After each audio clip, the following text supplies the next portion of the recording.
Thank you. Good morning, ladies and gentlemen. Thank you so much for being with us today and this morning. I am Teodora Tompe, I am a journalist, and I'm going to be your host for this panel. I'm very happy and I'm very honored for this invitation from George Scutaru and the New Strategy Center. Our panel, it is called Alliance Solidarity and Common Threat Perception from Hague to Ankara NATO Summits in partnership with the chairman of the Munich Security Conference, Germany. And it's my pleasure to present you and invite also here on the stage my guests, my speakers. Ambassador Wolfgang Ischinger, chairman of the Munich Security Conference Foundation Council, Germany. Please applause for Mr. Ambassador Ischinger. Please join me on the stage. And Ambassador Sorin Ducaru, Honorary Chairman of the Scientific Council, New Strategy Center, Romania. Please also applause for Mr. Sorin Ducaru. Please, I think my seat is here, yours is here, and Sorin Ducaru there. Yes, it's perfect. And before I start with my first question, I would like to say something else. The first foreign language translation of Ambassador Ischinger book, World in Danger, was published in Romanian under the auspices of New Strategy Center, further underlining the long-standing strategic relationship between New Strategy Center and the Munich Security Conference. And it's very important for us to have also Mr. Ambassador here. Thank you. Let's take a seat, gentlemen. And for the beginning, I have a question for both of you, and I will start with Mr. Ambassador Ischinger. To what extent do NATO members still share a common understanding of NATO's raison d'etre, and also it's important to mention and of the primary threats facing the alliance? Well, first of all, thanks for having me here. This is for me a tremendous learning experience. It's been a few years since I've been here in Romania, and when I was here last, I learned a lot about security conditionalities for the entire Black Sea region, etc. So, very pleased to be here. We're now, I think, 6-7 weeks before the next NATO summit. This year, of all places, in Turkey, in Ankara. And as it happens, Turkey happens to be a neighboring country to Iran. In other words, we're going to be in Ankara very close to one of the two major challenges to alliance security. We have the situation in and around Iran, in the Middle East, and of course we have the situation in Ukraine. I think, to try to answer your question, what all of our countries, more than 30 countries, of course including the United States together, need to understand right now that it is absolutely essential that a strong message of unity and determination and cohesion will come from this summit in Ankara. It's not so important whether you and I are going to be happy about this. The central question is the correct message going to be arriving in Moscow and correctly understood in Moscow? That's what this alliance is all about. This alliance is about security of and in Europe, and security of and in Europe depends to a significant extent on credible deterrence. So if we can repeat the surprisingly good performance, positive performance of this alliance last year in The Hague, in the Netherlands, if we can do that again, more or less, then we'll be in good shape. So I think as we speak here now in Bucharest, every effort should now be directed at how can we make this a success. Final remark, you know, from a German point of view, Turkey has always been sort of not in the center of NATO, but at the margin of NATO, the southeasternmost country of NATO. But I think it is in our interest, in our collective interest, certainly even more so in the Romanian interest, because you're even closer, geographically speaking, to the center of these crises in the Middle East. We need to make an effort to make sure that Turkey will be happy with this summit, that Turkey can say at the conclusion of the summit, you know, we are a proud member of this alliance. And this alliance is not only there to protect Estonia or Poland, it's also there to protect us. So in other words, let's make sure that we take Turkish interests in an appropriate manner into account to make it a success for all of us, including the host country, Turkey. I think that's very important. Mr. Ambassador Ducaru. Well, let me continue from where Ambassador Ischinger left it. I think it's highly symbolic that this summit takes place in Ankara in Turkey, because Turkey is indeed having this plurivalence. It is an Eastern Front country of the alliance, but it also radiates towards the South and Middle East, and from this point of view, it brings together all the interests. You mentioned in your question if allies are still linked to NATO's raison d'etre, and this is of course first and foremost collective security, collective defense, territorial defense, but it's also there are two more core tasks in the modern NATO, that of crisis management and cooperative security through the partnerships. And if you look back in the history of NATO, the element of collective defense has been always strong, and frankly has been strengthened, in my opinion, but by what Mr. Putin has done. On the other aspects, there have been, I would say, different perspectives, like the way of acting in terms of crisis management. For example, after 9/11, when it came to NATO allies not only declaring Article 5 in support of the US, but also joining in Afghanistan, this was done pretty much by all allies. But there was another I would say, initiative or coalition of the willing that was created vis-a-vis the operation in Iraq, and Wolfgang and I were ambassadors in Washington at that time, where not all allies have seen this in the same way, but that has not, I would say, split the alliance. There was no criticism on the alliance. So and do you think it's the same now? The option of the coalition of the willing was functioning.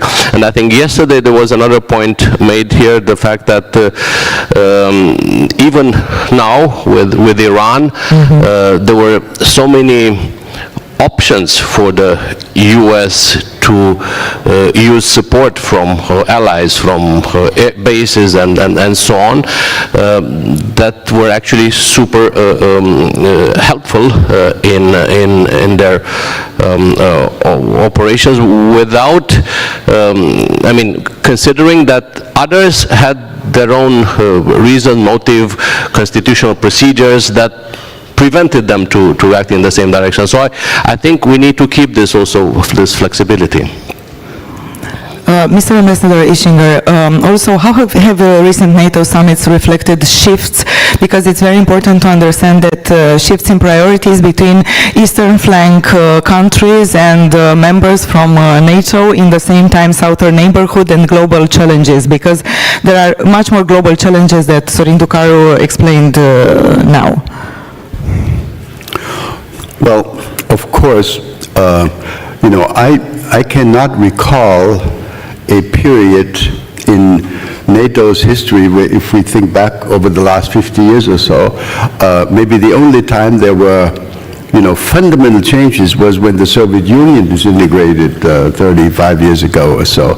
But otherwise, this period is one of fundamental changes. I'll just give you one or two examples. The fact that European alliance members have committed themselves to taking their defense budgets from below 2% to 3.5, or if you add infrastructure elements to it, 5%. That changes over time, not right now, but over the coming years, that changes almost everything in terms of the internal balance of this alliance. In sheer numbers, I used to say that the military budget of the United States is more or less double that of all the other alliance members combined. If we stick to our commitment, to our 5% commitment, in some years, maybe by 2030, the collective defense outlays by the non-American members of the alliance will more or less equal the US defense budget. That changes the world. That means that defense procurement will no longer be conducted in a way where we Europeans will buy most of the stuff we need in America. I made the point yesterday here in this hall.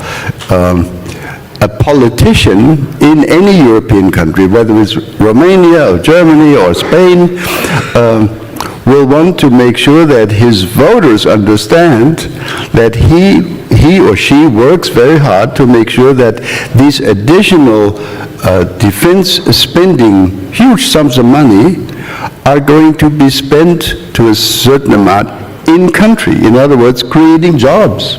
Creating jobs in Romania, creating jobs in Spain, creating jobs in Turkey or in Germany. And that means greater self-reliance, less dependence on the United States. In other words, the push which the United States has been conducting, not only since the arrival of Donald Trump, goes back decades, that the United States has been arguing, you guys should be doing a lot more for your own defense. Now that we're doing it, I hope that my American friends understand that as we try to fulfill this American wish, this very well-reasoned American wish, it will change the internal balance in the alliance in a fundamental way. And let me add one point which I'm sure Sorin will want to comment on. What is also changing significantly now is the military balance because of the technological advances that we're making. It is no longer automatically the case that the country with the larger population, the larger GDP, the more tanks, is automatically going to be defeating the smaller country with fewer tanks, etc. Modern technology creates very different scenarios, as we see in Ukraine, for example, where now after 4 years, the former Soviet Union has not been capable of defeating a much smaller country. And we see other such effects in other war scenarios. In other words, technology and how it's used, speaking of drones, speaking of satellite communication, etc., will continue to make a huge difference and will enable smaller partners to be much more effective in defending their interests than used to be the case. In other words, we are living through a period of huge and very fundamental changes. How modern technology will change defense strategy? I think we can see already a strong focus within NATO, and by the way also in the EU, in terms of adapting to this the wave of technology changes. NATO has addressed this already since the year 2000, where they actually created the department focused on this emerging disruptive technology. I had the honor to lead it for 4 years, and it was first cyber that was addressed, and NATO came with the policy, with action plan, also with partnership support. For example, NATO has been engaged with Ukraine on cyber defense already for a long time, and it showed, it paid off. Especially after vulnerabilities in 2014, things were not the same in 2022 and after. Also, NATO developed the so-called, last year in The Hague, the rapid adoption strategy, which is focusing on changing the procurement methods from, long time procurement process for big platforms like, airframes or helicopters or so on, to that type of fast procurement, maximum 12 months for technology stuff. And last but not least, because Wolfgang mentioned learning, the lessons learned from what happens in Ukraine, there is actually a lessons learned center in Bydgoszcz in Poland, which is linked to the Atlantic Command transformation. Of course, I'm one of those who says that more has to be done and much faster, but it's clearly that we are living in an era of a digitally enabled battlefield, and there is this, those who master faster this asymmetric edge of new technologies, they can make a difference. And we see this in Ukraine when, frankly, few expected Ukrainians to adapt so fast and come with new solutions, and now they're part of the lessons learned. Let me come back to one point that you addressed on the burden sharing aspects, because this is an issue of money, of course, and Wolfgang mentioned there is actually a lot of money now invested in Europe, and commitment, planning, but there are two other aspects. How the money is spent, let's make sure that it's spent wisely in Europe, adapted to the new technology, but also what kind of strategic shifts in the mindset of European this means, in a way that it's matched with a certain responsibility of assuming more in terms of collective territorial defense. There has been a lot done by Europe on crisis management, some missions by the European Union, maritime like Atalanta, or others, including on anti-piracy and so on.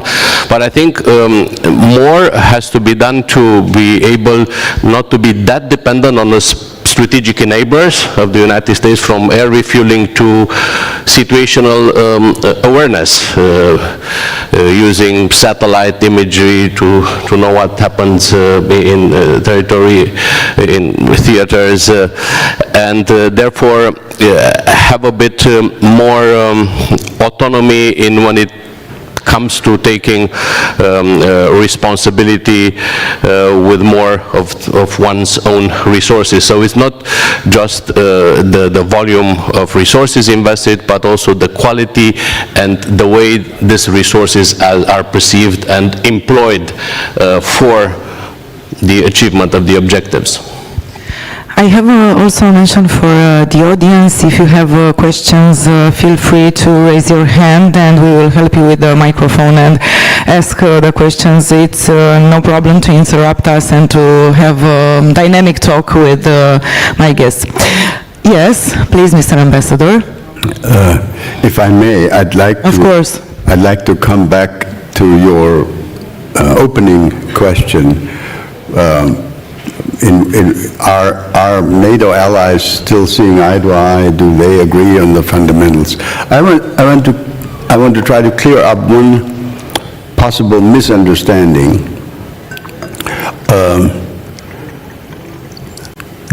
has been some criticism, some complaint from Washington, D.C.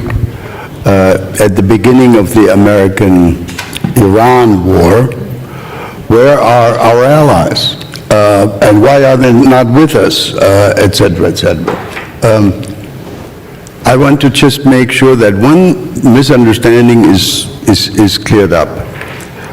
We in Europe, and I speak, of course, primarily here as a German, we are as interested as anyone can be in creating a situation where Iran will not be in possession of a nuclear weapon. It would be absolutely wrong to assume that there would be some kind of degree of indifference in Europe.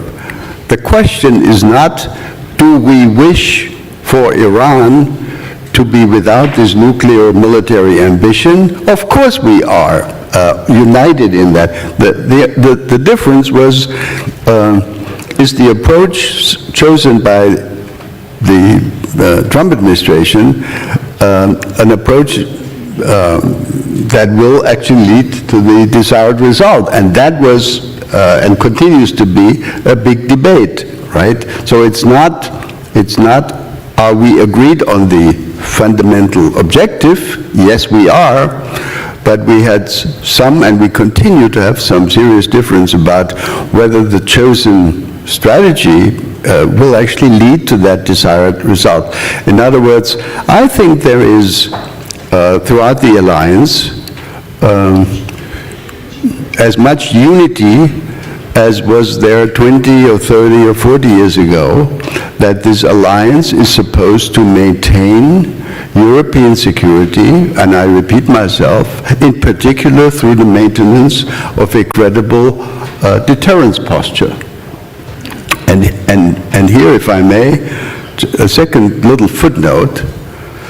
Some of us, including myself, have not been happy about certain statements coming out of Washington, D.C., which, at least in my analysis, are not necessarily going to strengthen the perception in Moscow that, you know, the alliance continues to be united. If somebody like the President of the United States speaks of certain doubts about the alliance and its internal cohesion, my concern is that that will lead people in Moscow to come to the wrong conclusions. If the President of the United States declares that he will withdraw certain troop elements from Europe, you know, I've read documents from the Brezhnev era. I've read documents from the Gorbachev era. I've read documents written personally by President Putin. For the last 50, 60 years, the former Soviet Union and Russia have tried to create a situation where America will reduce its political and military presence in Europe. So my concern is that these types of, of declarations coming out of Washington occasionally will lead to the wrong conclusions in Moscow. The Americans are leaving Europe. Fantastic. We're on the right way. Actually, it would be much better if the message arrived in Moscow. The Americans are staying in Europe. They are continuing to strengthen Ukraine. Ukraine will not only survive, but Ukraine will actually begin to push back Russian forces in Donbass. Maybe we Russians should now go and sit down at the negotiating table and get this thing over. That's what I would find desirable. In other words, we have sometimes, and let's be open about it. We have differences about the perceptions that are being created, where at the same time we can say, in terms of the hardware, the presence of the United States in Europe, the presence of nuclear weapons in Europe, that's fine. But but 2 weeks ago, when President Trump said, "I'm going to be withdrawing 5,000 troops from Germany," well, that's not terrible news for us, but I'm afraid it could lead to the wrong conclusions in Moscow, right? Yes, we have one question from the audience. It's here in front in second row. Thank you. Thank you. Ralf Thiele, Euro Defense, Germany. When NATO Secretary Rutte took office, he observed that he is not too convinced of hybrid threats. It's not so long ago. Now, as we come to Istanbul, how would you consider today how NATO sees this threat and what NATO is going to do about that? It's a question for Mr. Ambassador Eschenberg. For both of them. Okay, thank you. Thank you for your question. Do you want me to start? Okay. So your main focus was on the hybrid threats dimension, everything that happens in our information cognitive space, plus cyberspace, plus using energy. Sorry? Undersea cables. Undersea cables, yes. Yeah, undersea cables and so on. The undersea cable issue in particular has become, I would say, tier one concern both within NATO and the EU, and there are also exchanges of evaluations, and it's interesting to see how much this has been internalized as being potentially strongly have generated a strong impact upon all members, not just in the Baltic area or around the UK or even countries that are not NATO members, consider themselves military neutral, like Ireland is hugely focused on this subject, and there is very strong monitoring of those many ships that have Russian flag or that do not have Russian flag, but they are part of the shadow fleet. This, by the way, this shadow fleet of Russia is dual use or multiple use. It's used to transport some illegal stuff from oil, energy and so on, but also to lower the anchors and drag cables underground. And one could have seen that recently, it wasn't just United States that really boarded some of the suspect ships, but also a number of European countries. So I think this is highly on, quite high on the agenda. Same with the cyber operations. There are strong monitoring mechanisms. In NATO, there is a so-called cyber threat assessment cell that combines the technical data from the military command in Mons with some of the strategic trends and also evaluations that are coming from industry. So there's a partnership with industry on this one. I think on the information warfare, there is probably much more that can or should be shared. Here I know about quite a strong mechanism within the EU that has been developed and that has been also deployed in especially in political events like elections in Moldova. And there's one aspect that needs to make us be alert continuously: the enablement of AI, artificial intelligence, vis-a-vis this information manipulation strategies and cyber strategies. Here, there are always new solutions, modus operandi. Deep fakes are hugely on the rise, And AI power the cyber attacks, especially with new models like maybe you read about Anthropic's Claude model, who has the power to scan attack surface, depict vulnerabilities, and exploit them for attacks. So I think here there has to be an even more agile approach, and I hope that Ankara summit will address this as one of the key priorities. Please, Mr. Ambassador.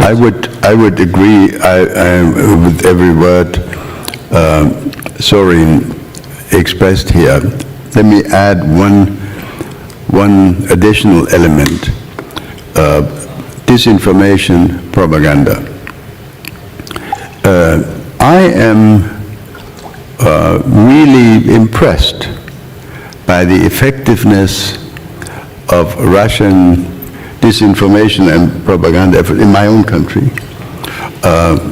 I don't know how that works here in Romania or in other countries, but I can tell you that wherever I go, and I do a lot of public speaking throughout my own country, wherever I go, I run into people who tell me, well, Mr. Ischinger, don't you think the Russians have a point? Because they were promised in 1990, when Germany became united, they were promised that there would never be any kind of NATO enlargement to the east. In other words, they've been cheated, and now they defend themselves by taking military action. I get this argument practically on a daily basis, and it is easy for me to prove that it is absolute, total nonsense. But it is totally impossible to eradicate it, to eliminate it from the discussion, especially, by the way, Attila, and you know it, in the former GDR parts of my country, where, you know, the propaganda efforts by certain elements are really done with great professionalism and effectiveness. In other words, cyber, undersea cables, murder in plain sight, the use of poison, remember Skripal, etc., all of these various elements of methods to create insecurity and uncertainty and create doubts about the cohesion of society. This is an impressive effort, and I would totally agree that I would hope that the conclusions of the NATO summit would take these elements into account, not only the sheer military aspects, the traditional classical military aspects, but hybrid elements have become a key element of our confrontation with Russia going forward. I saw that was another question. No? Thank you so much. Help us with the microphone. Sebastian Erdl, the German Defense Attaché here in Bucharest. A question for Ambassador Ischinger. Since you brought up the nuclear aspect, a question from my side, personal interest. How do you see the approach, the French approach, to discuss a French nuclear umbrella in Europe and the perception that might trigger in Washington or elsewhere? Thank you. Yeah. Well, thank you for that question. Quite frankly, you know, in a very fundamental way, if we on the European side are being told by our American friends, please take your defense more into your own hands on the European side, there is no reason to exclude the nuclear element categorically.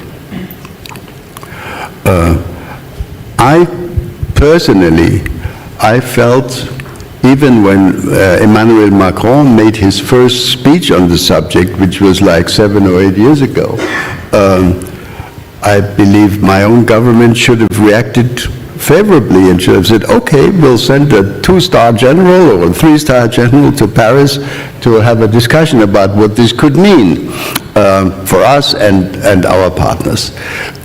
It took very long. The current German government has now publicly declared that they are entering discussions with the French, and other countries are doing the same thing. You hinted at the possible problem that this could create in Washington, etc. I think I don't share the concern that a discussion that we would conduct with the French, possibly also going forward with the British, another nuclear power, a military nuclear power in Europe, I believe that can be handled. And I tell you what I would suggest. I would tell our American friends, look, we're going to have these discussions with the French and possibly the British, and we will make sure that we do this in total transparency with you. There is not going to be a single minute of conversation that you're not going to be informed about. And at the end of the day, this could lead to a strengthening of the collective deterrence effect of the alliance. I think it was, when was the NATO summit in Ottawa in the 1970s or early 80s? I forget which year exactly. At that summit, more than 40 years ago, there was a clause, a paragraph that spoke of the presence and the additional value of French and British nuclear forces. And in subsequent NATO summit declarations, quite often this Ottawa declaration was being referred to. I see no reason why we could not, if our leaders so decide, in Ankara, not only repeat the Ottawa declaration, but maybe add to it and say that as Europeans try to take more responsibility for their own defense, we will explore how the collective deterrence and defense effort can be strengthened through additional efforts on the European nuclear side. I see no reason why we should be worried about Washington's reaction. If we do it in transparency, not against America, but in a way that will be understood in Washington, that we want to strengthen the total deterrence effort of the entire alliance. So I think that can be done. You know, as a practicing diplomat, you've got to take, in essence, an optimistic view that things are doable. And if they're not doable, we'll find out about it. But let's not start the discussion by saying it can't be done. I think it can be done. We have one more question from George Scutaro. Thank you, the microphone. Thank you very much, Theodora. Dear Ambassador, Germany has assumed a strategic project, Zeitenwende, a turning port and strategic domain. And very soon the Bundeswehr will be the strongest army in Europe, if you are speaking in conventional terms. But when we'll see 360 degrees of Germany in Europe in terms of strategic thinking, when we'll see a mental Zeitenwende, because now Germany is focusing more in the Baltic area. And I give you an example. Next year, Germany will start to import gas from the Black Sea. A part of your energy security will be assured by Romania when you exploit our gas from the Black Sea. You are a Danube country, and Danube is the second largest gateway to the Black Sea after the Turkish Straits. When will you see Germany more present in the Black Sea, for instance? George, that's a great question, and I will absolutely agree with you. The German strategic debate when it comes to maritime, naval affairs has been focused, and of course there are good reasons for that, on what's going on in the Baltic and in the North Sea and in the Atlantic. That's been our focus. The Black Sea has been more or less out of the picture, and that's wrong.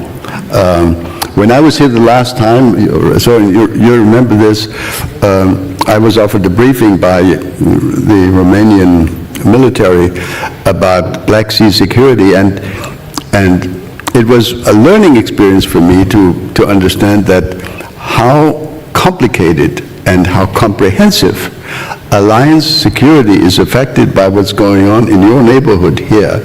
So you're absolutely right, we should pay more attention, but I would hope that the Ankara summit, I mean, Turkey is also a Black Sea country, an important Black Sea country.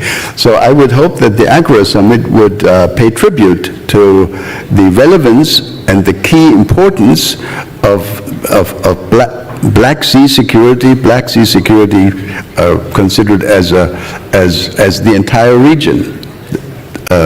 Black Sea and the countries surrounding it. So you're making an important point. I'll take it home with me. There are two military officers from the German Bundeswehr here in the room. I'm sure they're also listening carefully to what you were saying, and I agree. Thank you. Thank you also, George Scutaru. Because we have only 10 more minutes, I have my last two questions for both of you, Mr. Ambassadors. What lessons from Ukraine war or from Iran war are fundamentally likely to reshape NATO's doctrine in the next decades? What do you think, Mr. Ambassador Ducaru? To reshape? NATO's doctrines. I think in terms of strategic concept, things have been pretty much reset after the Russian invasion in Ukraine, and it was necessary because the concept, the strategic concept before was still excluding any kind of territorial hot war in Europe. But in terms of, I think, military doctrine, the way to how to apply military capability and force, I think this should be an ongoing process, especially when it comes to taking into consideration the opportunities and risks of the employment of asymmetric warfare powered by the new technologies, and also when it comes to, I would say, the new configuration of defense capabilities once the new resources that will be invested, and that are invested in security and defense, are becoming operational. There is already has been already a change in adaptation of the doctrine when it comes to military mobility. Remember the famous military Schengen idea. I think there has been no advancement yet, and it should be, for example, on the idea of extending the NATO fuel pipelines network. Before the Cold War ended, NATO developed a very important and interesting network, but that stopped in Germany, actually at the border between former West Germany and East Germany. I think more than ever now it's important to implement this idea, which has been already reviewed in a couple of discussions, but for which there has been no action taken. So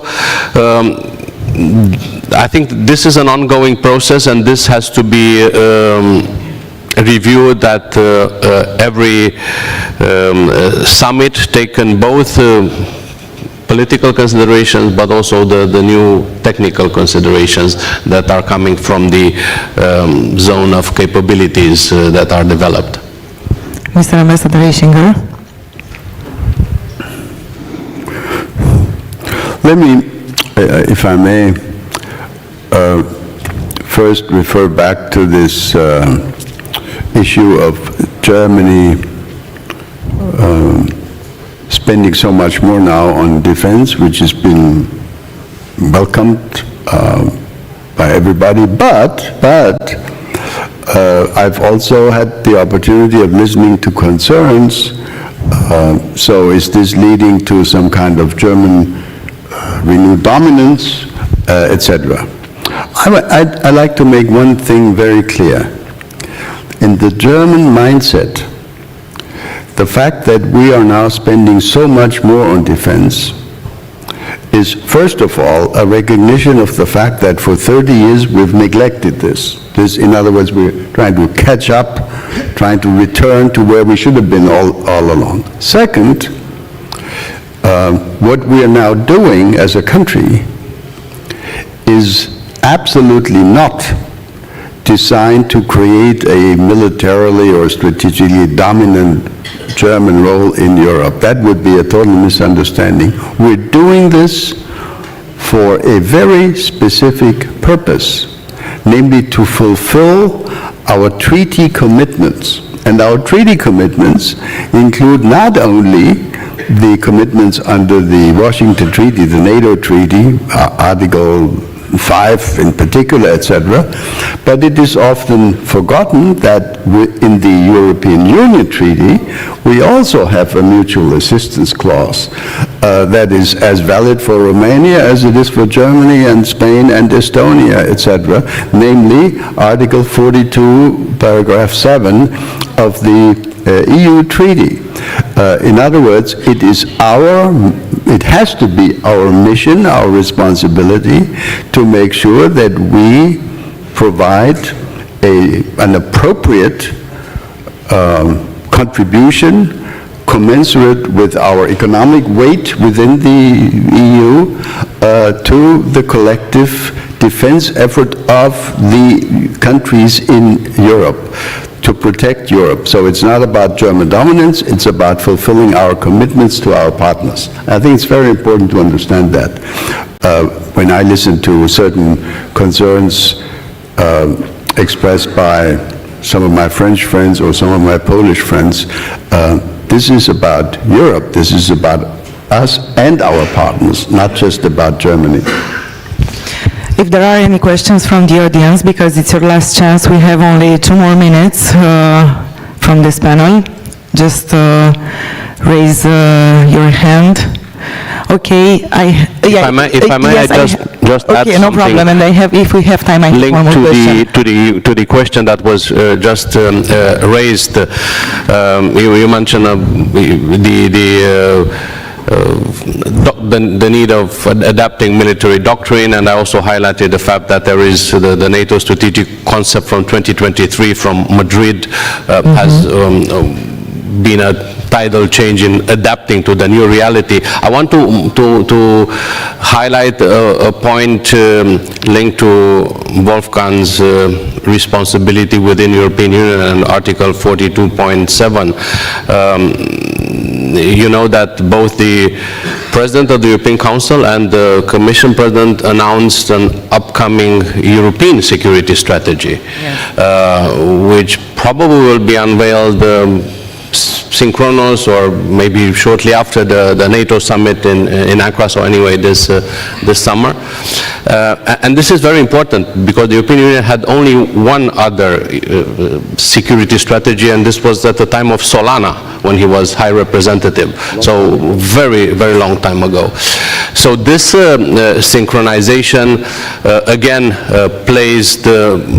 highlights the fact that there is also a strategic shift in terms of Europe assuming responsibility, not just contributing with more resources and investing in its defense, but also changing its thinking. And I would, again, would not go into details of how this evolves the text and so on, but the power of 42.7, this mutual assistance clause of the European Union, and the way it would be applied and so on will be interesting to watch when it's unveiled. So that's another aspect that shows that Europe wants to assume its share of responsibility.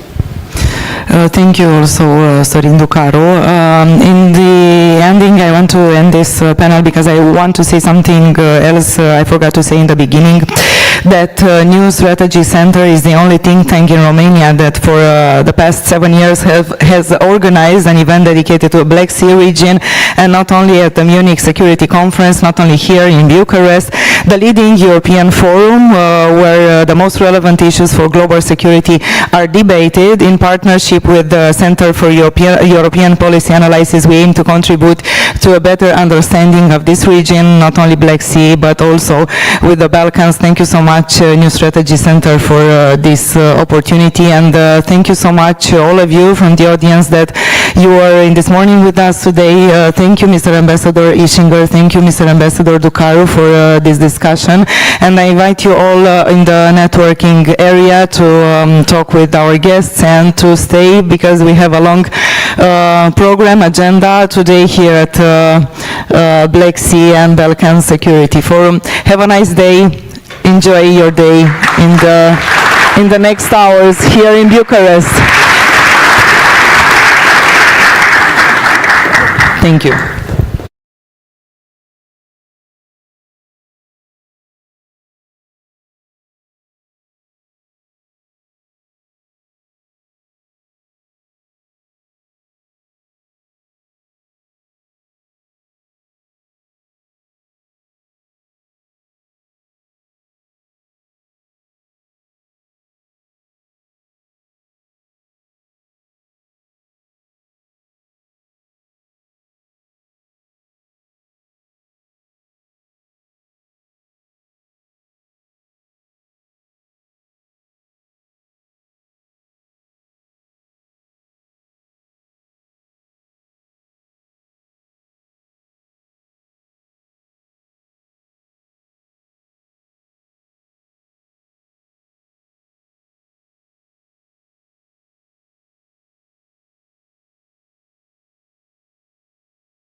My name is Professor Chris Alden. I'm the Director of LSE Ideas, a think tank at the London School of Economics. It's a great privilege to be here. I'd like to express my thanks to the New Strategy Center, to George Scutaro in particular, for putting this together and making this topic available and our role in that topic available as well. We've got the theme today, of course, is looking at allies, coalitions of the willing, and this is an opportunity for us to both test some of the theories, test the idea of coalition of the willing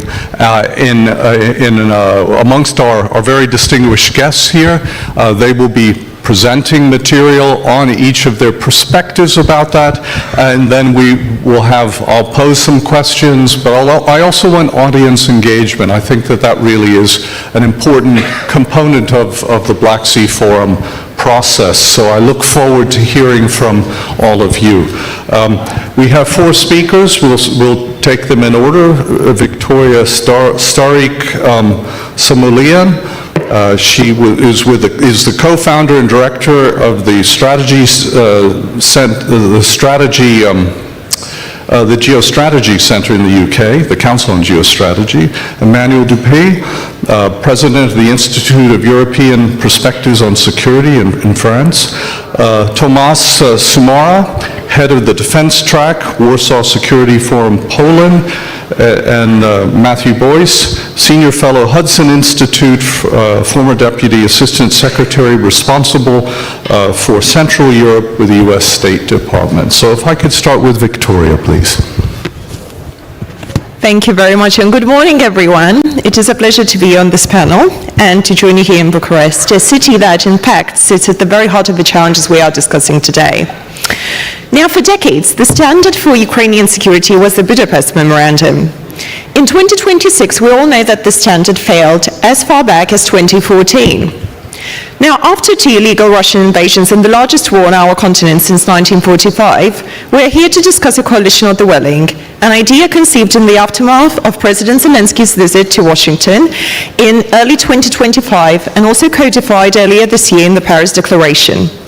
Most importantly, the key question is, how can we ensure it can be implemented when the war ends?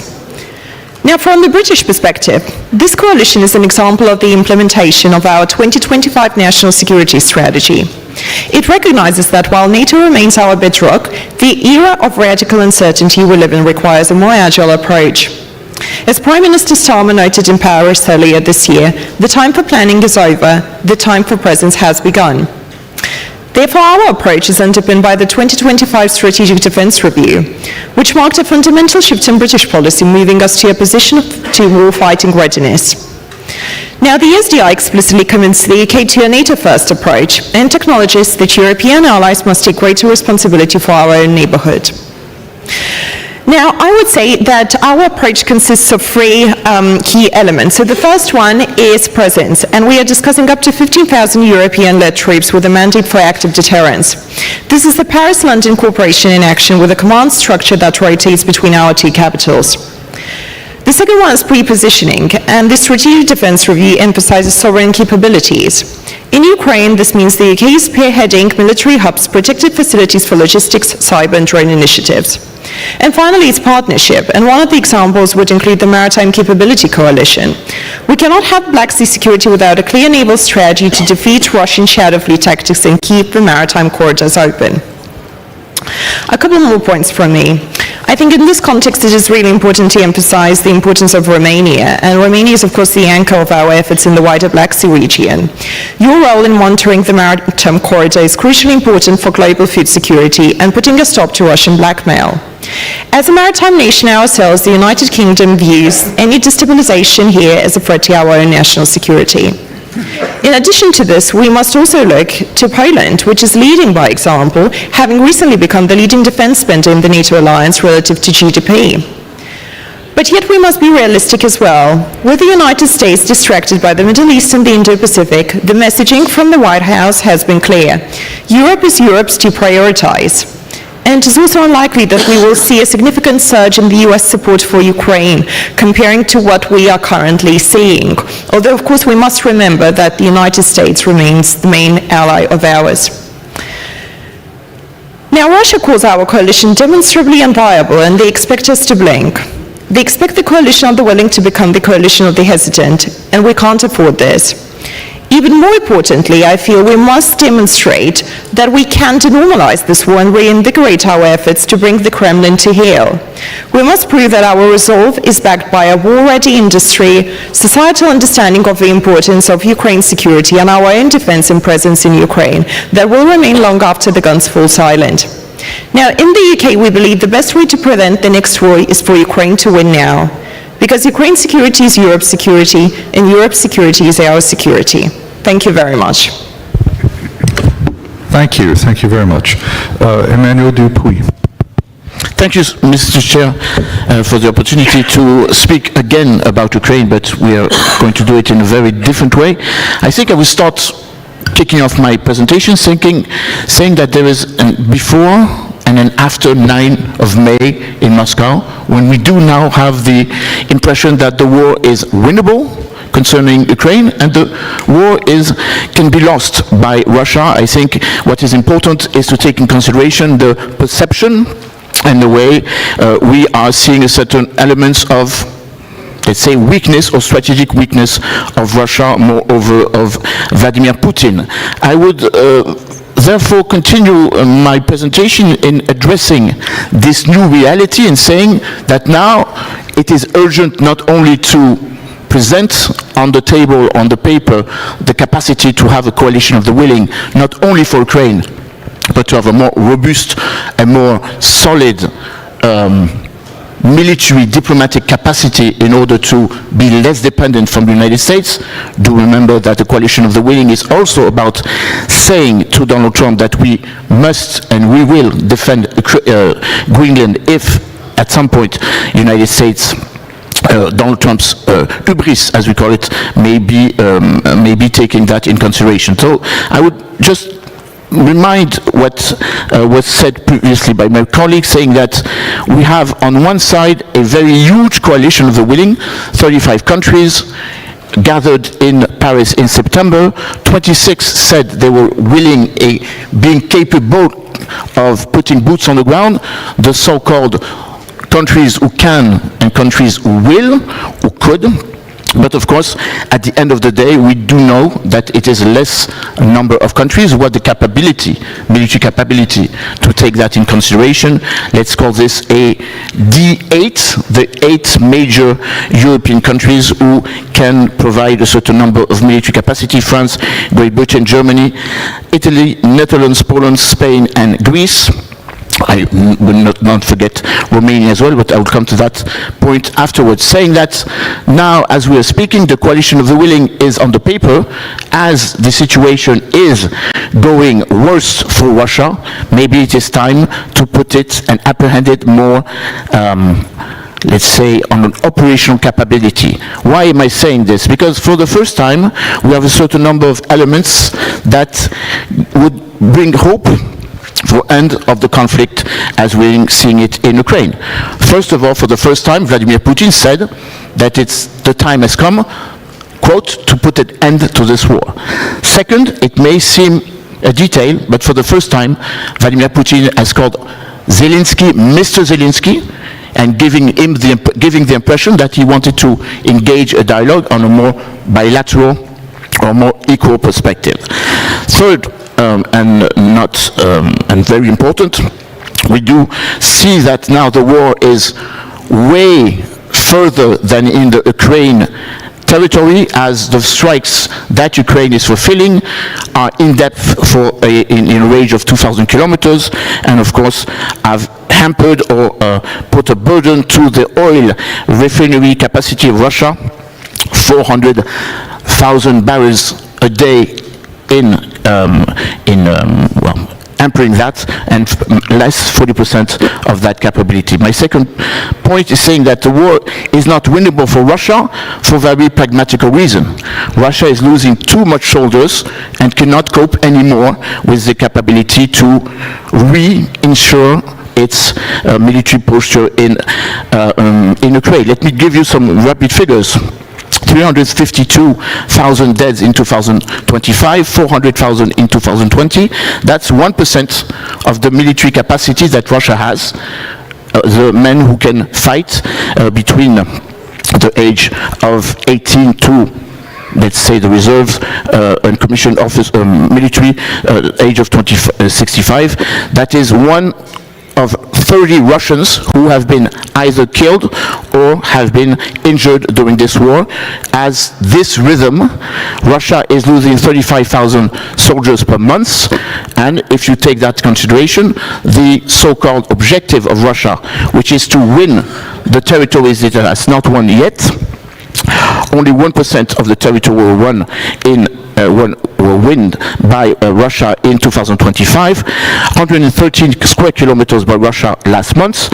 It would take from 5 to 25 millions of Russians to conquer the rest of the Donbass, Zaporizhia, Kherson, and Crimea region. Crimea is already won, as everyone knows. So that's an important issue. I will not elaborate more on the stagflation in Russia, but it is important.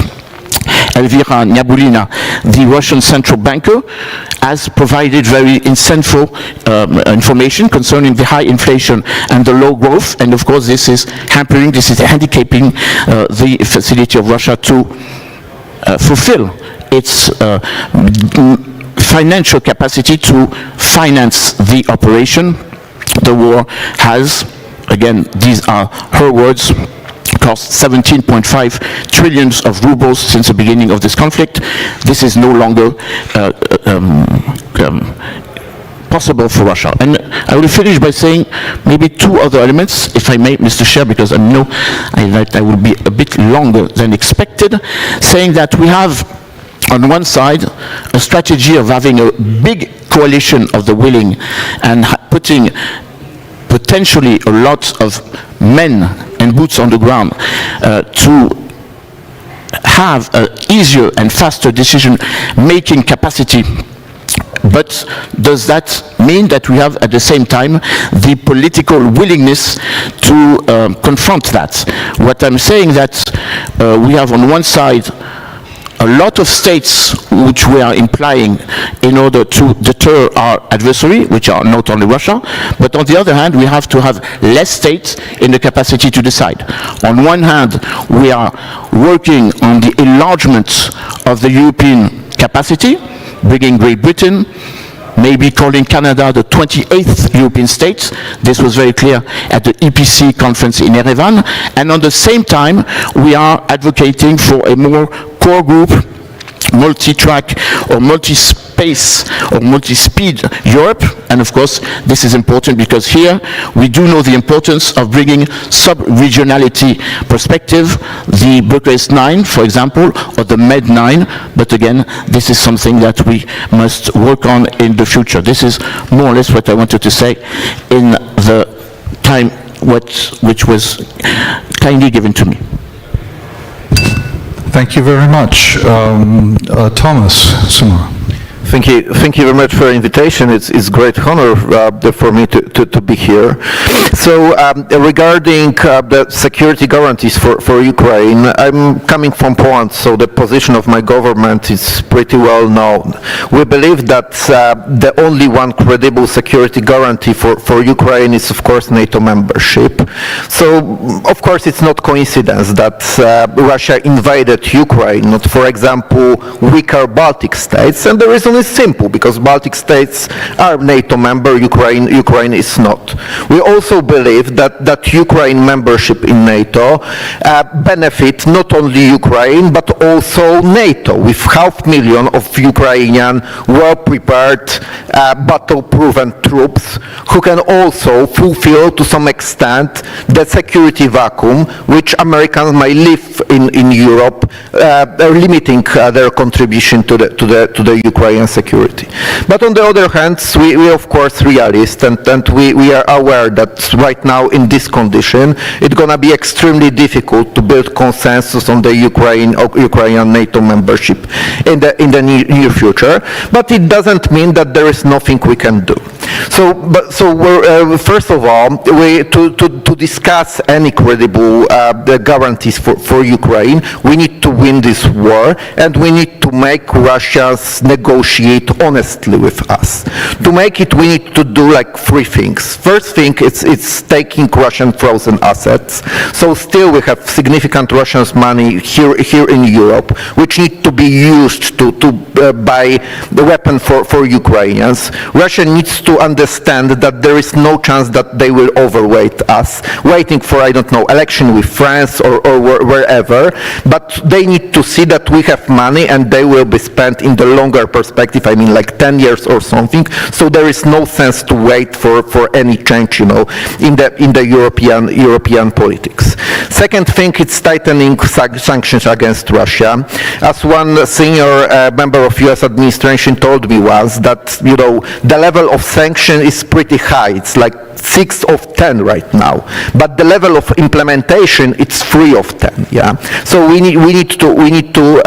It's absolutely shame on us that we still, for example, have Russian ships, tankers navigating through Baltic Sea 5 years since the beginning of the war. So tightening sanctions is absolutely job we have to do. And third thing, it's increasing our defense production capacity. Of course, we made huge progress in Europe. So right now, I believe only Germany are about to producing 1 million of ammunition, but we still have some work to do in this regard to be able to provide Ukrainian in the longer time with a significant amount of munition, military equipment. Again, to make Russians understand that there is no chance that they will overweight us, and in this condition, they probably will be willing to seriously negotiate for us. Second thing, it's give Ukraine the security guarantees. So any peace agreement with Russia needs to be internationally guaranteed and supported by significant military measures. So I believe that we need to have European mission in Ukraine. Supporting any peace agreement. The forces need to have clear mandate. They need to have air coverage, air defense, and so on and so forth. And of course, we hope that United States will support us in this effort. But we need to be aware that it needs to be like European efforts. So the Americans will not do it for us. We need to be there, and we need to take the major responsibility for that. And maybe in this regards, also our American colleagues will be able to support us in this effort. And finally, third point, it's Ukraine will need to use this time effectively. So Ukraine should be, I believe, in the position as Sweden or Finland was before the NATO accession.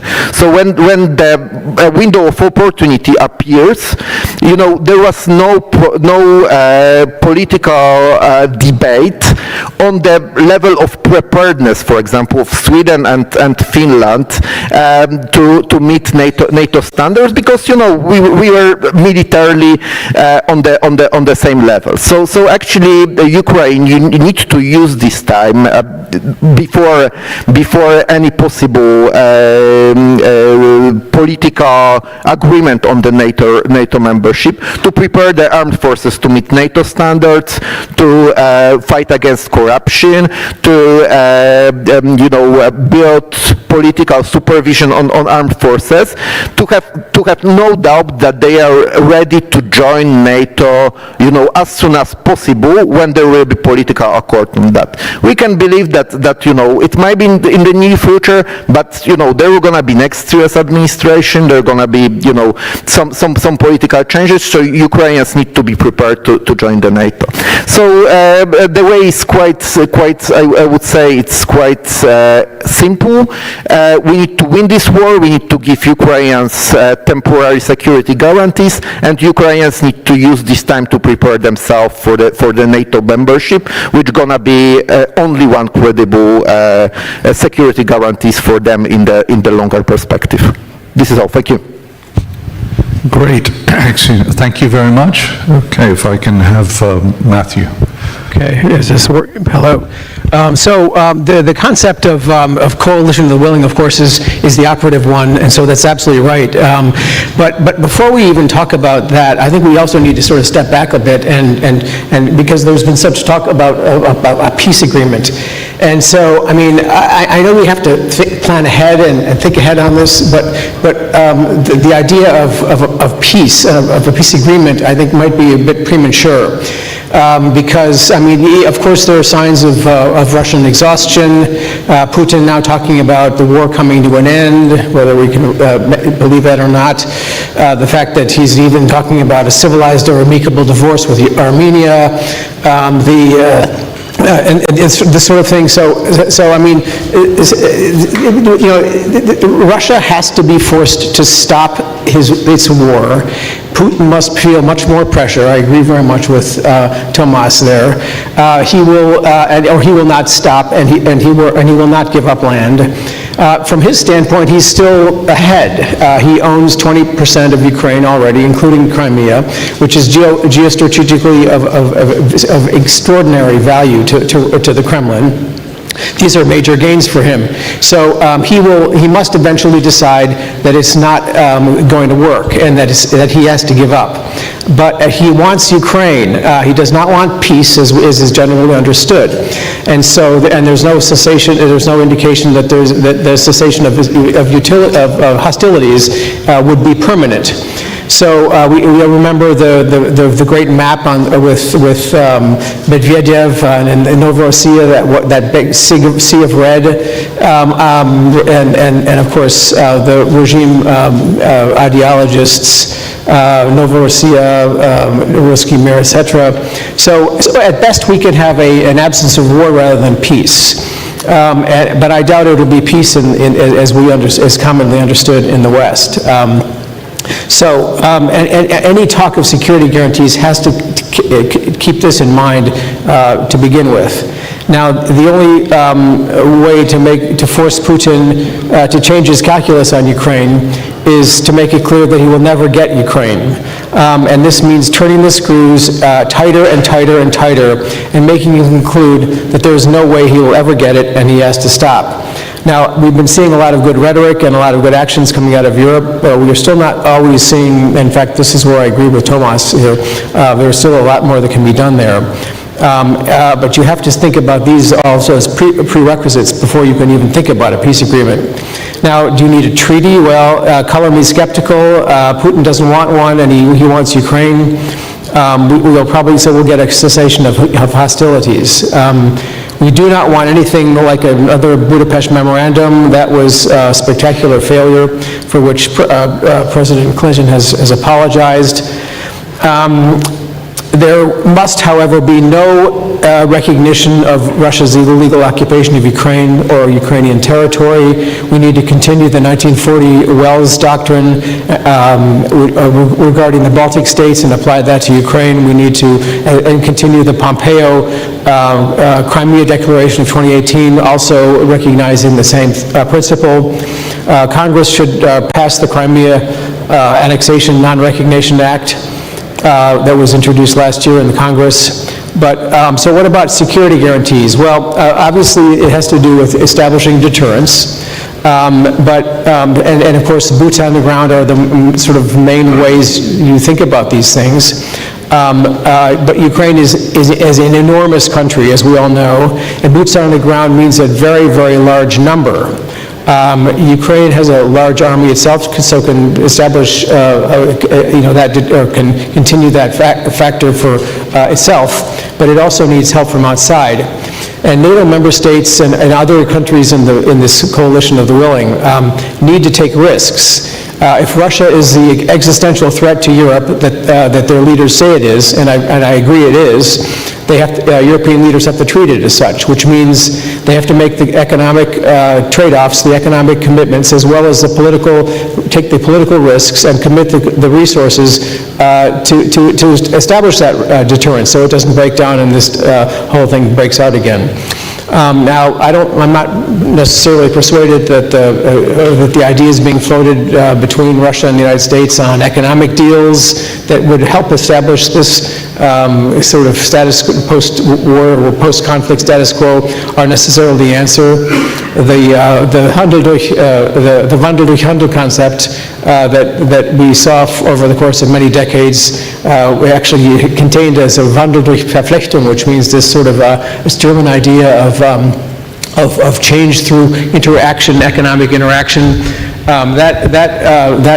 which sort of underpins this economic factor that the Russians and the Trump administration are talking about.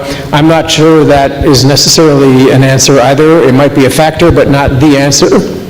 So boots on the ground are really kind of going to be the major, as well as the other factors to deterrence, which means the anti-drone capabilities and the deep strike capabilities, et cetera, which are coming online. So I would say that the United States, that the Trump administration is more likely to do more on this issue the more it sees that Europe is prepared to do. The more commitment Europe displays towards this, the more the Trump administration is going to say, okay, they're serious, we're going to help them.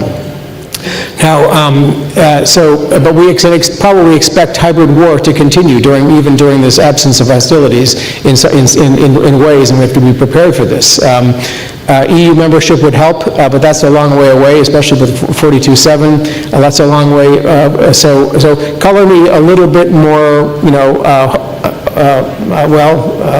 I'd like to be hopeful, but a lot of things need to happen before we can start talking about this in a serious way.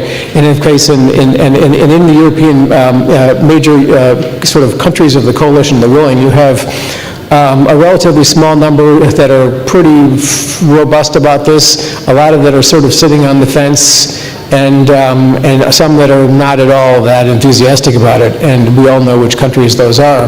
There are lots of domestic factors in each of the European and the NATO member states that are contributing to their lack of great enthusiasm for this. We have to be realists about what that entails. The elections coming up this fall in Germany in September, France in 2027. You've got Poland coming up, of course, and you've got any number of other things that will cause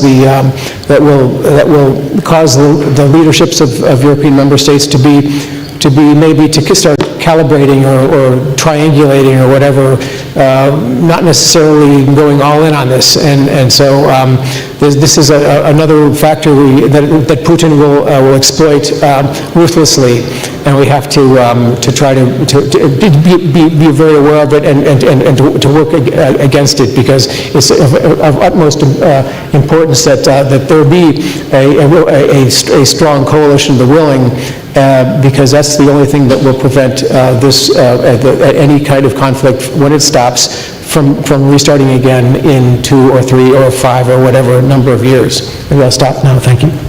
Great.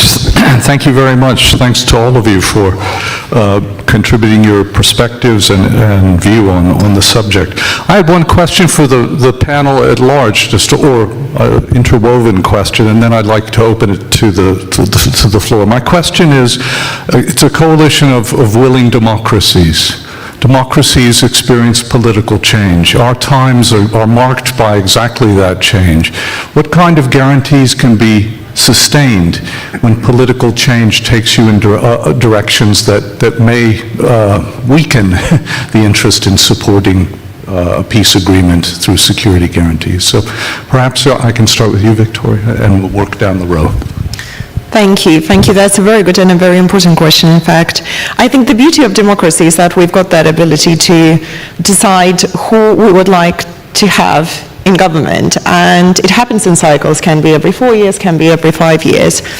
And in order to ensure that we are able to successfully compete with our adversaries, including Russia and China, in this regard, one of the ways how we can build that national consensus around what are our national security priorities, defense priorities, and foreign policy priorities, including our ongoing support for Ukraine, is to ensure that we all are on the same page and that we've got that the whole of society approach where the society as a whole and also our political leaders understand the importance of long-term thinking when it comes to these issues. And we can't be in a situation where if the government changes, then for some reason we move from one side to the other 180 degrees and change our way or approach how we deal with the biggest war on the European continent since 1945. So I think the answer is to ensure that we continue to build that cross-party consensus in all our democracies, and we maintain that strategy of supporting Ukraine and understanding that Ukraine's security is our security. Well, it's a question of the format.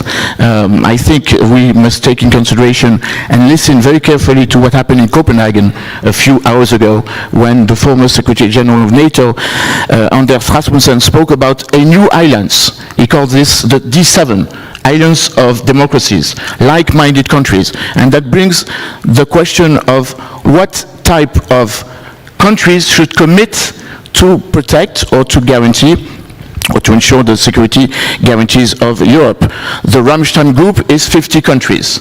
The security of Ukraine, sorry. Ramstein Group is 50 countries. The Coalition of the Willing gathered 35 countries in Paris in September.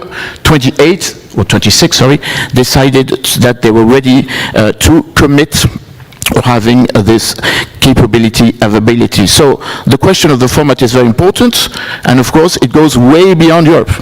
As now we are calling for a new organization or new countries, like-minded countries, to gather or to be on the same track. Canada, New Zealand, Australia, and of course not to forget the non-EU members who are on the same track as we are, but are still members of NATO. I have in mind, of course, Norway.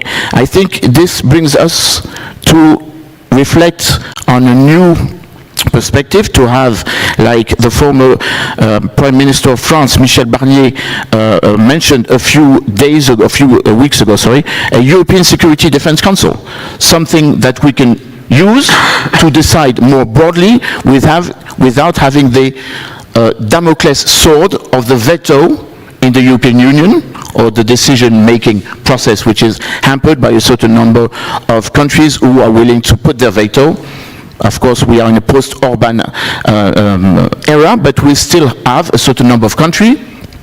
I'm not focusing especially on a certain number of leaders who can put pressure on the decision-making, and either we have a new European treaty, either we decide to have the decision made, besides on a wider perspective. I do believe the EPC can be very useful for having a more geopolitical European or wider Europe, 47 countries, to join in and to commit. And of course, this is about also readiness 2030. We must commit on the long term, but we must also be prepared to commit now. And the problem is that we took too much time to decide, so now there is an urgency to create new organization, a new mindset of decision making or willingness of having this decision, and I think this is what we must do at the European level, but not only at the European level. So this Alliance of Democracy, old idea, George Bush had this idea to gather 81 democracies, but of course Donald Trump may not be considering the same countries as democracy, or defining them as democracies. Thank you. So, there's always like half full, half empty dilemma, but I'm rather like in the optimistic team. So I'd like to indicate the huge progress we already made in Europe when it comes to identifying our interest in Ukraine and our position towards Russia. So we agreed during in the Madrid NATO strategic concept that Russia is major security threat for Europe. Something which was unbelievable because, you know, before Madrid, we had discussion if we should call it Russia adversary, competitor, or whatever, but there we agreed that Russia is major threat. If you take a look on any strategic concept of any European country right now, everybody emphasized that Russia is #1 threat. I believe France presented your strategic review last year in June, and actually, according to your review, Russia is major threat for Europe, and we should be prepared. Actually, I mean France for the full-fledged war in Europe in the next couple of years. So there is a level we are. Germany changed their constitution actually to be able to spend more on defense. So actually they are on the clear path to spend 5% of GDP for security according to the Hague Summit. Something again absolutely unbelievable, couple of years ago. So if somebody told me that, I don't know, 5 years ago, I would say that he's absolutely crazy. Yeah, but we are in this point right now. Of course, there might be some political shifts, as we had, I don't know, right now in Bulgaria or something. But I think that majority voice of the mainstream European, it's that our interests are in Ukraine. Russia is fighting war not against Ukraine, not to, I don't know, conquer Donbass or even Ukraine as a whole, but it is fighting against, all rule-based order to undermine security order in Europe, and our interests are there to stop Russians, for these efforts. Full stop. I've got one, thank you.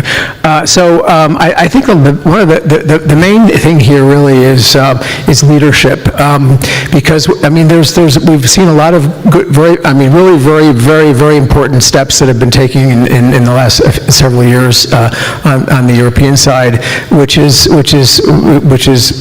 very welcome. But our democracies, while they're a strength, they're also a weakness because there's this inherent tension between social programs and defense. And most politicians give too much attention to the social aspect, or have been for the last 30-some years, and are having a hard time sort of switching completely. And the populations are grouchy. They'd rather have more social programs and less defense. They're acceding to more, or acquiescing to more defense because they recognize that this is a different situation. But it's still not going far enough, nearly far enough. Militaries are still in terms of sizes are still too small. The capabilities are still far too small, and so we need to see politicians, the leaders in the alliance, take a much more public stance and actually, in fact, weather some domestic criticism and actually lead and demonstrate to the populations that this is in fact the existential threat that some are saying, because these there are still that's one of the many sort of dirty little secrets out there is that there are so many activities that are in Europe that are still financing the Russian war machine 4 years later, that we sort of still wonder sometimes to what extent they're really all in on this. So leadership is absolutely critical, which in democracies is a tough thing, and not every leader is prepared to weather the storms and the turbulence that might involve that may result when exercising that leadership that is, I think, so necessary. Great, thank you very much. Now it's the time to open it up to the audience. I've got one question over here. Roving mics. Here we are. Again, if you identify yourself before asking. James Everard, a previous DSAC, and I'm interested because, yes, we needed to demonstrate to President Trump that Europe was stepping up, and this led to the coalition of the willing, so it's a political initiative. But if you look at it practically as a force generator, I don't care what rule you apply, but it ends up absorbing the bulk of NATO's high readiness forces to deliver this, and therefore undermines the ability of the alliance to deliver the plans that our leaders agreed to deliver at Vilnius. And I just wondered whether you felt there had been a good enough debate on the downside, on the detrimental consequences of trying to deliver this coalition of the willing, as opposed to trying to find a better way. Does anyone want to take that question, or all of you want to take that? Stunned silence. No, not good. You're on a panel. I think you've actually identified, you put your finger on it, Sir James. I mean, it's a very, it's a limited pie, and when you're adding to some, you're taking away from others, and you're growing the pie at the same time, but it's still not, the pie is still not big enough. So until the leaders demonstrate that to their populations, that the pie has to grow even more, and that the coalition, whatever assets go to the coalition, can't sort of that the assets assigned to the mission, to the NATO missions, remain what they are, while addressing that other coalition of the willing factor. That's serious money and serious commitment. And are we seeing it in the statements and the campaigns of the leaders? I'm not really sure. Thank you very much, General. As always, excellent questions. I think there are probably two things here. So the first one, we probably still lack an agreement on how that force will look like and what's going to be the length of deployment. And then the second question probably also relates to what can we realistically commit to, given what you've just explained. And I don't think we've had a proper discussion on that. But the way how I would look at it is, we know that the biggest threat to European security is Russia. I mean, every country has explicitly stated that. And we do need to allocate sufficient resources within what we possibly can do at this given time to ensure that at the very front line we are able to properly deter Russia and not to embolden it even more, because that will then have that secondary effect that with them being emboldened and threatening our security in the middle of Europe, also Western Europe. So I would look at it that way. Maybe one additional comment about the security guarantees and the coalition of the willing. From a French perspective, of course, I'm not speaking in the capacity of a French official. Putting boots on the ground comes after there is peace, and maybe not in a very symmetrical capacity. We are speaking about trainers, we are speaking about sort of non-intervention force capacities, or having specialists from cyber, or maybe demining specialists and so forth and so on. So we're not speaking about hard military capacity, but smoother, softer capacity in order to allow Ukraine to rebuild its defense technological capacity. It is strong when it comes to drones. So maybe in a nutshell, I think we're not speaking about the same thing, at least in Paris, in other capitals, when we're speaking about security guarantees. For us, security guarantees is allowing Ukraine to assume its security and not do it for or on behalf of a NATO mandate, which does not exist, or a United Nations mandate, which Russia does not want. So I think there's a blur situation here. We're not giving and putting the same words in the security guarantees that France and other countries are willing to commit. And of course, last point, security guarantees is not speaking only about Ukraine. It's a methodology, or having a coalition of the willing for other crises. We see that with the Strait of Hormuz, when the Prime Minister of Great Britain, Prime Minister of Italy, Prime Minister Prime Minister of Giorgia Meloni, and a German Chancellor mentioned the fact that we have to have the same willingness to reopen the Strait of Hormuz once the peace is agreed. Same thing with Ukraine. And yeah, last point from my side. Only a few minutes left. So just shortly, so in regards of shortages of capabilities, it basically shows us where we are as European. As far as I remember, during the Cold War, you as a Brits, within the framework of Army of Ren, you deployed to Germany at least two heavy divisions. Yeah. Right now, I'm not sure if, as a whole, Europe will be able to send one single division to Ukraine. So it's another evidence that, first of all, we need to do our job and increase our efforts, here in Europe. There's time for one more very brief, I think we'll give yes and no answers to it, but anyway, yeah.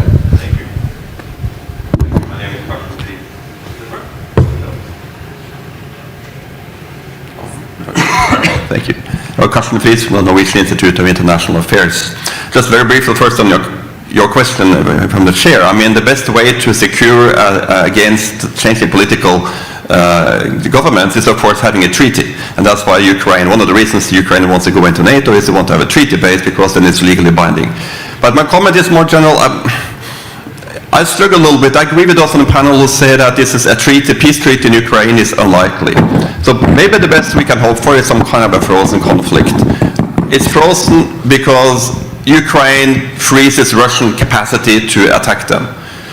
And if that is the peace we're having, the point one, will we Europeans be willing to engage to deploy troops there? And secondly, do we need to? Because Ukraine already have managed to stabilize the situation. So I feel sometimes this discussion is a little bit like old-fashioned. We think of peacekeepers in a traditional way, but I think actually what we will see is that we have a strong, if this goes well, we will have a strong Ukraine, supported like now with industry and niche capacities, not some deployment as many people seem to think of. Thank you. Thank you. Not sure. I think that, unless you want to comment, I want to leave us with one more question to the panel, one more observation, and draw that, which is, I'd like that we would have spoken about the coalition of the willing and its meaning for the Black Sea. We're at a conference on the Black Sea. What does this mean in terms of the actual, this theater of operation, as it were, and the likes? And I know we've been inferred and discussed this about Ukraine, but I think that we can look at the broader context of the Black Sea and what that means. But I'm going to just leave that as a final comment rather than explore it with our panel, who have been very generous with their time and thoughts on these subjects. So thank you. Let's all thank the panel.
Good morning once again.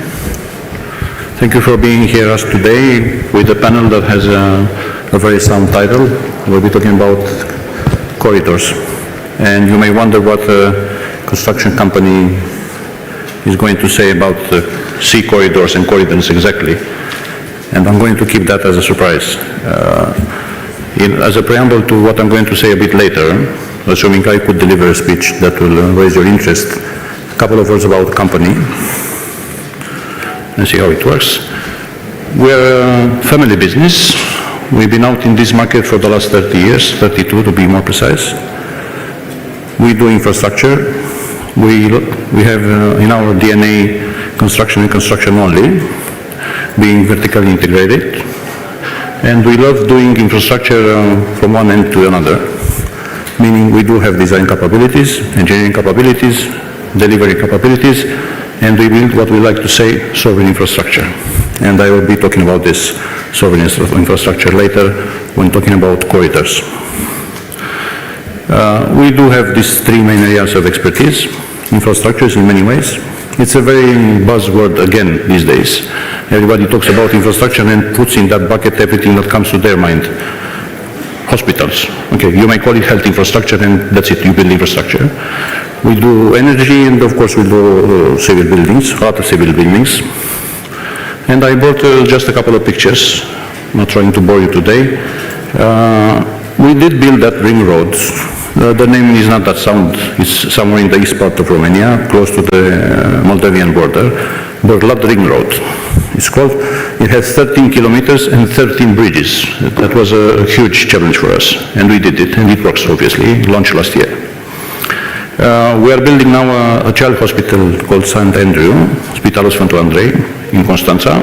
This will be ready February next year. It's something like that has never been built in the last 20 years in Constanța. We finalized Timișoara International Airport last year, along with Tulcea and Baia Mare. I know Tulcea doesn't have enough traffic, but still we build it. We're very active in the energy part, meaning we are, as we call it, in the yard of Nuclear Electrica. Chernobyl, it's a nuclear plant. We did dry storage. We're now working for the refurbishments of Reactor 1, finally. Others will come. We've been in this Rovinal power plant. What we see in white there, it's a cooling tower. By the time we did it, nobody else had the experience for the last 20 years. So we are a bit of pioneers in this field. And buildings. I dropped here an arena. I dropped here Bucharest School of Economic Studies. That was a refurbishment, and I brought a residential project. All these are actually a piece of a puzzle that will compose a picture that I'm going to deliver a bit later. What to keep in mind is that construction can be also a political or geopolitical actor, and I'm going to tell you a bit later about it. Thank you very much for your attention. Have a nice panel. Thank you very much. Okay, thank you very much for your presentation.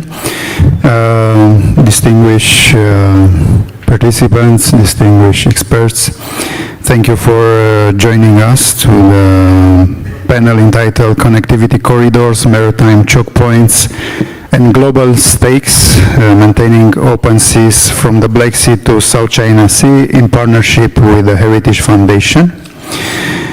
We have a challenging topic and great panelists with us. As an introductory remark, I would say that we are still facing highly challenging times as the international maritime order is contested across 3 theaters.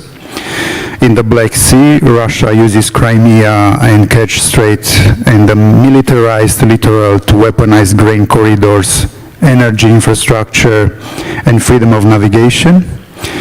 In the Persian Gulf, Iran and its proxies periodically disrupt 2 of the world's most consequential choke points. In the South China Sea, China is building artificial islands as part of its broader campaign to expand its influence.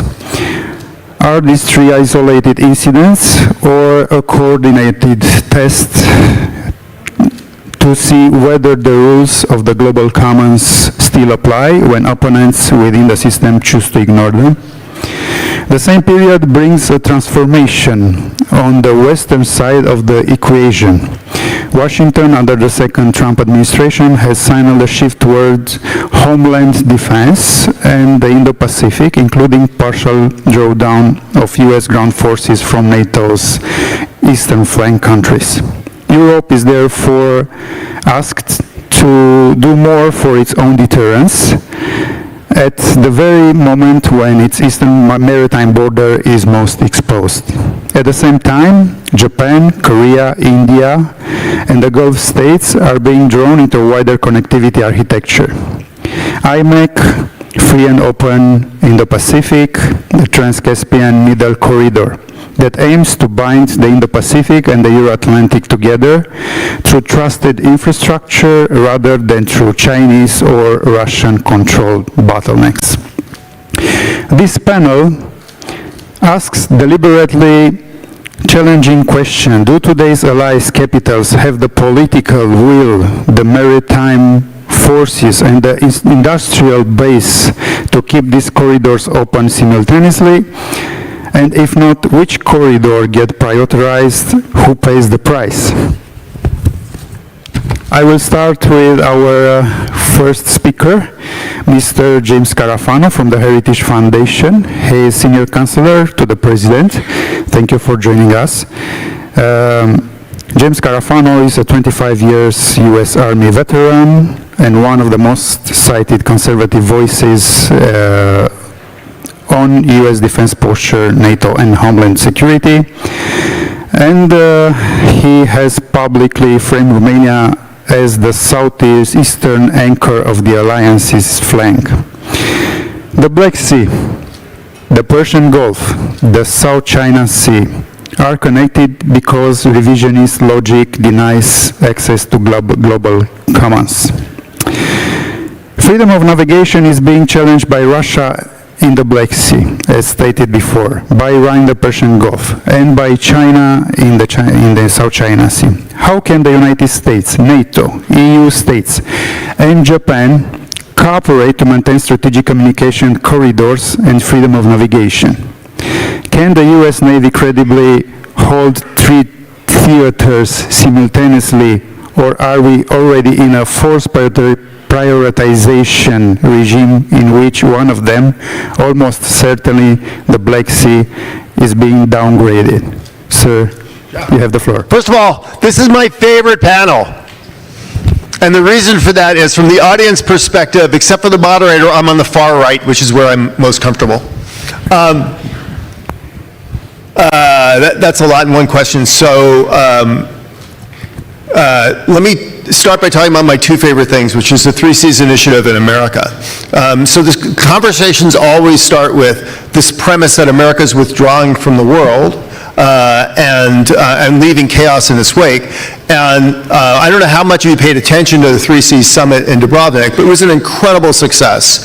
And I went there at incredibly low expectations. I mean, even though we have a 3 Seas investment fund and it's all been invested and it's delivering a fine rate of return and it's a great proof of principle concept, you know, we've always seen this kind of start and stop momentum as we've shifted, leadership from country to country to country. And I think, quite frankly, we all went into Dubrovnik with incredibly low expectations. And it was incredible, I thought. What they put together, the energy, the fact that you had 35 Japanese companies show up at the forum. You know, if there was a 16+1 forum at the same time, you know, maybe 16 people would have showed up. But there was over 1,500 people at this forum. And what was, I think, really impressive and insightful for me was the American footprint was incredible. It's the biggest, most impactful footprint that the United States has ever showed at the 3 Seas Forum, including when President Trump went to the first one and made the $1 billion commitment. And when you say America's leaving and we're walking away, on that trip, the U.S. made 3 major energy deals in Southern Europe, bringing reliable, affordable, abundant energy. Croatia, Bosnia, Albania, and Greece made one of the largest data center deals. There's another massive data center deal coming in a country in Southern Europe to be named later. And if you're keeping track of the U.S. investments and commitments in Ukraine, for example, the United States is all, matter of fact, if we're honest with ourselves, the United States has done more in the last 30 days to bring reliable, affordable energy to Europe, to bring more digital capacity to Europe, and to have more of an economic investment and presence in Europe than the EU has done in the last decade. So the notion that somehow America is walking away from these things is wrong. And actually what we're seeing is reflective of a significant but often undiscussed aspect of U.S. grand strategy, which is the United States is the biggest advocate and investor and supporter of all of the corridors. And it is actually maybe the most fundamental component of American strategy. And why? And it's actually the answer to your question, which is, can the United States really, as a global power with global responsibilities, and if the great lily pads that connect the world together are Europe, the greater Middle East, and Asia, can the United States ensure freedom of the seas, freedom of connectivity in all three areas simultaneously against all the threats to the world today? And the answer is very simple: no. We don't have that capacity. We could do shock and awe like nobody's business. But there's a big difference between doing shock and awe and having sustained presence in a theater for many, many, many months in either a major conflict or a major, force requirement. We can't do that. And so why the U.S. has really embraced the idea of the connectivity provided by corridors is for two reasons. One is, the more corridors there are, the more assured global access we have, and that is to our benefit. The other thing is, when you build corridors, and we're seeing this right now happening in real time, the corridor, the people that live in the corridor become the stakeholders, and they provide part of that security, part of that energy. So if you look, for example, right now in the greater Middle East, we can talk about IMEC all we want, but the reality is IMEC is happening in real time. Everybody in the Middle East is finding new ways to get their products, goods, and services to market, right, through different ways, and they are joining in collective security to help defend that. So one is, it provides us global access. The other is, it is the only way that we can really outsource effectively to support our own interests. So I think we're going to see more of this from the United States and more of these investments. And the answer is, are we walking away from Asia or the Middle East or Europe? And the answer is emphatically no in all three cases. Thank you very much. We'll be back to you with other questions later. Now I would like to invite Mr. Alisher Abdreshev from Kazakhstan. He is a leading expert in the Department for European and American Studies at the Kazakhstan Institute for Strategic Studies under the President of the Republic of Kazakhstan. He specializes in European and US foreign policy, post-Soviet politics, regional security, and geopolitical dynamics shaping Central Asia. Mr. Abdreshev, you are an advocate for multi-vectorism 2.0. Therefore, Kazakhstan does not choose between Russia, China, and the West. It monetizes the geography that makes it indispensable to all three. Central Asia is rich in energy resources and rare minerals, and is a vital space for Russia, China, the US, and Europe. How can Kazakhstan balance these powers whose interests often compete? Has multi-vectorism that you are advocating for hit its political limit? Following President Tokayev's comprehensive strategic partnership with Putin last November, right after his Washington talks, how credible is the balancing act in Western capitals? Thank you so much. First of all, I would like to thank the New Strategy Center and all partners of this conference for organizing this important discussion. Today, strategic corridors and freedom of navigation are becoming key issues for global security and the world economy. From the Black Sea to the South China Sea, we see growing competition over transport routes, energy supplies, logistics, and maritime security. The Black Sea today is no longer just a regional space. It's one of the main connectivity hubs in linking Europe, the Caucasus, Central Asia, and the Middle East.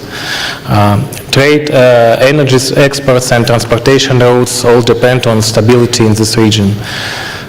During my speech, I would like to tell you about the Kazakhstani position in this geopolitical situation around the transport corridors, logistics, and other different issues. The war in Ukraine clearly demonstrated how quickly security problems can affect global trade and transport. For Kazakhstan and Central Asia, the consequences have been especially serious in logistics and energy exports. First, Kazakhstan remains heavily dependent on the Caspian Pipeline Consortium, the CPC route, which transports most of Kazakhstan's oil through Russian territory to the Black Sea port of Novorossiysk. This means that stability in the Black Sea directly affects Kazakhstan's economy and state revenues. Since 2022, we have seen repeated disruptions, technical suspensions, and security risks surrounding CPC operations. These developments highlighted the vulnerability of relying too heavily on a single export route. As a result, Kazakhstan accelerated efforts to diversify transport and export corridors. Today, special importance is being given to the Trans-Caspian International Transport Route, the middle corridor, which connects Central Asia through the Caspian Sea and the South Caucasus onward to Europe while bypassing Russia. After the beginning of the war in Ukraine, we can say that only two regions in the post-Soviet space have remained attractive for major international investment and large infrastructure projects. It's Central Asia, the Caucasus, especially Azerbaijan. Today, Kazakhstan, Azerbaijan, and other Central Asian countries are actively developing joint transport and logistics projects across the Caspian Sea toward Europe. One important example is the construction of a fiber optic cable under the Caspian Sea between Kazakhstan and Azerbaijan. This project is aimed at strengthening digital connectivity between Asia and Europe. Currently, Kazakhstan depends on Russian roads for approximately 95% of its internet traffic transit. Therefore, this project is strategically important for reducing dependence and strengthening digital resilience. After the war in Ukraine began, the geopolitical importance of Central Asia increased significantly. Many international actors started viewing the region not only as a source of energy resources and critical minerals, but also as a relatively stable transit platform between Europe and Asia. Over the last few years, we have seen many Central Asia Plus formats. Summits were held with Japan, United States, Russia, Turkey, China, and the European Union. This year, another summit with South Korea is expected. This clearly shows that major geopolitical players are trying to strengthen their positions in Central Asia, especially in the economic and transport logistics sectors. China remains one of the most active players through the Belt and Road Initiative. At the same time, the European Union is also increasing its engagement in the region, through the Global Gateway Initiative. The EU Central Asia Summit in Samarkand demonstrated strong European interest in developing the Middle Corridor and investing in infrastructure and logistics hubs around the Caspian Sea. The United States is also showing growing interest in the Middle Corridor because of its interest in critical minerals and in Central Asia. What is particularly interesting is that despite global geopolitical turbulence, Central Asia demonstrated relatively stability. For many international partners and investors, this became an important signal. As a result, interest in the region as a platform for transport and logistics projects increased significantly. This is why the global importance of Central Asia has clearly grown.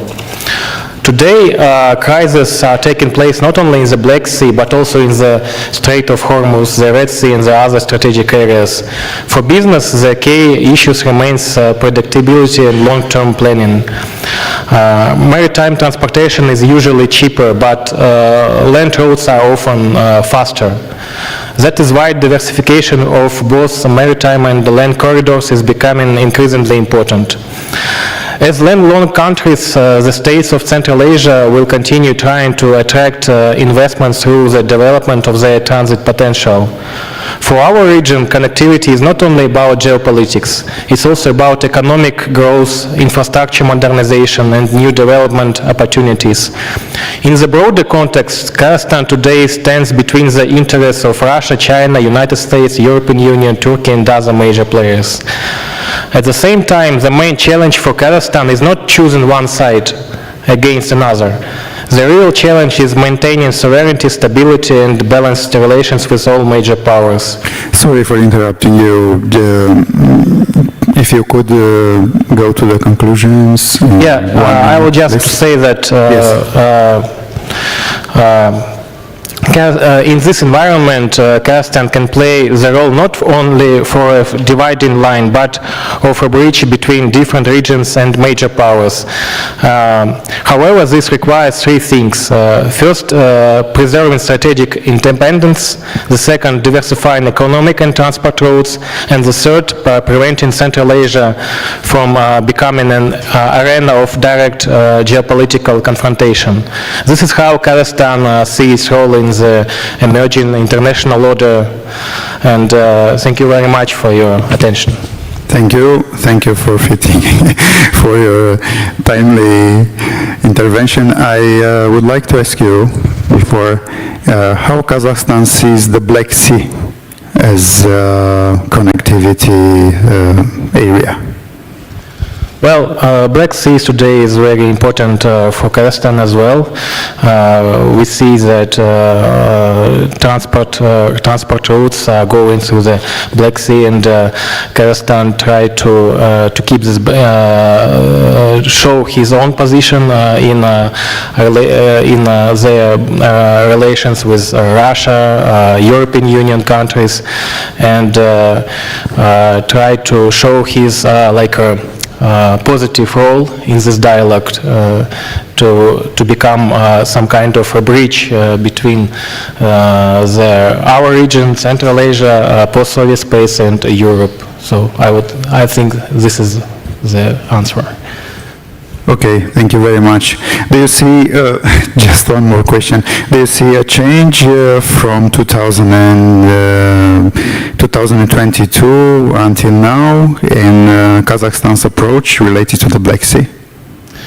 Yeah, definitely we see the changes, but as I said in my speech, I just want to mention that Kazakhstan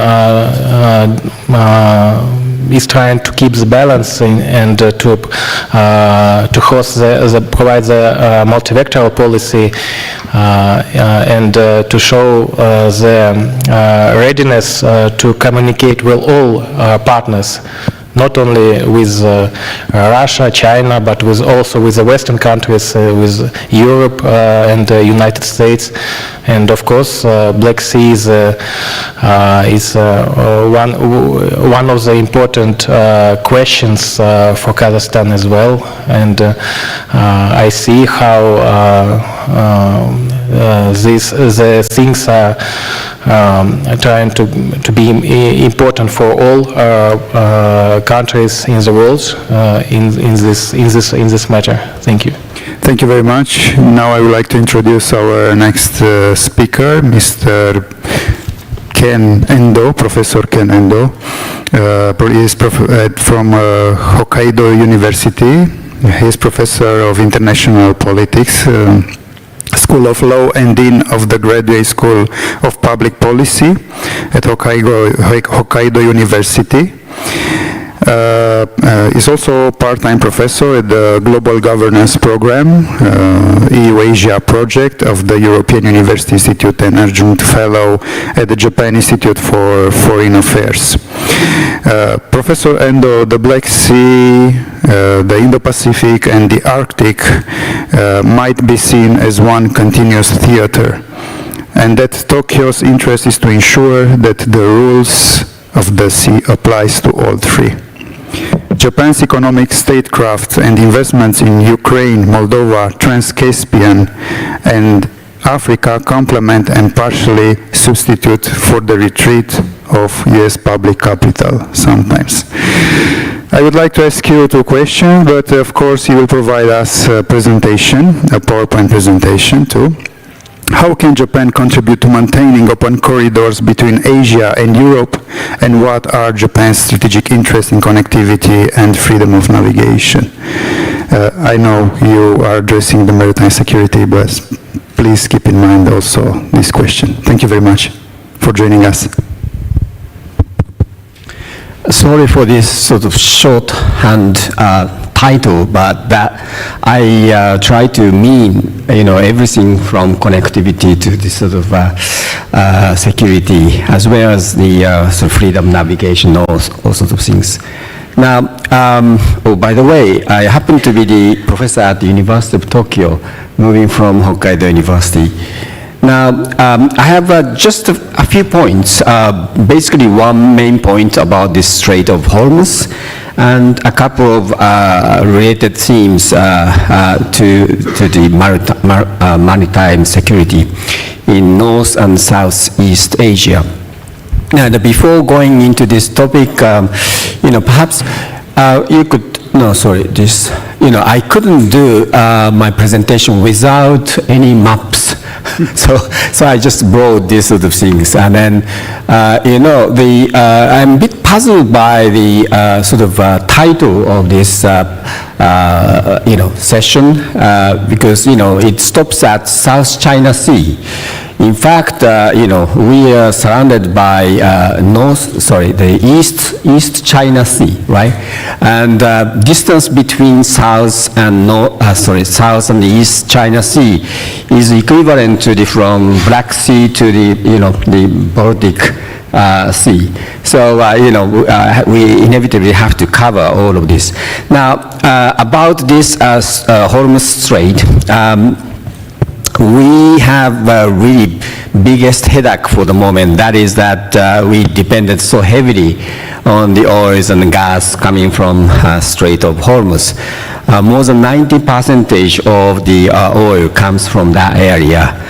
And China has done so well in diversifying the sources of this crude oil.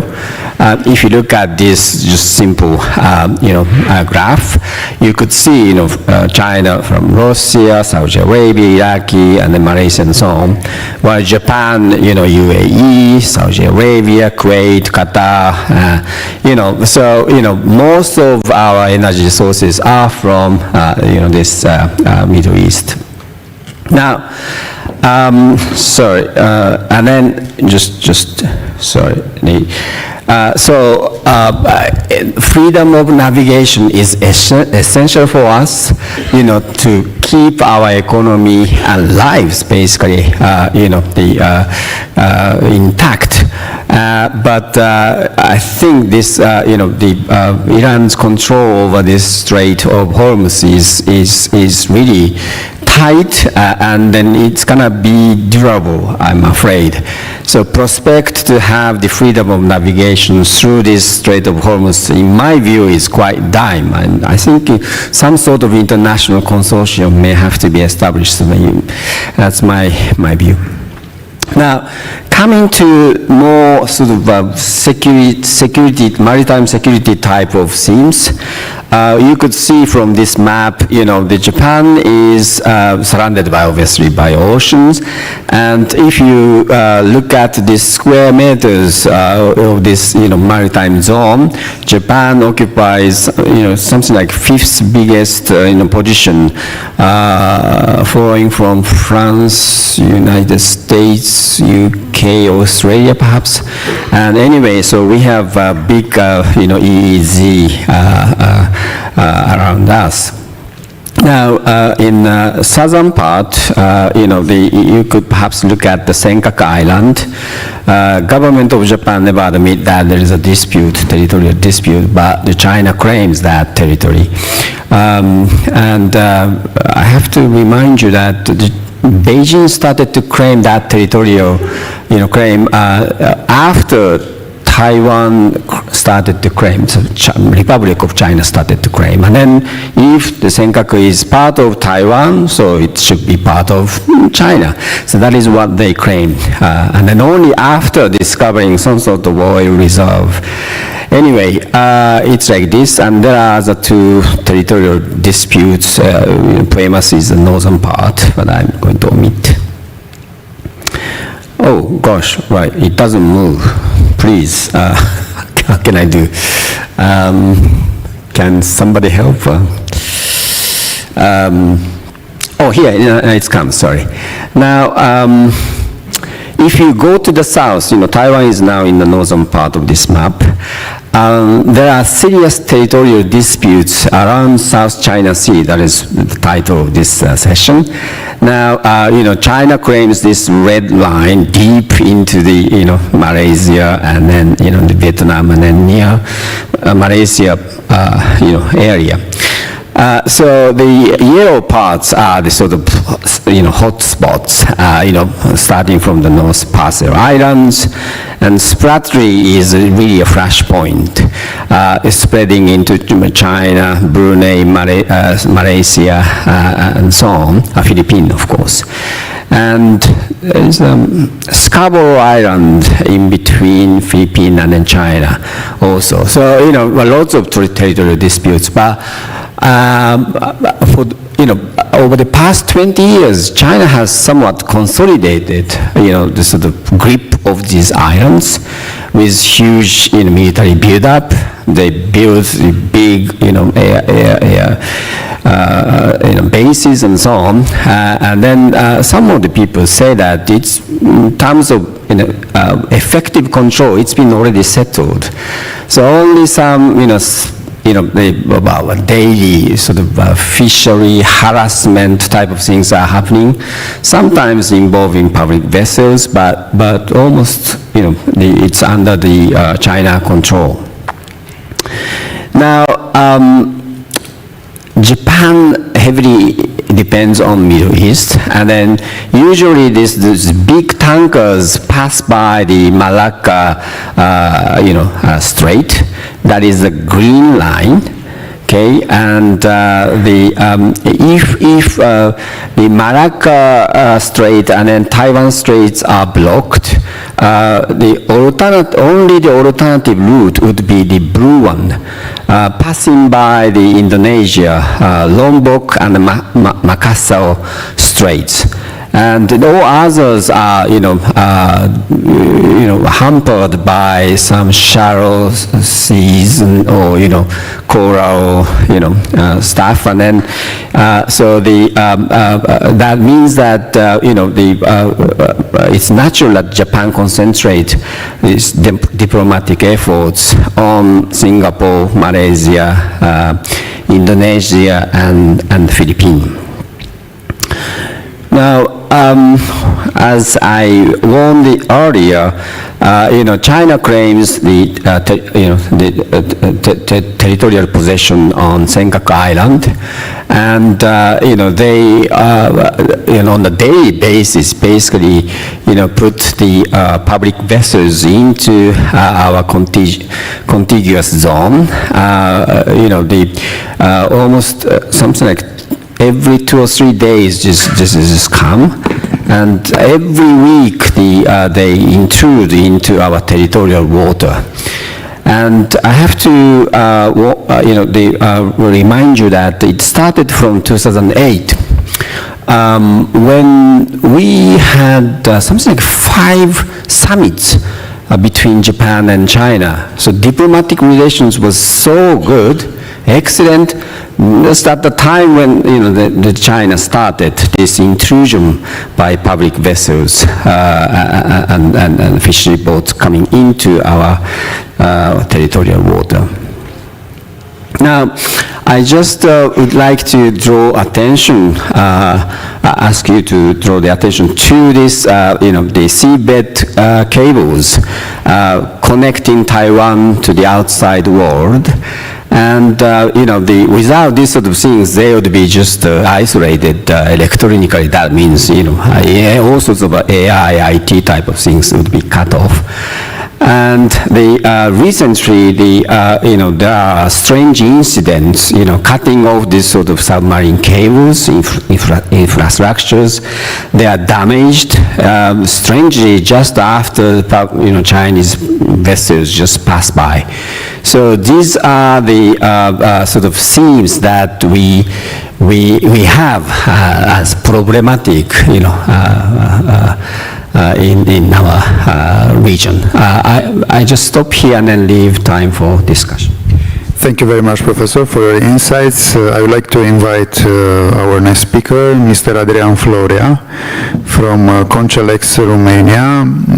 He is executive director of the company, an integrated construction company. You saw the presentation of his enterprise, the enterprise earlier.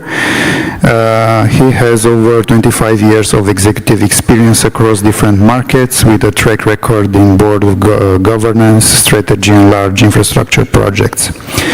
Let's shift the debate from geopolitics to deliverability. Corridors exist only if they are physically built, financed, permitted, and operated, often on tight political timelines. Without connectivity, we cannot discuss the development of major business projects. How can the private sector help maintain open spaces for trade and investment amid rising geopolitical tensions? Please present your view. Thank you for your question. I think it will take days just to scratch the topic. Now I see General Ben Hodges here. This is my third time in a New Strategy Center conference. I met General 3 years ago, and his saying is still stuck to my mind.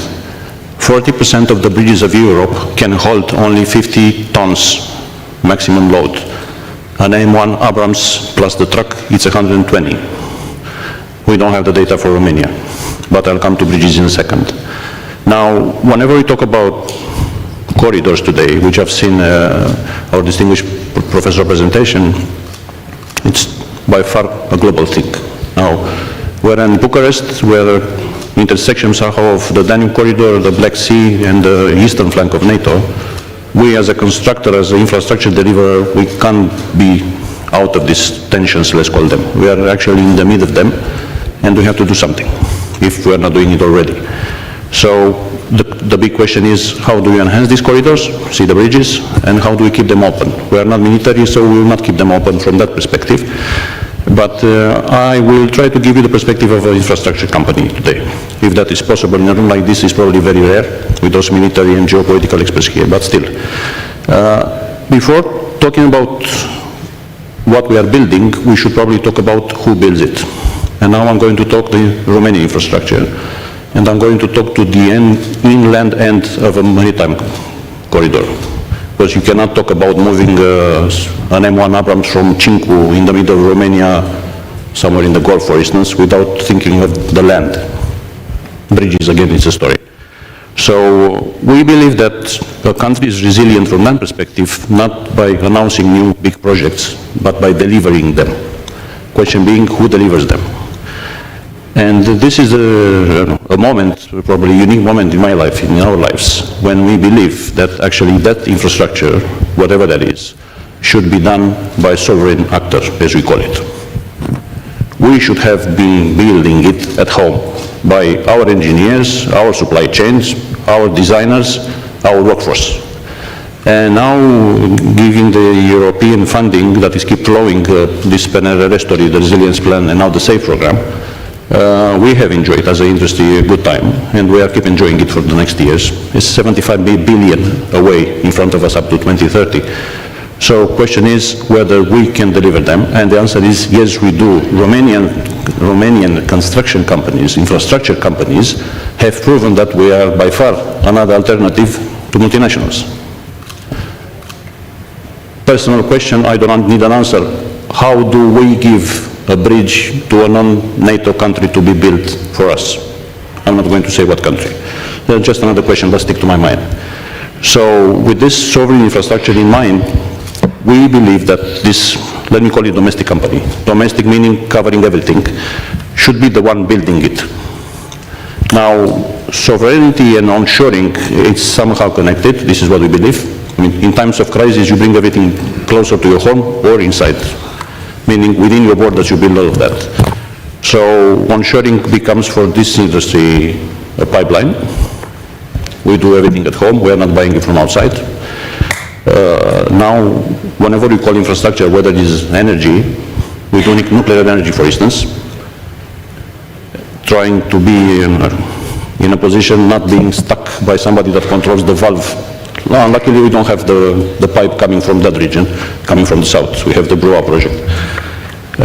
Requires actually company, organization, enterprise, as you call it, that will be able to deliver fast, to be here present at all the times, all the times. I mean, whenever the military will say, do it, you should do it fast. Now, at the end, or at the beginning of a corridor, you have a port, right? If you modernize a dock to get a big vessel, and the road infrastructure that connects the dock to the city is damaged, is degraded, let's call it, that's a vulnerability. And that should be covered by somebody that sits here. This is what we believe. Build it fast, build it to your own people, keep the money in the country. Even this European money, multiplier effect, it's better for Romanian companies by far. So keep doing it them here. The workforce, as we call it, and you'll be telling me, yes, but you bring foreign workers, blue collars. And that's another story. Bringing blue collars from, we have 10 nations, from Asia or Africa means that you need to tell them how to build. We say, whatever we build today, whether it's a hospital, whether it's a power plant, whether it's a museum or stadium or school, whatever it is, things that are making a society endure will later on contribute to that corridor. We need to keep them open by being ready at home. This is what we really believe. If we are today delivering nuclear power plants, works in a nuclear power plant, or I don't know, seismic big construction, we will be able to deliver bigger projects at a later stage. So with this 4 billion that SAFE is bringing for the road infrastructure, I believe this is going to fix all these gaps in the infrastructure that is missing. By far, this eastern flank will become better and better. We believe that construction companies can become easily a geopolitical actor. I mean, when something gets choked, diplomats are jumping in and they start talking. Well, business should start talking about how to avoid that, how to build something that will, you said deterrence at a point in time. Even as a deterrence, I mean, if I'm not using the strait, I have seen that they are building fast a rail that will move oil from I don't know point to what point. Imagine what kind of constructor they would need to build that fast, actually, and I assume it's domestic again. So for the policy makers in this room, if there are, and I hope they are, I will say that we are ready to jump one seat and say we are not only a construction company, infrastructure company, but we are a partner. and we want to play the partner role. I know Americans are doing that, and they love that. Private partnerships can be a story. So what we say is we're ready to build resilient, we are ready to build sovereign, we are ready to build fast. So the message for the Ruby is build sovereign, build fast, build now. This is what I would say. Let's keep that 40% going up fast. Thank you very much. General, you are inspiration for me. Thank you for your both critical and optimistic message. It's important also to hear the business sector's view on how corridors should be handled. It's a phenomenon, actually, that comprises many other actors, from government to business and civil society. Therefore, resilience is a shared responsibility. I would like to invite Mr. Kaush Arha from the Atlantic Council. He is non-resident senior fellow, Scowcroft Center for Strategy and Security at Atlantic Council, president of the Free and Open Indo-Pacific Forum, senior fellow at the Kretsch Institute for Tech Diplomacy at Purdue, former senior advisor on strategic engagement at USAID in 2017-2020, where he led the agency-wide framework to counter the malignant actions of U.S. adversaries and help design the grand strategies. Okay, I know. If we look through the trusted connectivity lens, and you are the author of this term and concept, we foresee a rule-based, transparent, high-standard infrastructure built by democracies versus a coercive infrastructure built by other competitors like Beijing, Moscow. But questions arise. The Black Sea ensures connectivity between the Danube corridor and Central Asia, as well as between the Baltic and the Eastern Mediterranean. By holding Crimea, and this is a question raised by the organizers, by holding Crimea, Russia controls the Black Sea. Could the current Trump administration recognize Crimea as Russian during negotiations to end the war in Ukraine? I have no idea. If they do, it would be a mistake. But I don't know what would happen. But I think the broader point you're raising and what connects here, which you asked Jim as well, is that we have now, Strait of Hormuz has brought the idea of straits being vulnerable to closer and economic shocks. That has made, again, re-emphasize the notion of the importance of free and open spaces. Whether it be Straits of Malacca, whether it be Straits of Hormuz, whether it be Suez Canal, these are choke points and they can be easily choked. The question then is, who does what to keep more resilient trusted networks around them, and who takes care of providing the defense for it? This is where I think President Trump's vision, written up on saying that regional partners need to carry the way with America. So I think your earlier question was, would America, guarantee all this? Jim answered rightly, we would not, we cannot, but we are planning to do so if the regional partners step up. That's the main issue.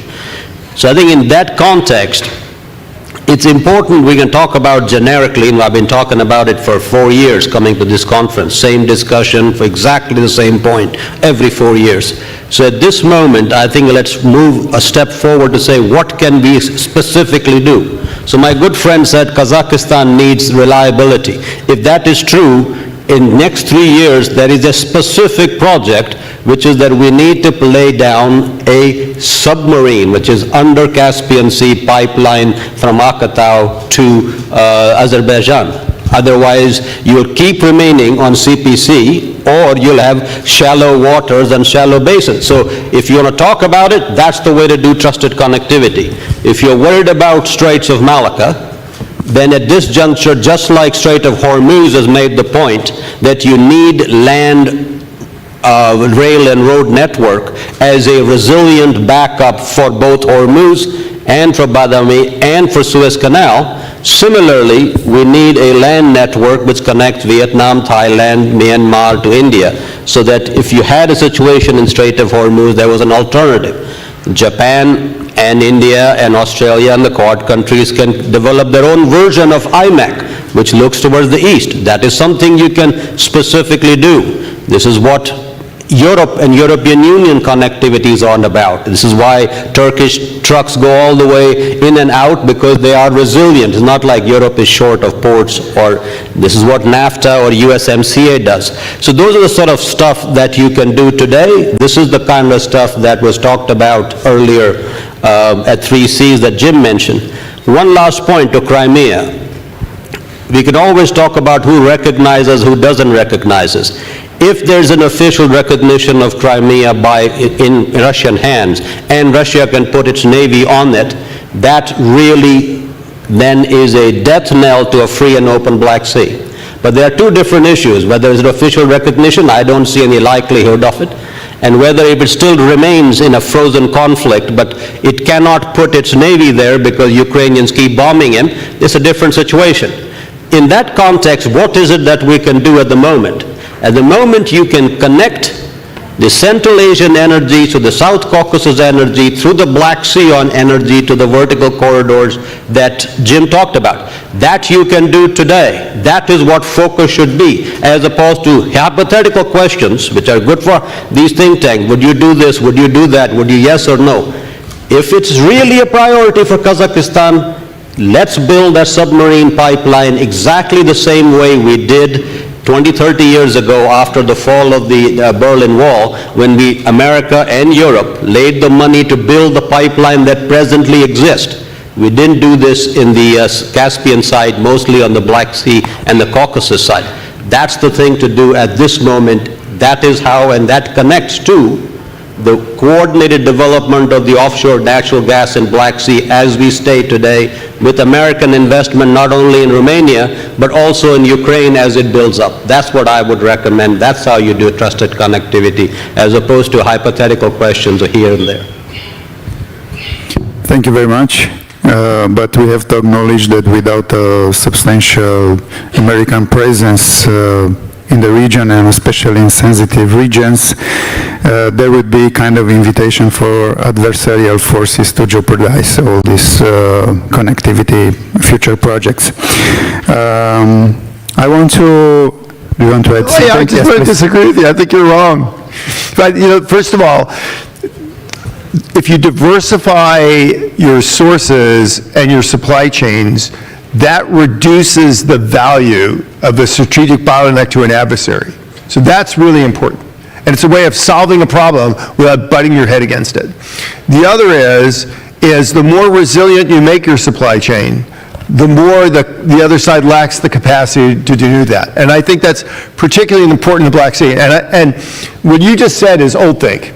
The notion that we're waiting for the United States to come in and tell us how to secure a free and open Black Sea, that is never going to happen. It didn't happen under the old administration. It's not going to happen under this administration. This administration is increasingly look to partners in the region and say, what are you doing to protect your own infrastructure and your own supply chain?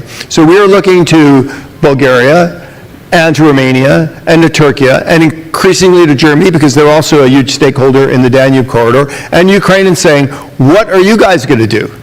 And then if there are things where the United States can come in and help support and build that capacity, I think we're perfectly willing to do that, whether it's investing in a port, uranium port on the Black Sea, or other projects, or investing in, for example, the Trans-Caspian pipeline, or alternative routes through Georgia and Armenia to buy. We're happy to do that. But the notion that the United States is going to solve this problem for you, that's a bad idea. And the other reason why it's a really stupid idea is, in the end of the day, you have no autonomy, you have no viability, you have no ownership, right?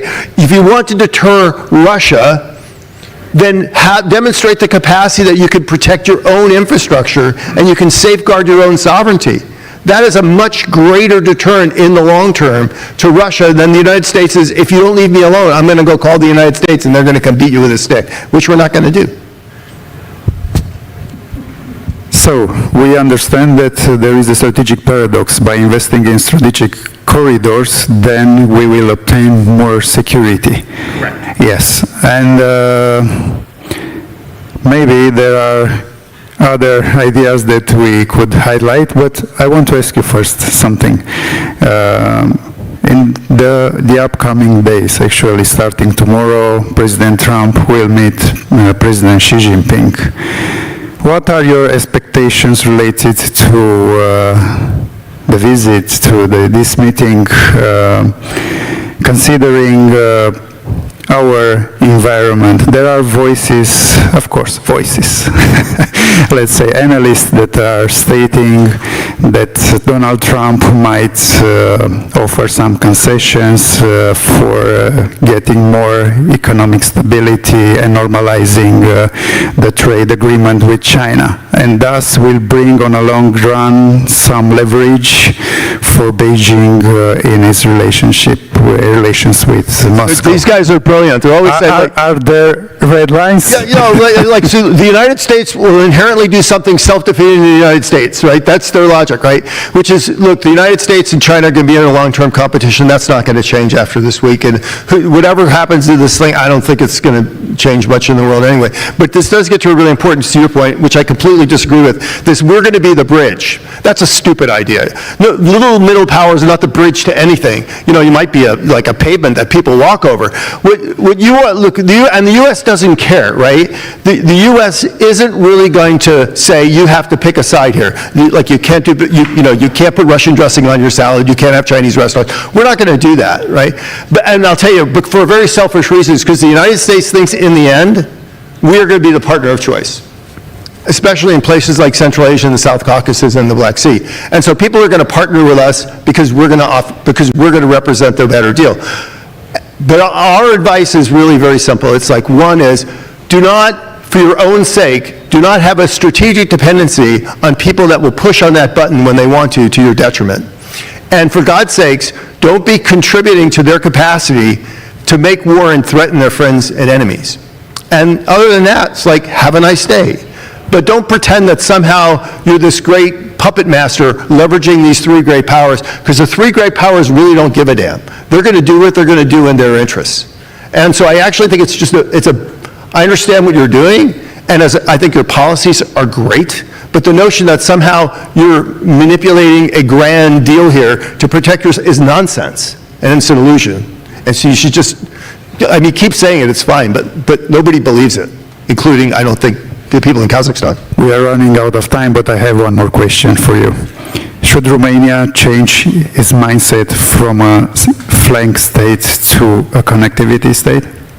Well, I think the reality is Romania is always going to be both. And that's its incredibly strategic value, and why I think the United States is always going to look to Romania as an important strategic partner. Because the reality is a secure Europe starts with the ability to deter the threat from on the eastern flank and the southern flank, and that is impossible without Romania.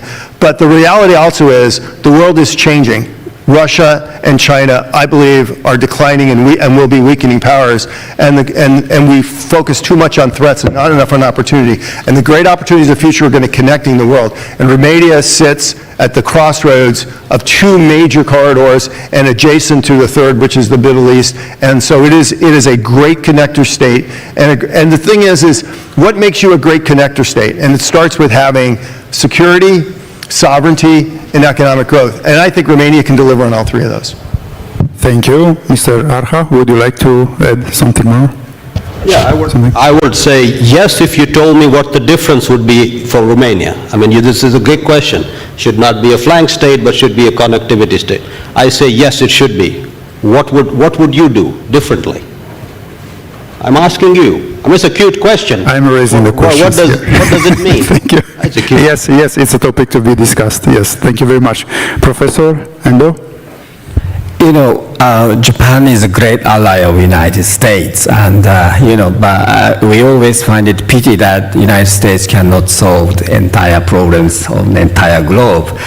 But the current problem is that it's not just the United States cannot do much, but the United States creates the problem if you look at Japan's heavy dependency on the Strait of Hormuz, with this military intervention, you created this problem of, sort of Iran's, you basically enhanced Iran's influence on this strait. And we cannot let others solve this problem. No, I just disagree. Iran, and then what we have to do, Iran can I talk a little bit? Because, what persuade, basically this sort of events persuade us that we really have to be really independent-minded. We have to diversify our, energy sources, from not only geographically but also functionally, nuclear power stations and all other things, natural, renewable energy and so on. But the speed at which we catch up with this in this direction is much slower than the reality. So that's the problem. We really have to have some sort of transitional plan, and we cannot build this sort of land pipeline because we are surrounded by oceans. Of course, we have to be really bit more, diversified, independent energy sources to ourselves. That's the sort of solution that we have. Look, I don't disagree, but let's be honest. Iran created the problem. They kept the ships from going through the straits, not the United States.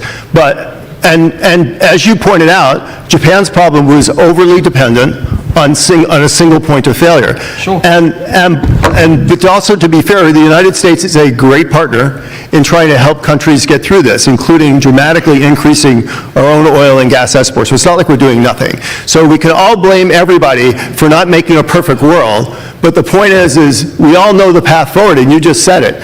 Diversify, protect your supply chains, and that is the key to thriving and surviving in the modern world. So we don't disagree on that. Thank you very much for your contributions. So let's give a round of applause for our speakers. Thank you very much. The next session will start at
So, Europe's nuclear umbrella, from transatlantic assurance to European ambitions.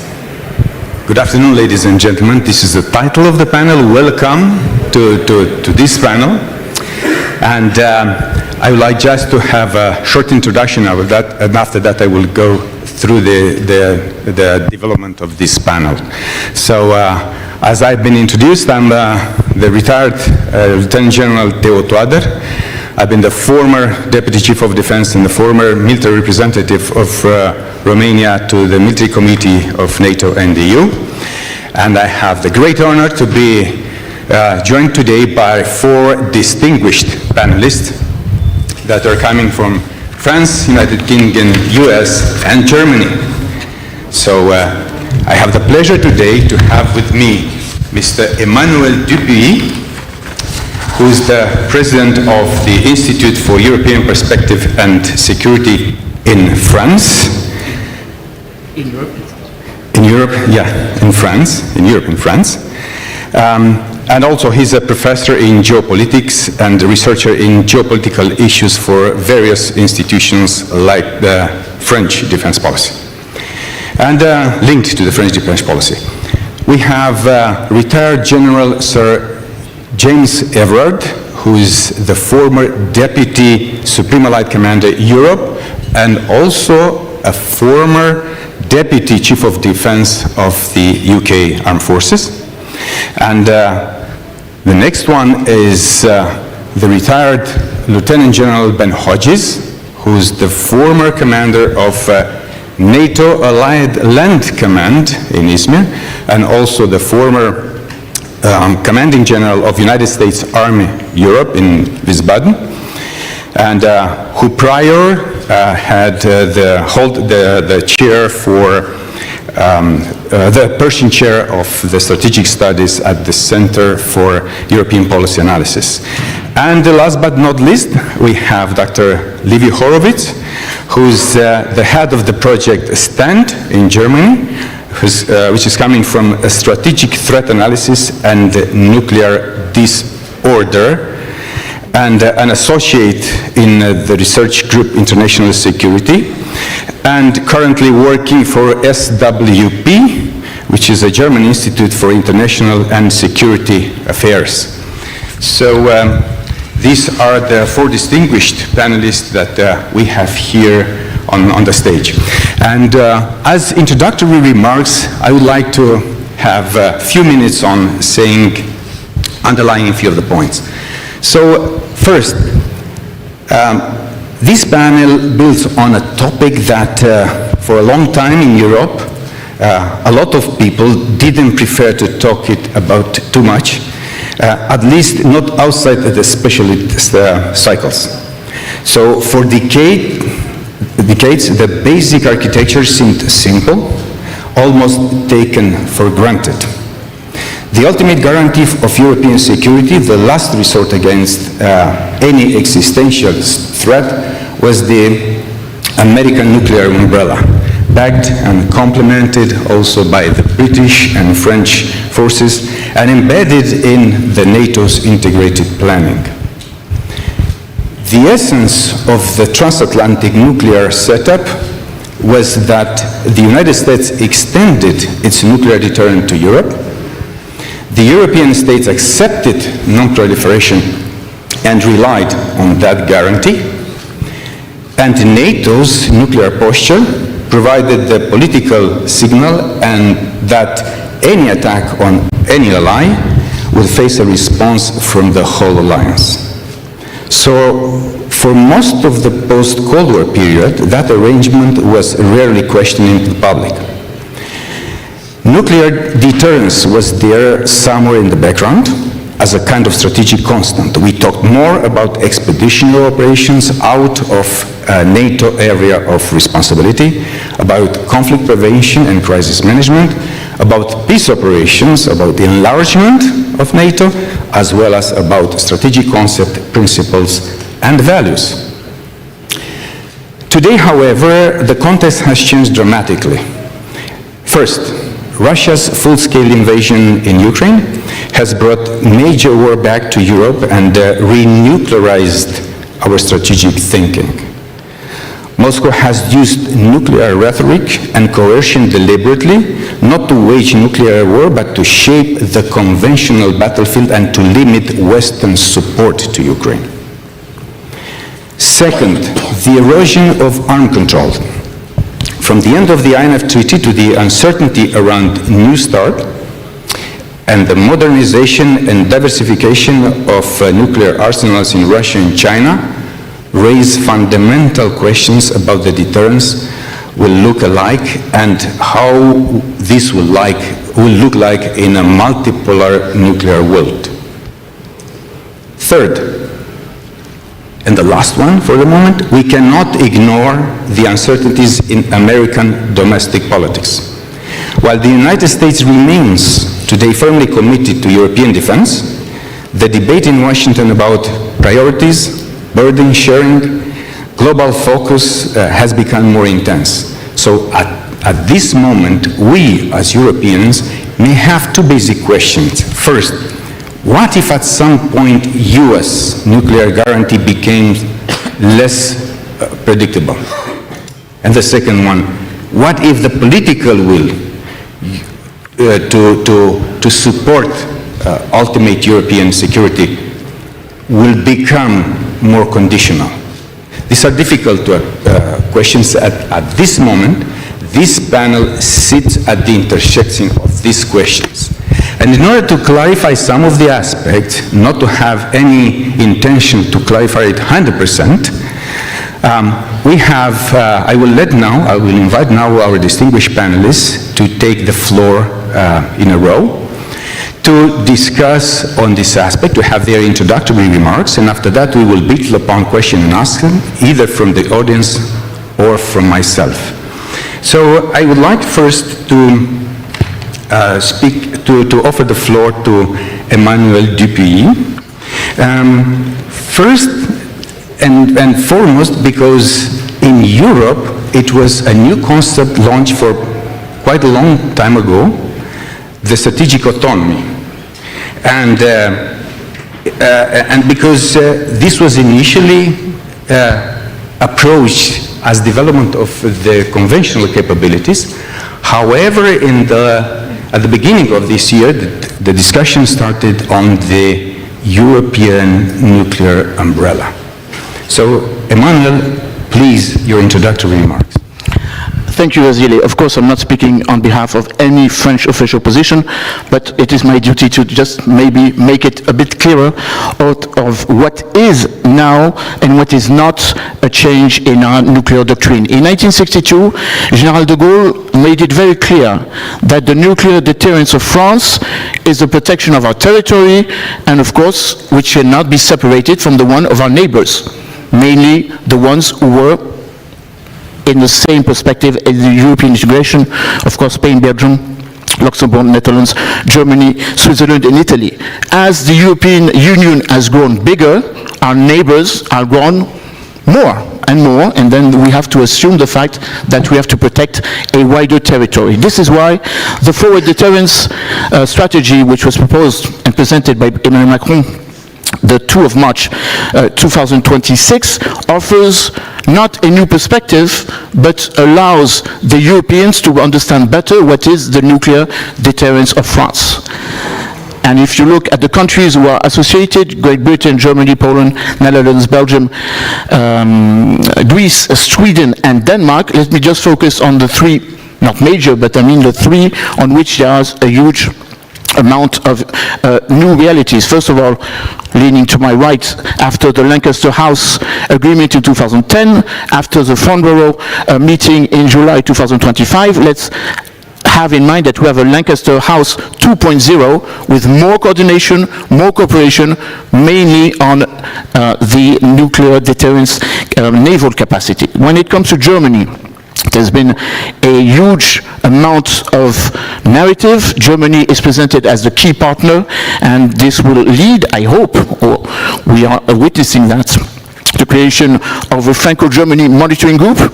May we see it as the core of a EU nuclear planning group outside of NATO, maybe. Let's discuss on that. And of course, Poland, after the meeting, the summit between Emmanuel Macron and Donald Tusk in Gdansk, bringing two very interesting perspectives.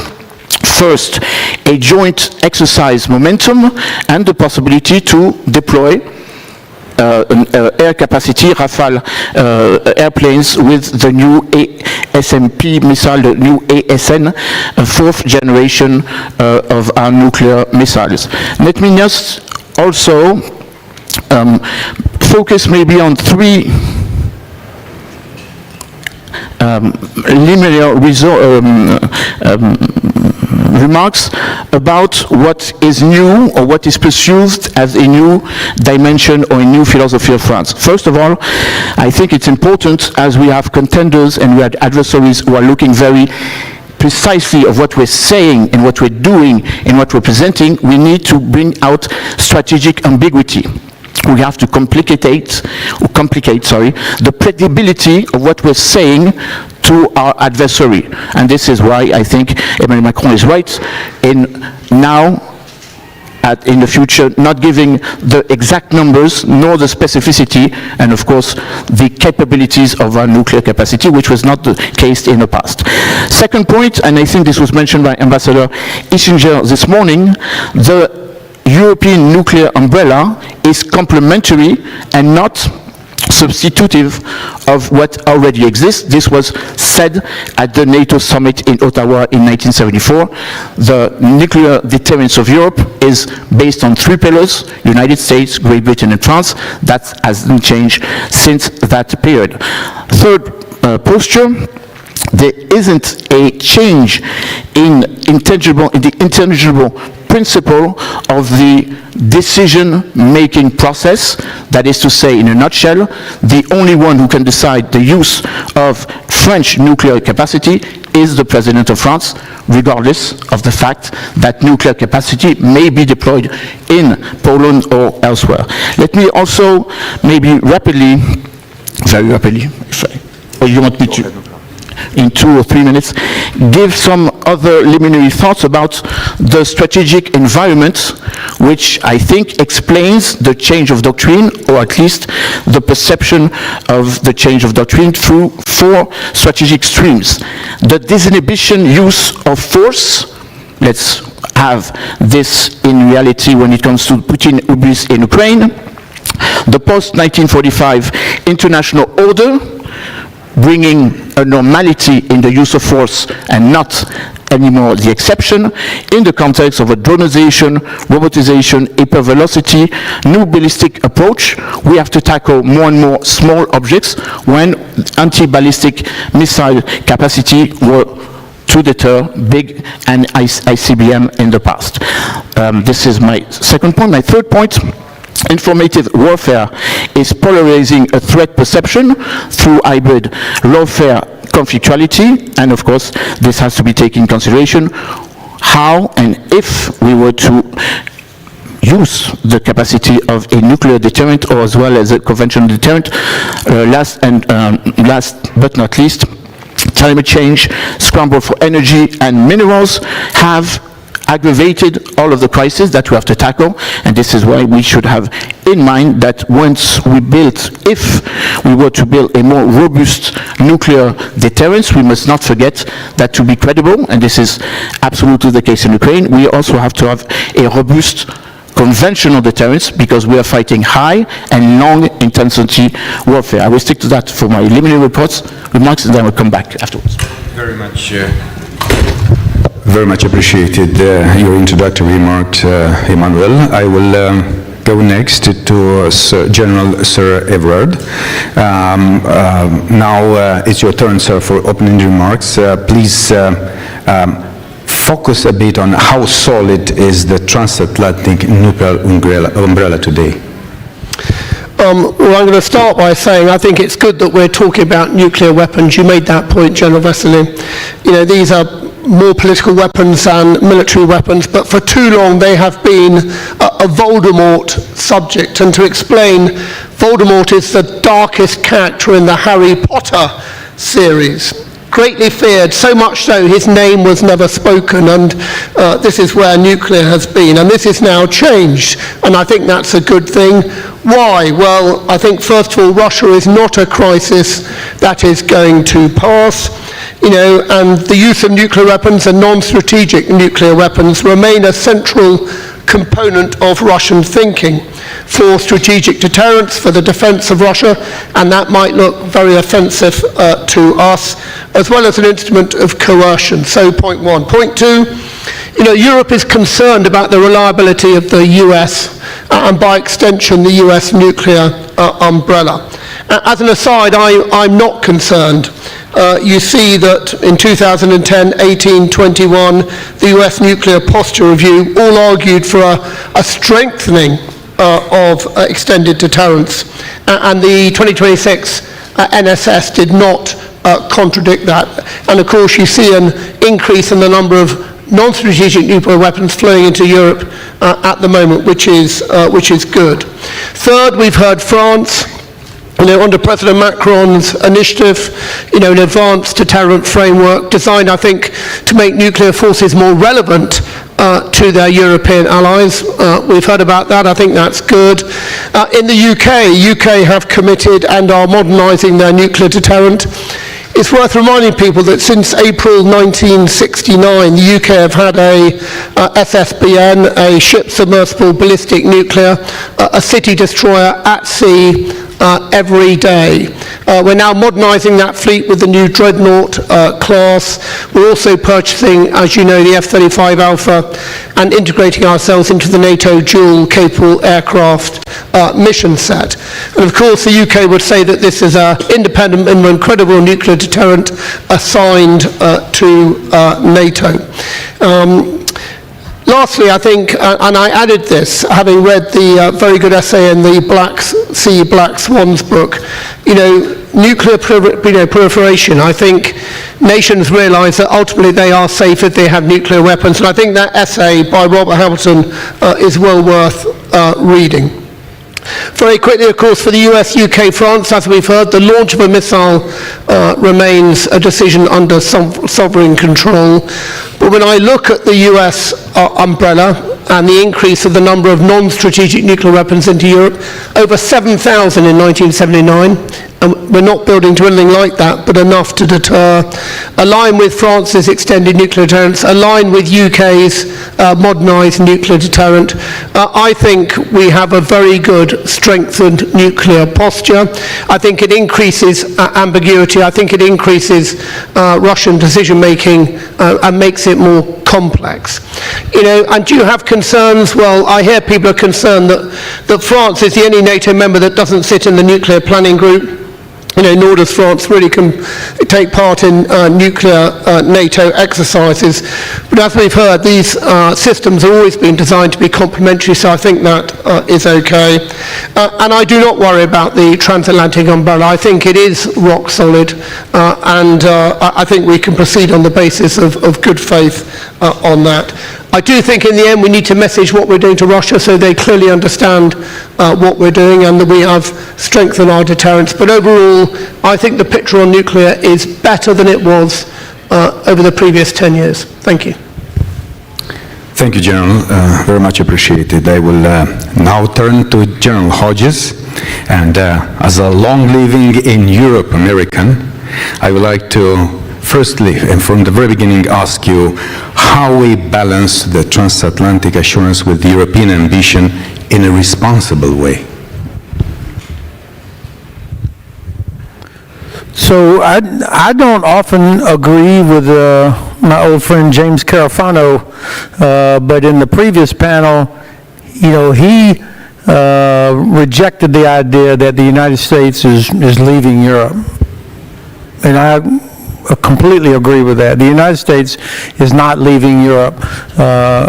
I don't like the language that comes from the White House, the way it's delivered, the confusing signals that come out of the White House. I think it's terrible. It's unhelpful. But the fact is, Europe is America's most important trading partner as a bloc. So from a White House that is almost purely transactional in everything it thinks about. It is in the interest of the United States that Europe is prosperous, which means it has to be stable and secure. And that's one of the main reasons I think that the idea that the United States would leave or that it would somehow withdraw from NATO, or more to the point of this panel, that it would withdraw, that we would withdraw our nuclear deterrent, I just think it's very, very unlikely.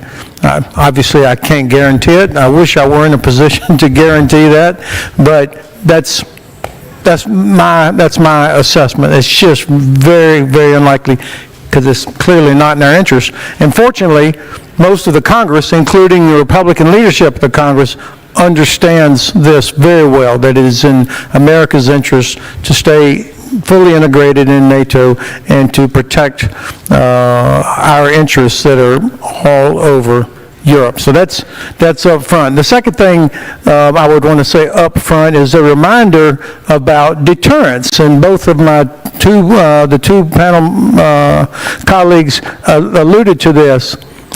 Deterrence is about having capability and the demonstrated will to use that capability.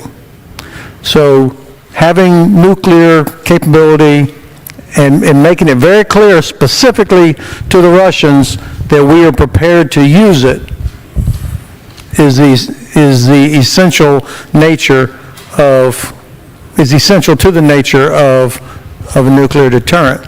But I would also say that you don't actually have to have a nuclear weapon, particularly a tactical nuclear weapon, with the modern systems that are available today, ballistic missiles, different types of warheads, the ability to strike deep at critical targets.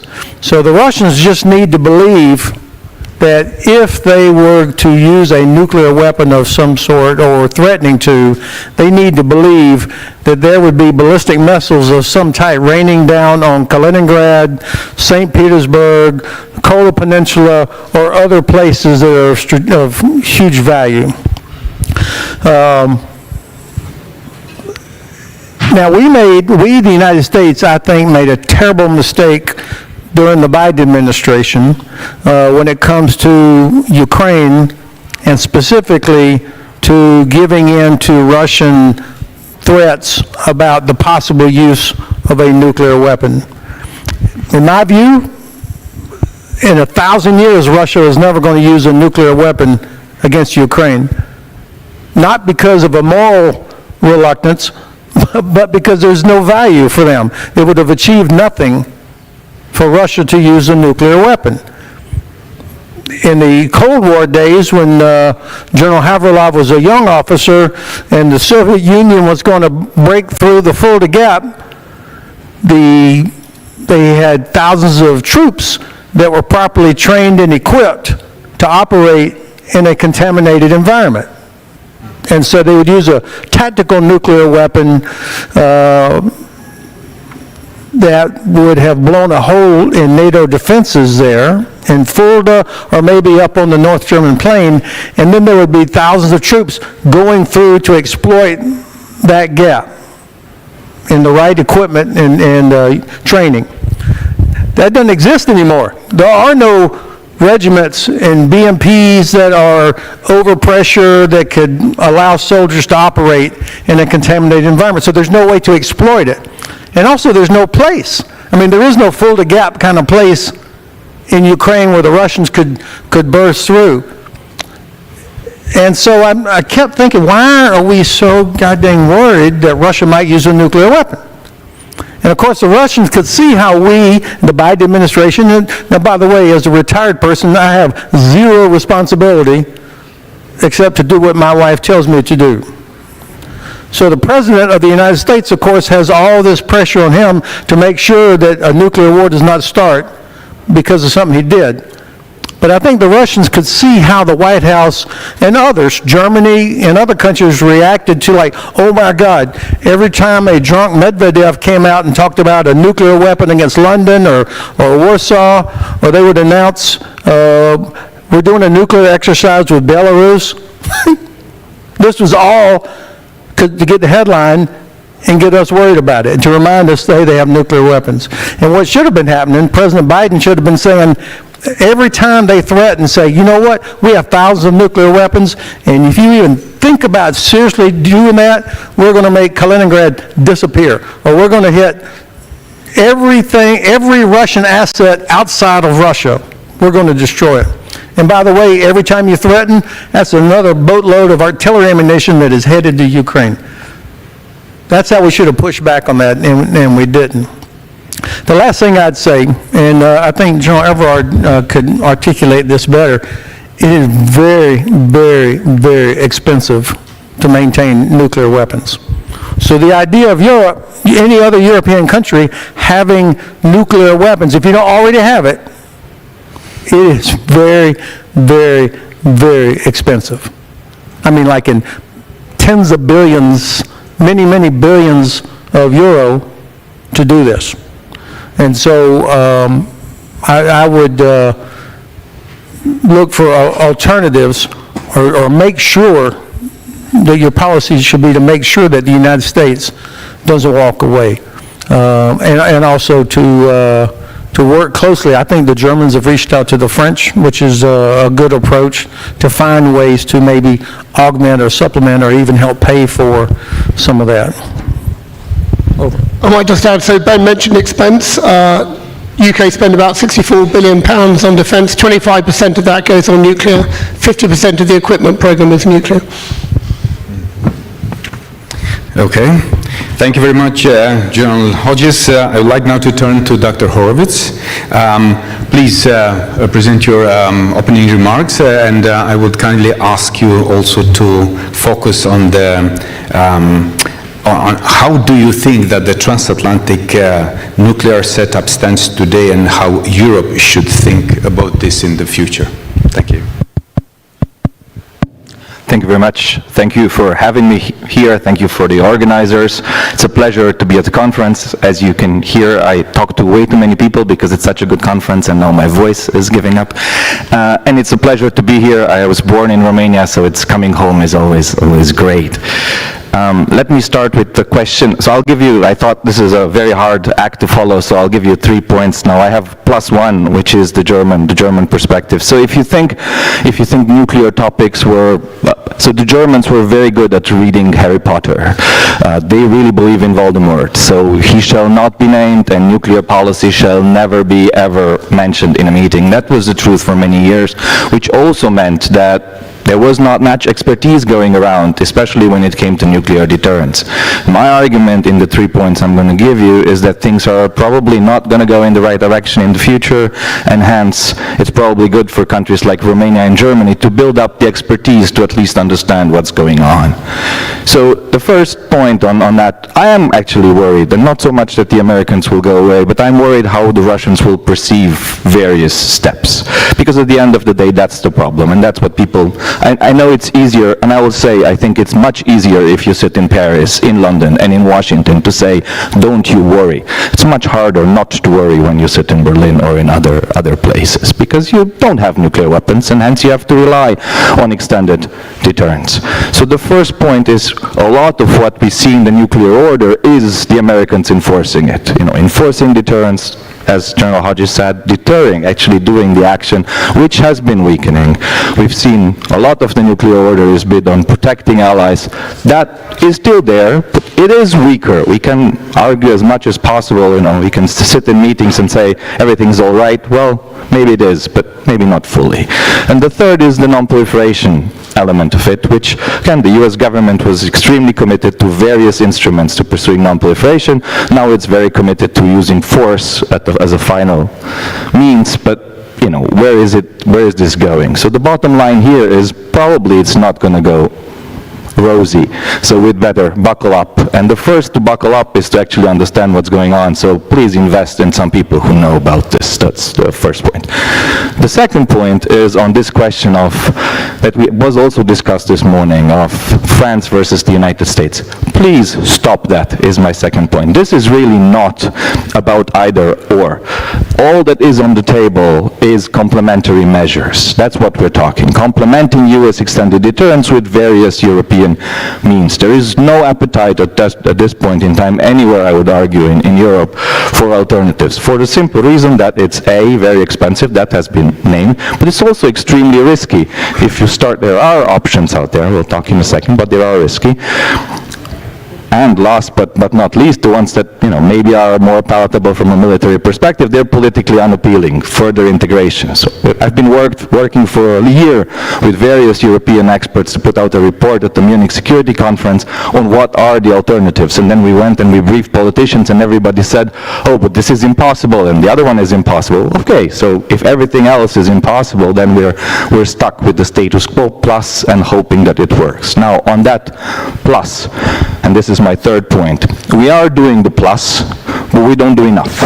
That's my last. So what does it mean? So the plus is how to strengthen the European pillar of deterrence, the nuclear component in Europe. And we take a number of political steps. More exercises, more communiques, more dialogues with France and Britain, Germany and France, etc., etc., etc. That's one component. Then we have a small military component of strengthening French deterrence. At the end, we plan at some point, maybe it's possible to disperse better French air assets and hence to make them more survivable, although the argument is they're already survivable, so the question there. But then is the third aspect that President Macron talked about in his speech, and that is us Europeans managing escalation. And that, in order to be credible in doing that, we are not just having to buy some assets, but we also have to talk to each other and coordinate how we're going to use them and when, in order to be credible and hence to deter. Those things don't deter just because you buy them. And we seem to be, at least some of us, pretty good at having contracts to buy them, but not really good at, or at least, well, we'll see how good we are, but at least we're trying. But in terms of thinking hard about how we're going to deter with those tools, well, I think that we're lagging strongly in what the United States is working, at least from my small window of where I'm working. Maybe there are other people who are smarter, and I'm happy to learn that is actually the case. So, thank you very much. Again, the bottom line is I think we need more expertise, and I'm really glad that we're having these discussions because that's the first step towards advancing these debates and hopefully getting more people interested in them. Thank you very much. Thank you, Dr. Horowitz. I will start now challenging our panelists today with some of the questions. Whenever from the audience the question is prepared, please raise your hands to let me see and give you the floor. So, okay, we have one, please. Hello, my name is Mihai Sotian.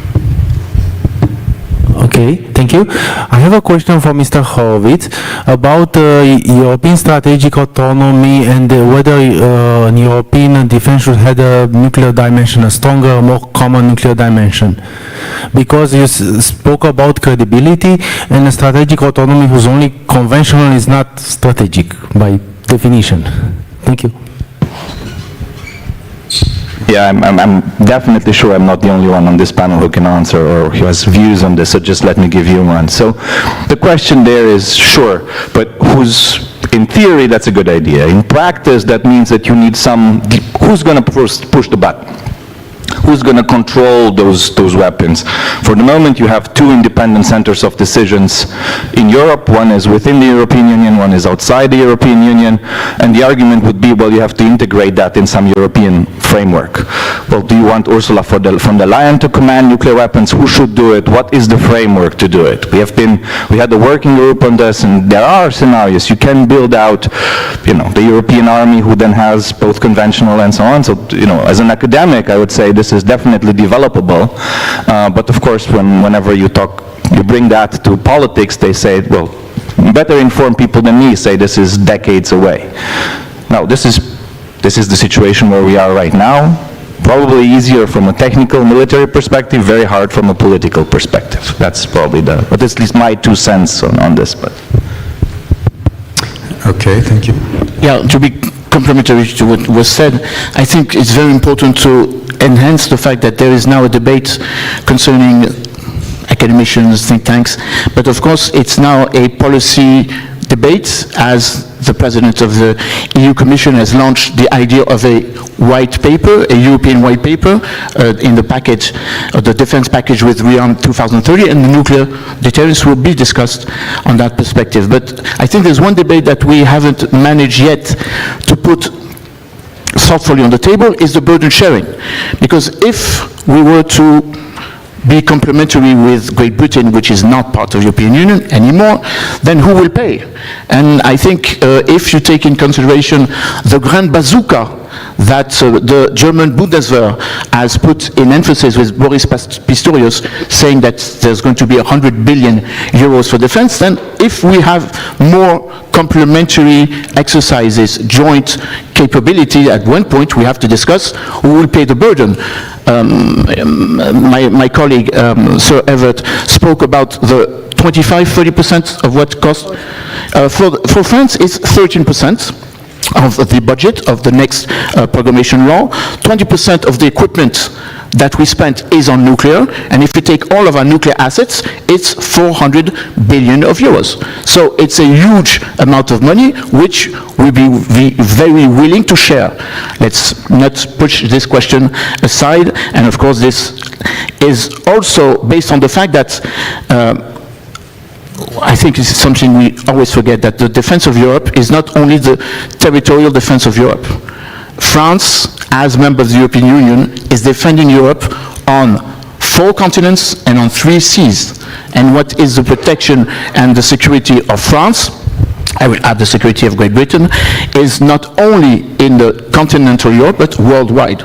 So we need to have this in mind as we are facing new competitors. We are speaking about Russia, but let's not forget that there is a strategic surprise when a few weeks ago Iran sent 2 ICBM in the direction of Chagos Island on 4,000 kilometers, bringing out a bit of strategic surprise that now all of Europe and London can be sometime or somehow targeted by Iran. So we have to take into consideration it's not only to deter Russia, but it's to deter the future contenders that we may have.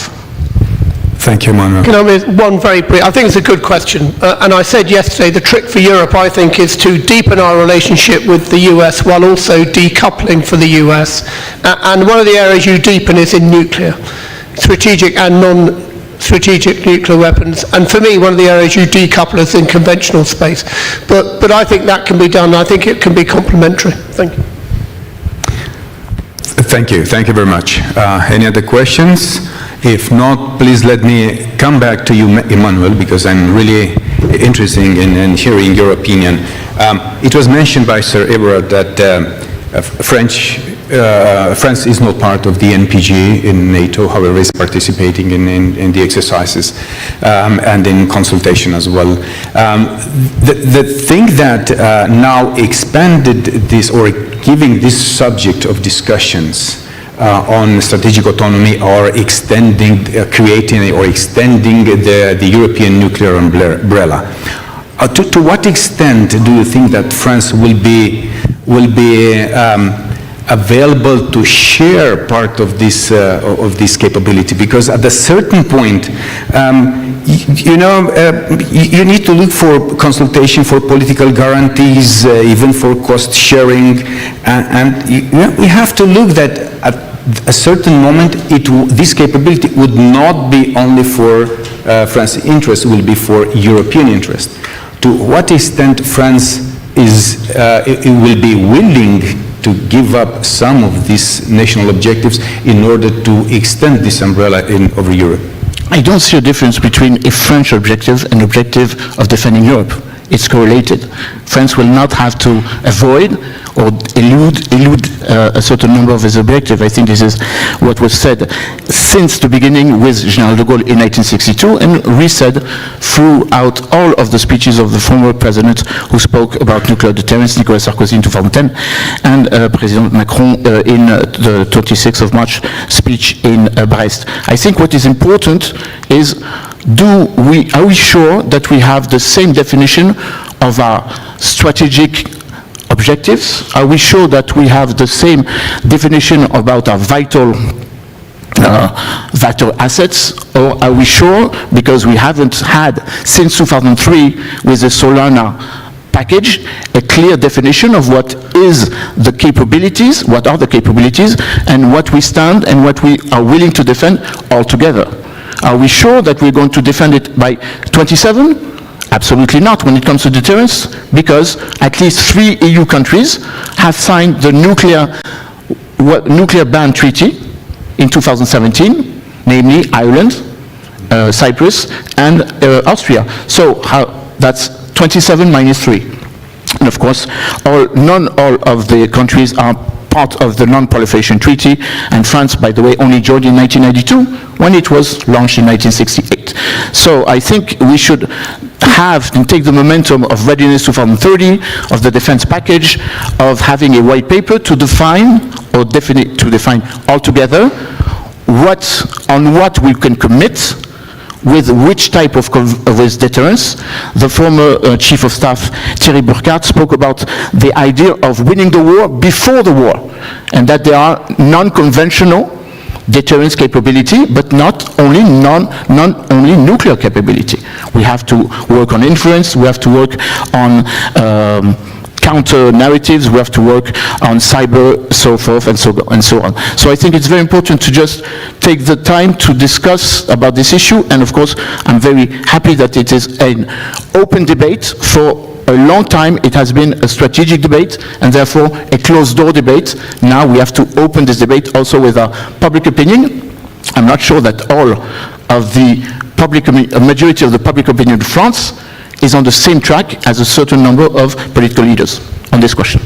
Okay, thank you very much. I will turn now to General Hodges, trying to ask him a question on the extension of the nuclear umbrella over the Ukraine, because we witnessed the previous panel speaking about the coalition of willing, and when we will have this kind of task force and deployed in Ukraine, we may say yes, there will be plenty of challenges, and we know from the military point of view how many challenges they are, starting with all the planning gamut, with the deployment cost, the sustainment cost, the rules of engagement, and so on. And obviously the narrative from the Russian side saying that it is a huge step in escalation. So do you think that in order to give good guarantees to Ukraine and also to protect Ukraine as well as our coalition of willing, would it be good to extend the transatlantic nuclear umbrella over the Ukraine? And this question will be also, I would like also, if it's possible, for Sir James Everett to answer. So NATO will get better the second that Ukraine becomes a member of the alliance. Just like we got better the second that Finnish flag went up in Brussels, and then when the Swedish flag went up, we got better immediately because of quality troops, strong society, strong defense industry. So I look forward to the day when Ukraine becomes a member of the alliance, and then of course this nuclear deterrent would be extended to cover Ukraine, but I know that's not your question. I think, to be realistic, politically, it's hard to imagine that that the alliance, or that the U.S., at least with this administration and actually the previous administration, would do that.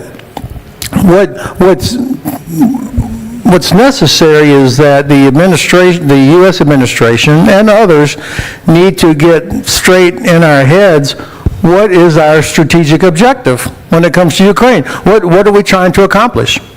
I mean, providing ammunition or support or all the different things, this is not charity. It's in our interest to do it, but our political leaders, at least President Biden and President Trump, never say that. They don't talk in terms of strategic objective. And instead, particularly the last administration seemed scared of Russia. This administration seems to support Russia. Instead of saying, I'm tired of always worrying about what the Russians might do. Instead, they should be fucking scared every day that Europe is going to get really pissed off at them, or that the U.S. is going to be very angry at them. They're the ones that should be worried about provoking us, instead of us always worrying about, oh, the Russians might get angry or they might do something. And I think whatever we do to help protect innocent Ukrainians, or in your scenario, which I think people don't think about, if there's ever going to be a peacekeeping force or some kind of a force that goes into Ukraine, it will have to go in there fully armed, ready, with air and missile defense and the right rules of engagement, because if they don't have that, and all the political will behind that, then the Russians, of course, will test it in the first hours, and they'll start having drones, and they'll be taking shots, and they'll find out whether or not we're serious. So it's not just about a nuclear deterrent, but it's also air and missile defense, so that Captain Everard, when he sees a Russian drone flying over his British soldiers there that are part of a peacekeeping force, he will not have to call back to Brussels or London for permission, but he'll immediately be launching counterfire. That's what we're going to have. Captain Everard.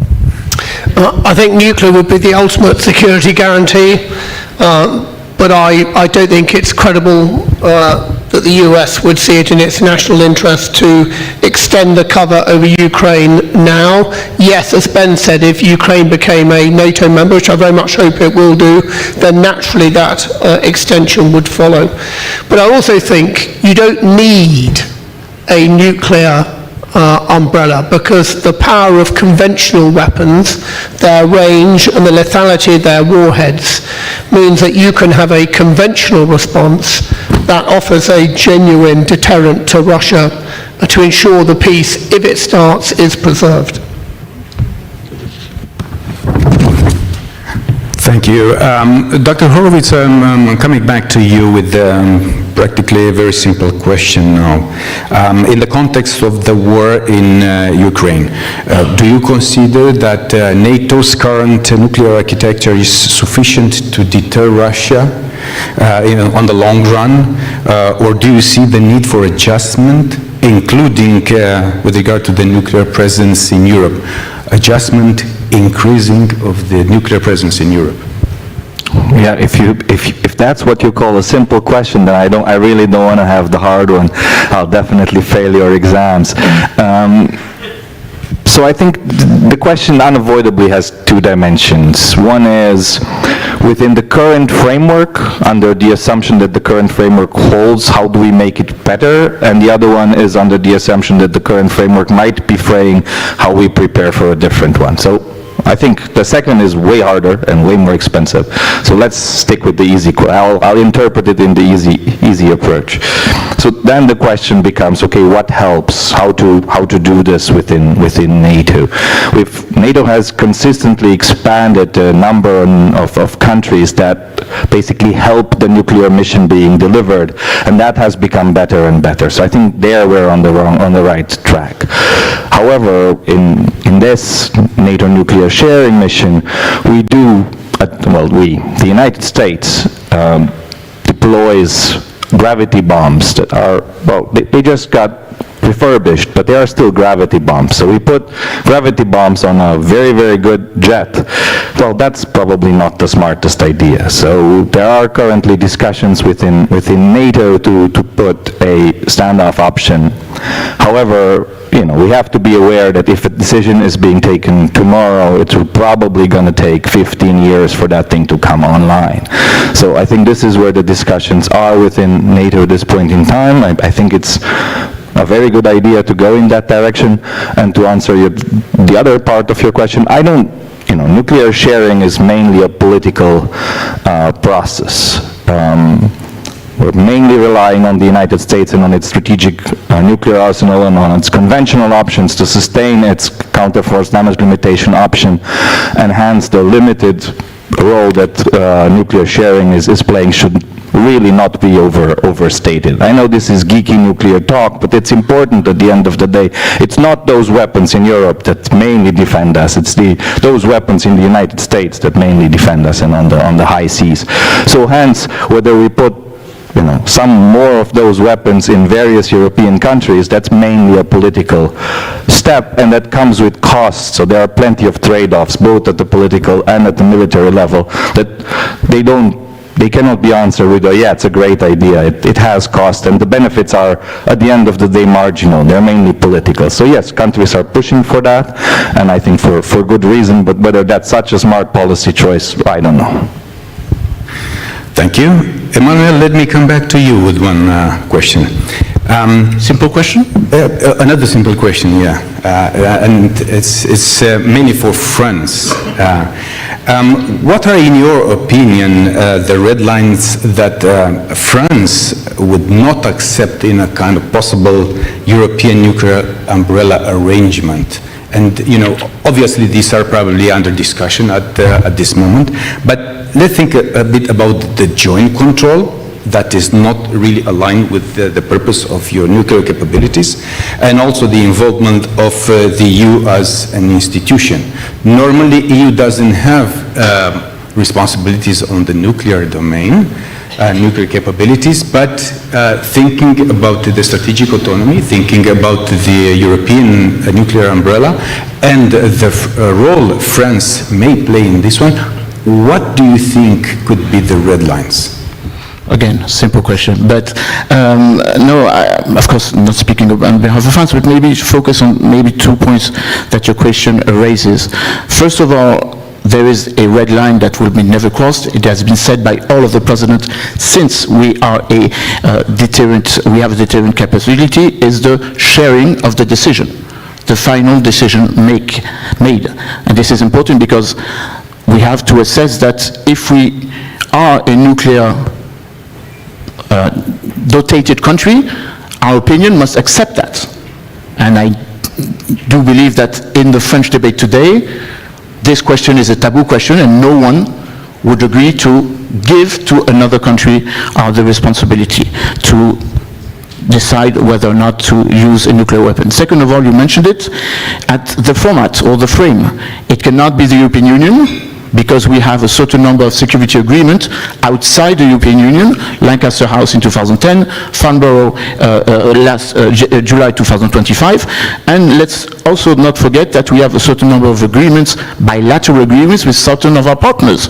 The Nancy agreement with Poland, the Quirinal agreement with Italy, the Barcelona agreement with Spain, and this engages us with a certain sense of responsibility. Maybe the Yazd treaty we have been discussing with some of your colleagues between France and Romania, still to be implemented, of course.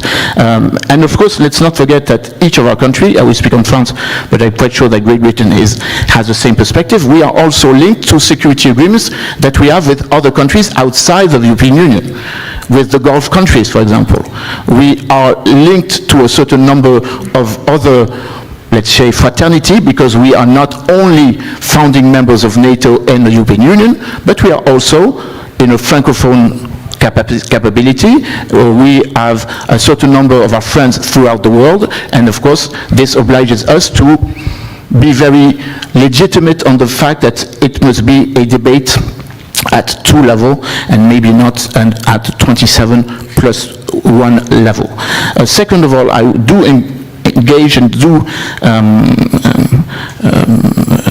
quote again the fact that we are living in a very contradictory period in which on one side public opinion is calling for denuclearization, demilitarization.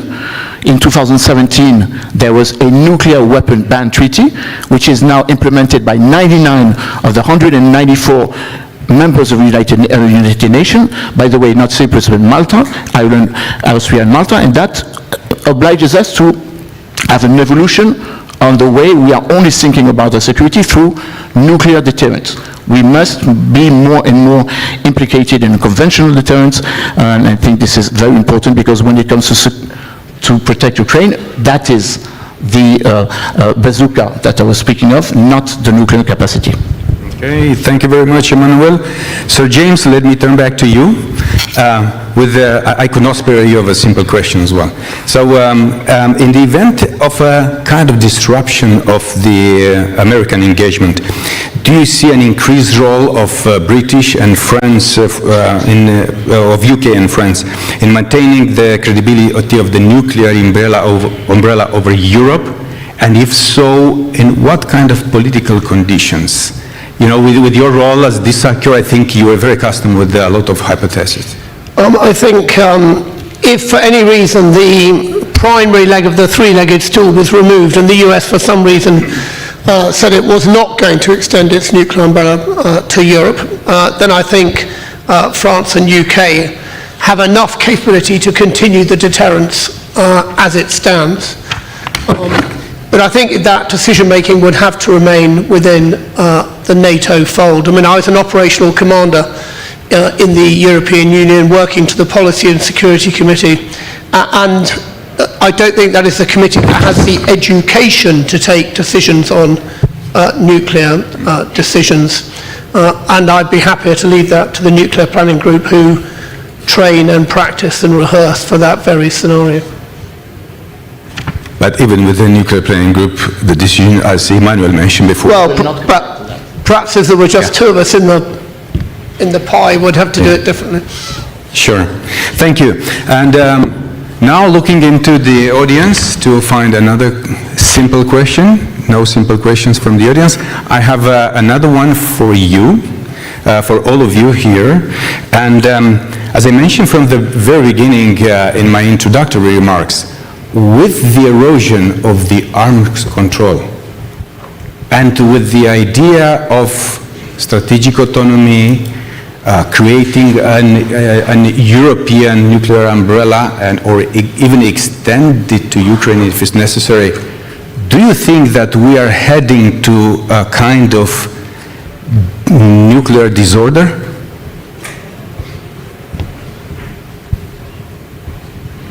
Dr. Horowitz, disorder is for you, mainly. No, I just think the nuclear disorder comes from proliferation. It doesn't come from the stable frameworks that we have at the moment. But I come back to that chapter. I think it's very interesting that as nations perceive that nuclear gives them an ultimate guarantee of their security, more nations will seek to become nuclear.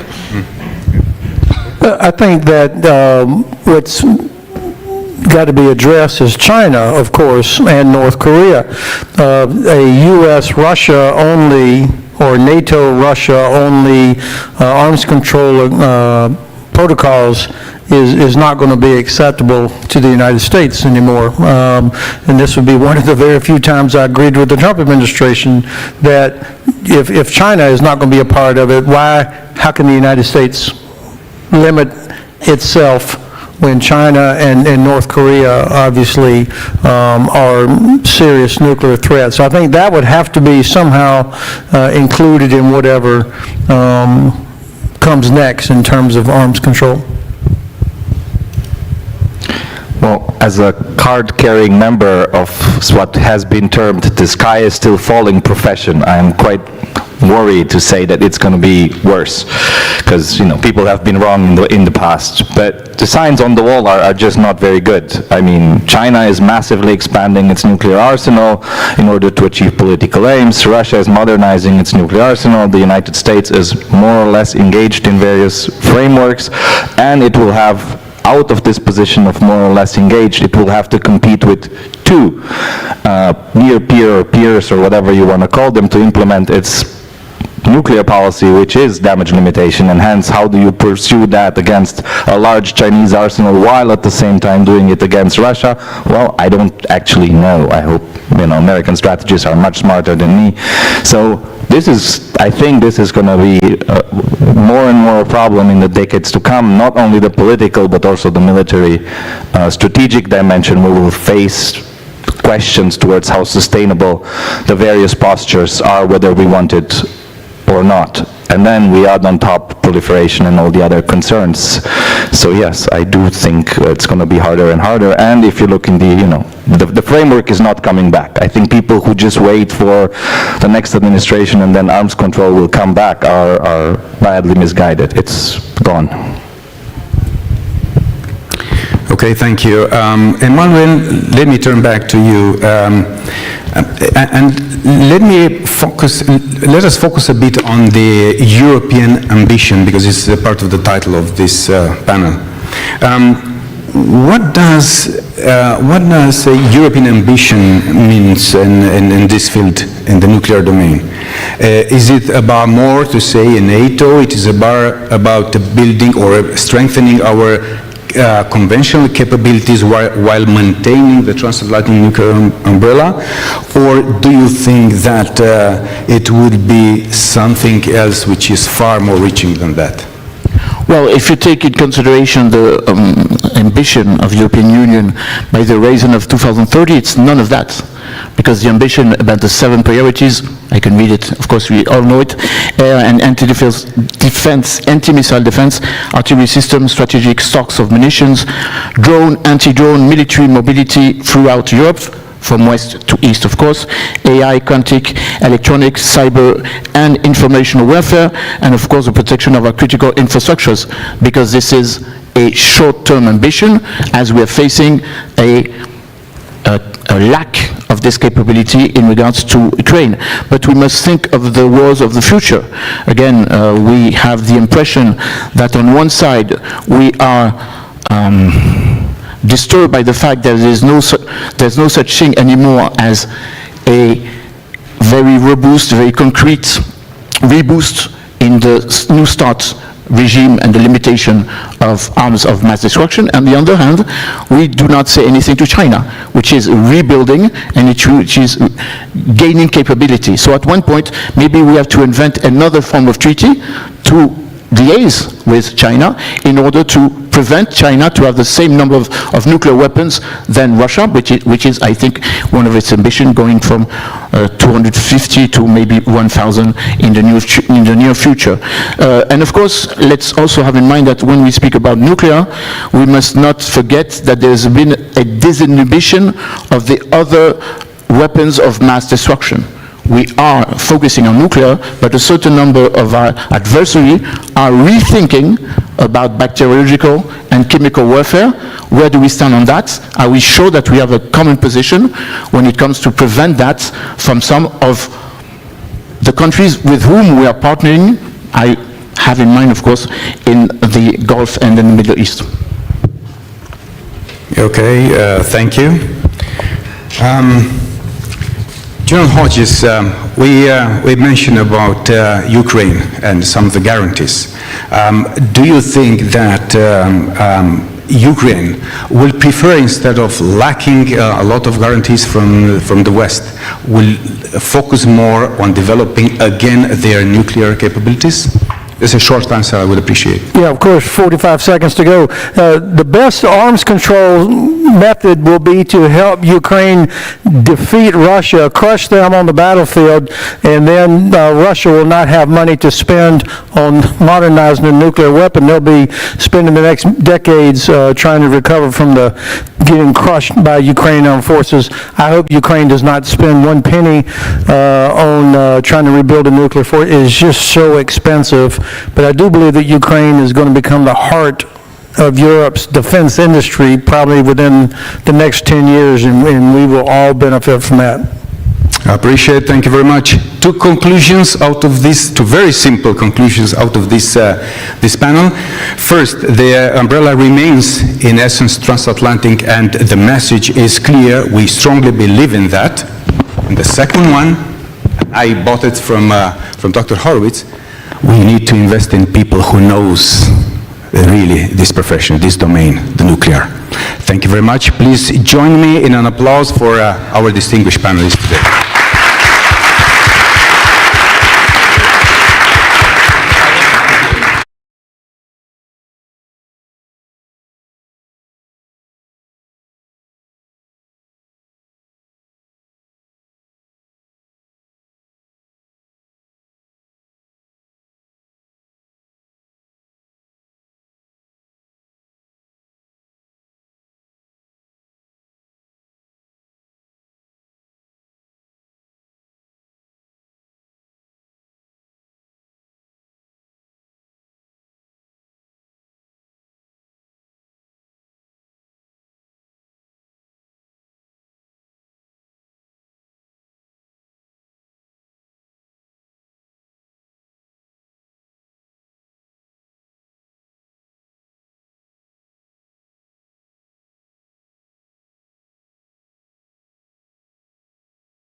We are almost ready, so we can slowly start.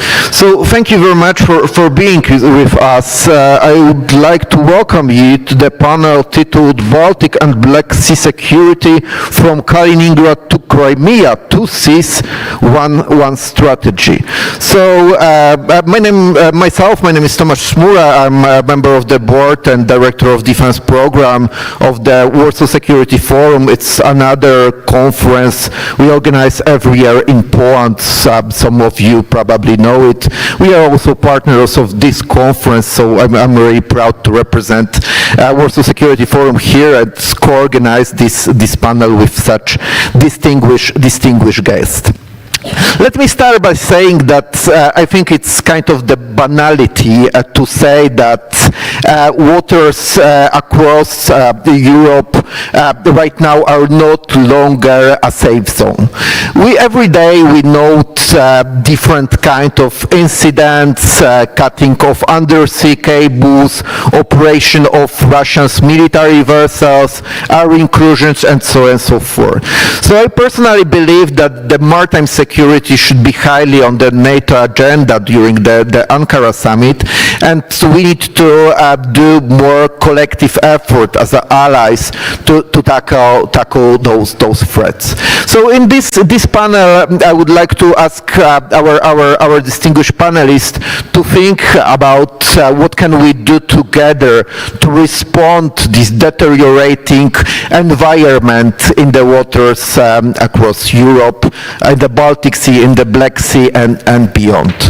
So maybe as we are on Black Sea security and Balkans security conference, so let's start with the Black Sea and General Berilila, who is Deputy Chief of Defense of Romania.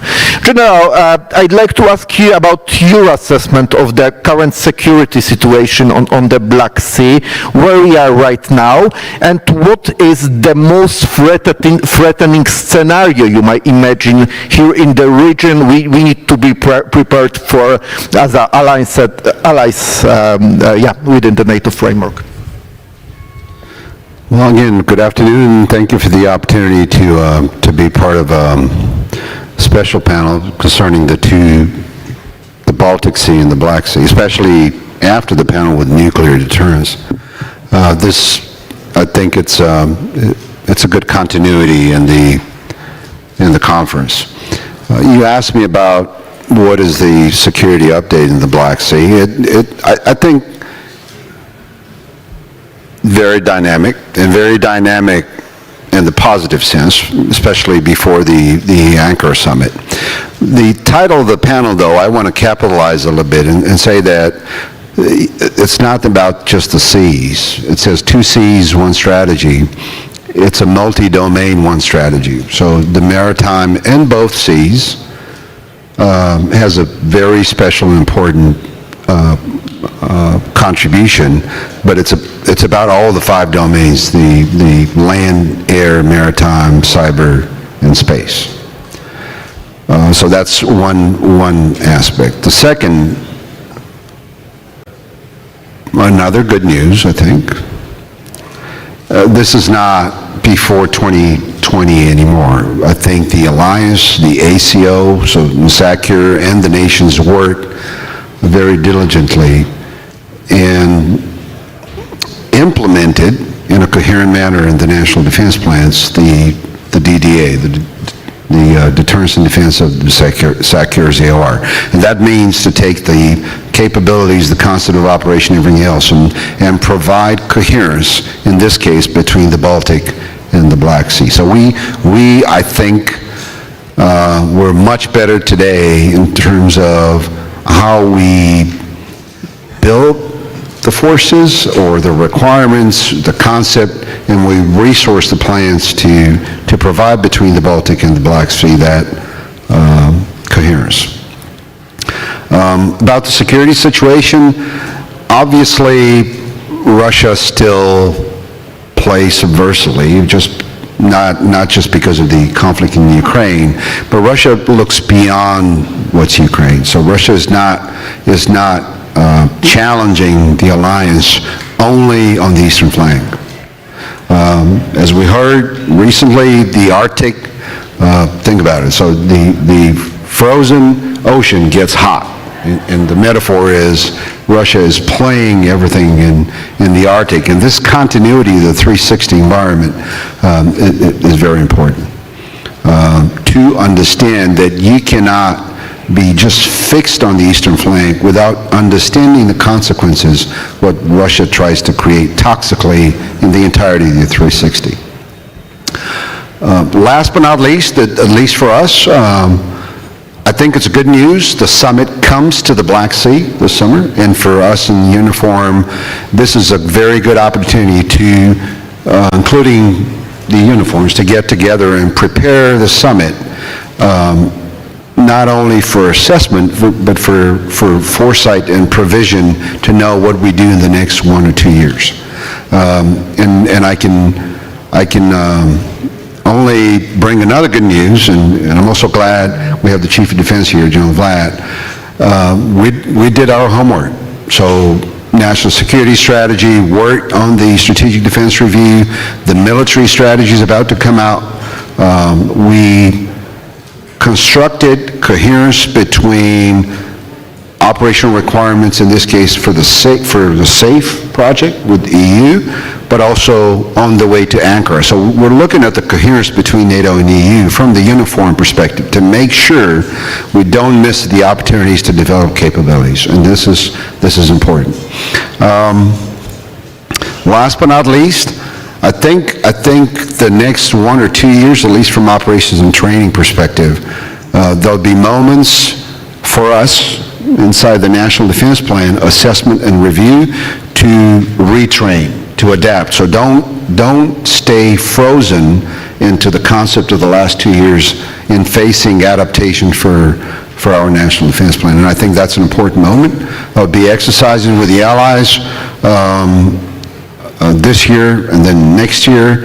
Our backbone remains Multinational Corps Southeast, Multinational Division Southeast, and Multinational Brigade Southeast on the part of the alliance to make sure we have the force structure to exercise these new requirements. I'll stop here and then... And worst scenario, General?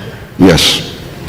Well, worst scenario, and I'm glad I had the opportunity to do a few notes on the book of Black Swans of the Black Sea.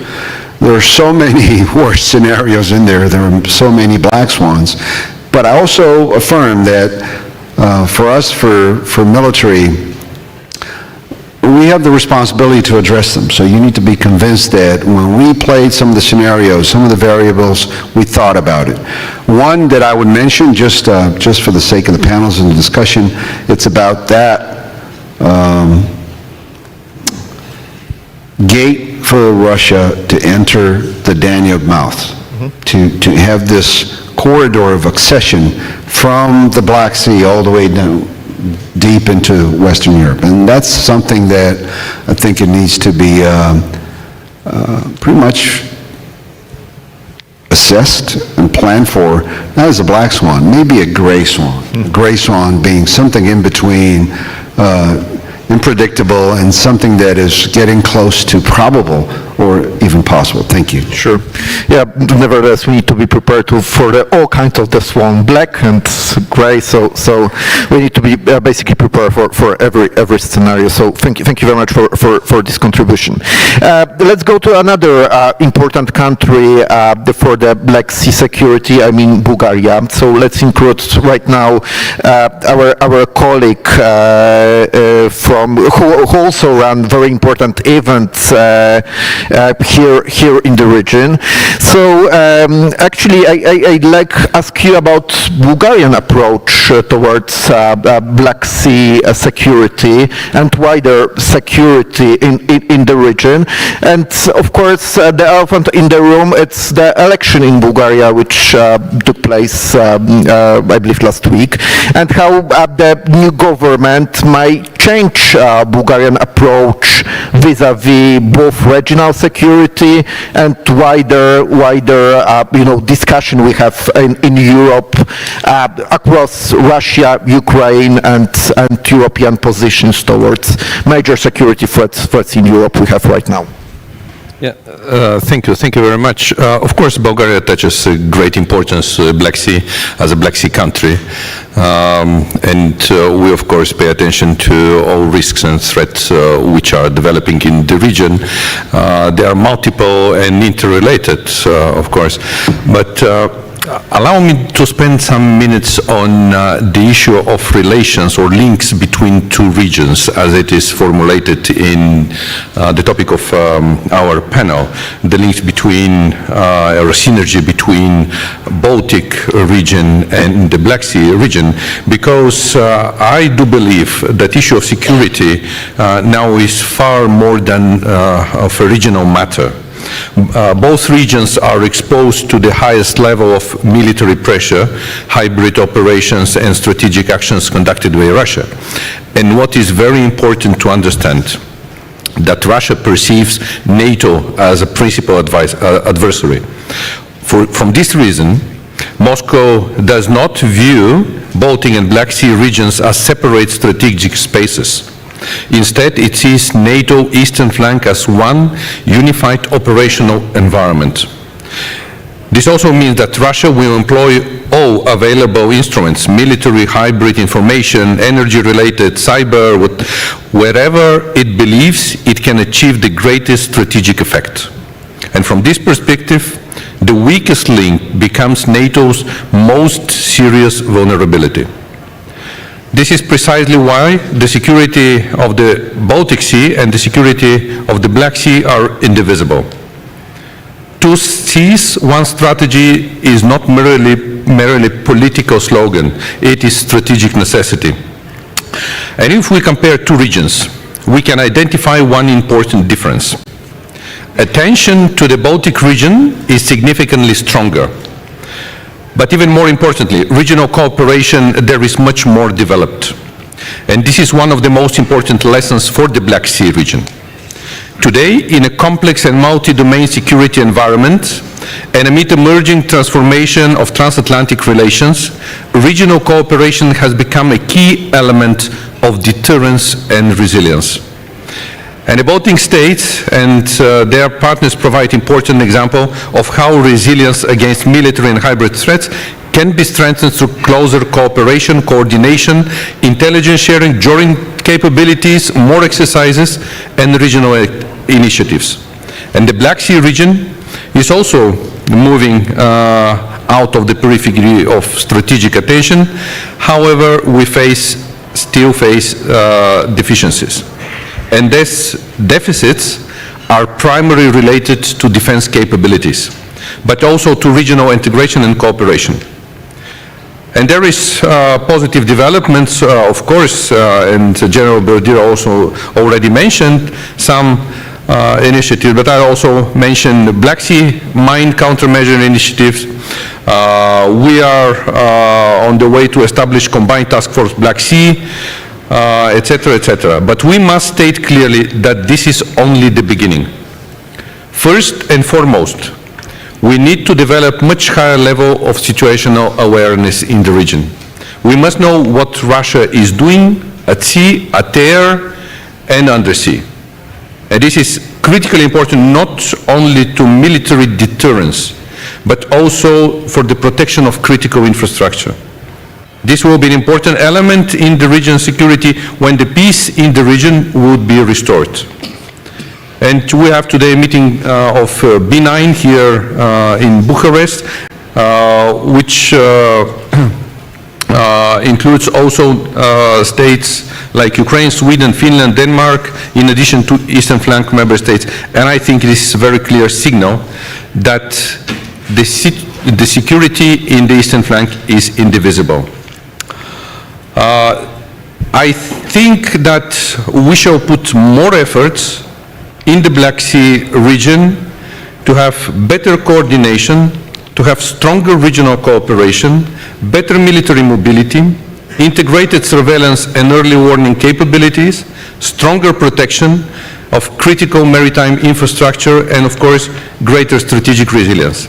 To reach this, I believe Bulgaria will contribute as it contributes now. I don't expect any big shifts after the elections which happened last month. Of course, there will be some peculiarities, but I do see Bulgaria as participating in all EU and NATO initiatives, but of course in the regional initiatives. Thank you.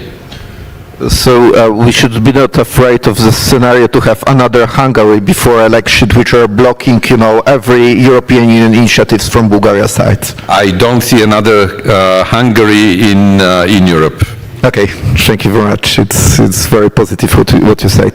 Okay, so let's now go to the north, to the Baltic Sea, and include Wilfried Jiegl, associated fellow in the well-known think tank, the JAPE. So, Wilfried, I'd like to ask you, because we are, I believe, since 5 years since the beginning of the war, and as a NATO we have huge advantage over Russia on the Baltic Sea. German fleet is much stronger, Swedish as well, than what Russians have in the Baltic Sea. How it's possible that we were not able to assure security of Baltic Sea, and how it's possible that 5 years after beginning of the war, Russians are still able to operate shadow fleets, and navigating those ships all across the world? Thank you. Thank you very much, and thank you very much for George Scutaro that I can take part in these events. It's really great. I would like to say, and I would like to agree with you, that NATO, of course, gained advantages by the membership of Finland and Sweden, two full-fledged capable armies with very functional maritime capabilities. However, I think we have to put the question in another way.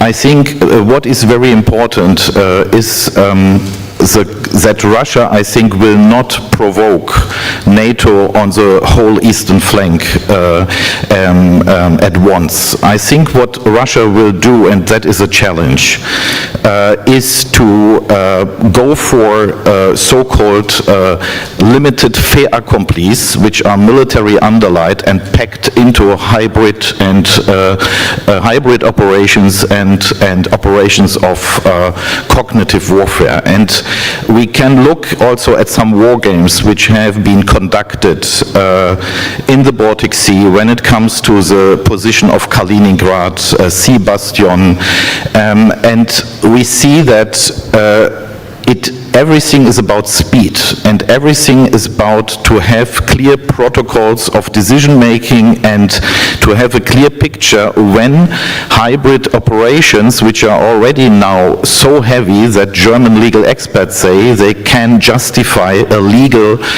case of tension, which should be adopted by Parliament, that we need to know at what point these preparations spill over into a concrete military attack. Because I think the most vulnerable time will be after the first months after the end of the war, when NATO allies will highly be burdened with the implementation of security guarantees in the Black Sea, and I think Russia will try to test the solidarity of Article 5 and to test the solidarity of NATO. I think that is the main thing.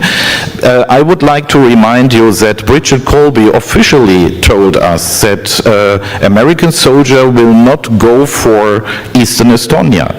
And please imagine a situation that Russia will make something, even not with the aim to occupy a territory, but only to control some important gaps like the Suwalki gap, or to bring in a group of special operation forces on Estonian territory, and at the same time they call for a snap exercise in the Bulgarian and Romanian economic zone, which they will launch maybe for months. So how in that situation are we really prepared, and are we have really on both sides states and group who has a plan B if Article 5 will not function directly? Because we have to understand, for example, when it comes to Kaliningrad, everything is about speed.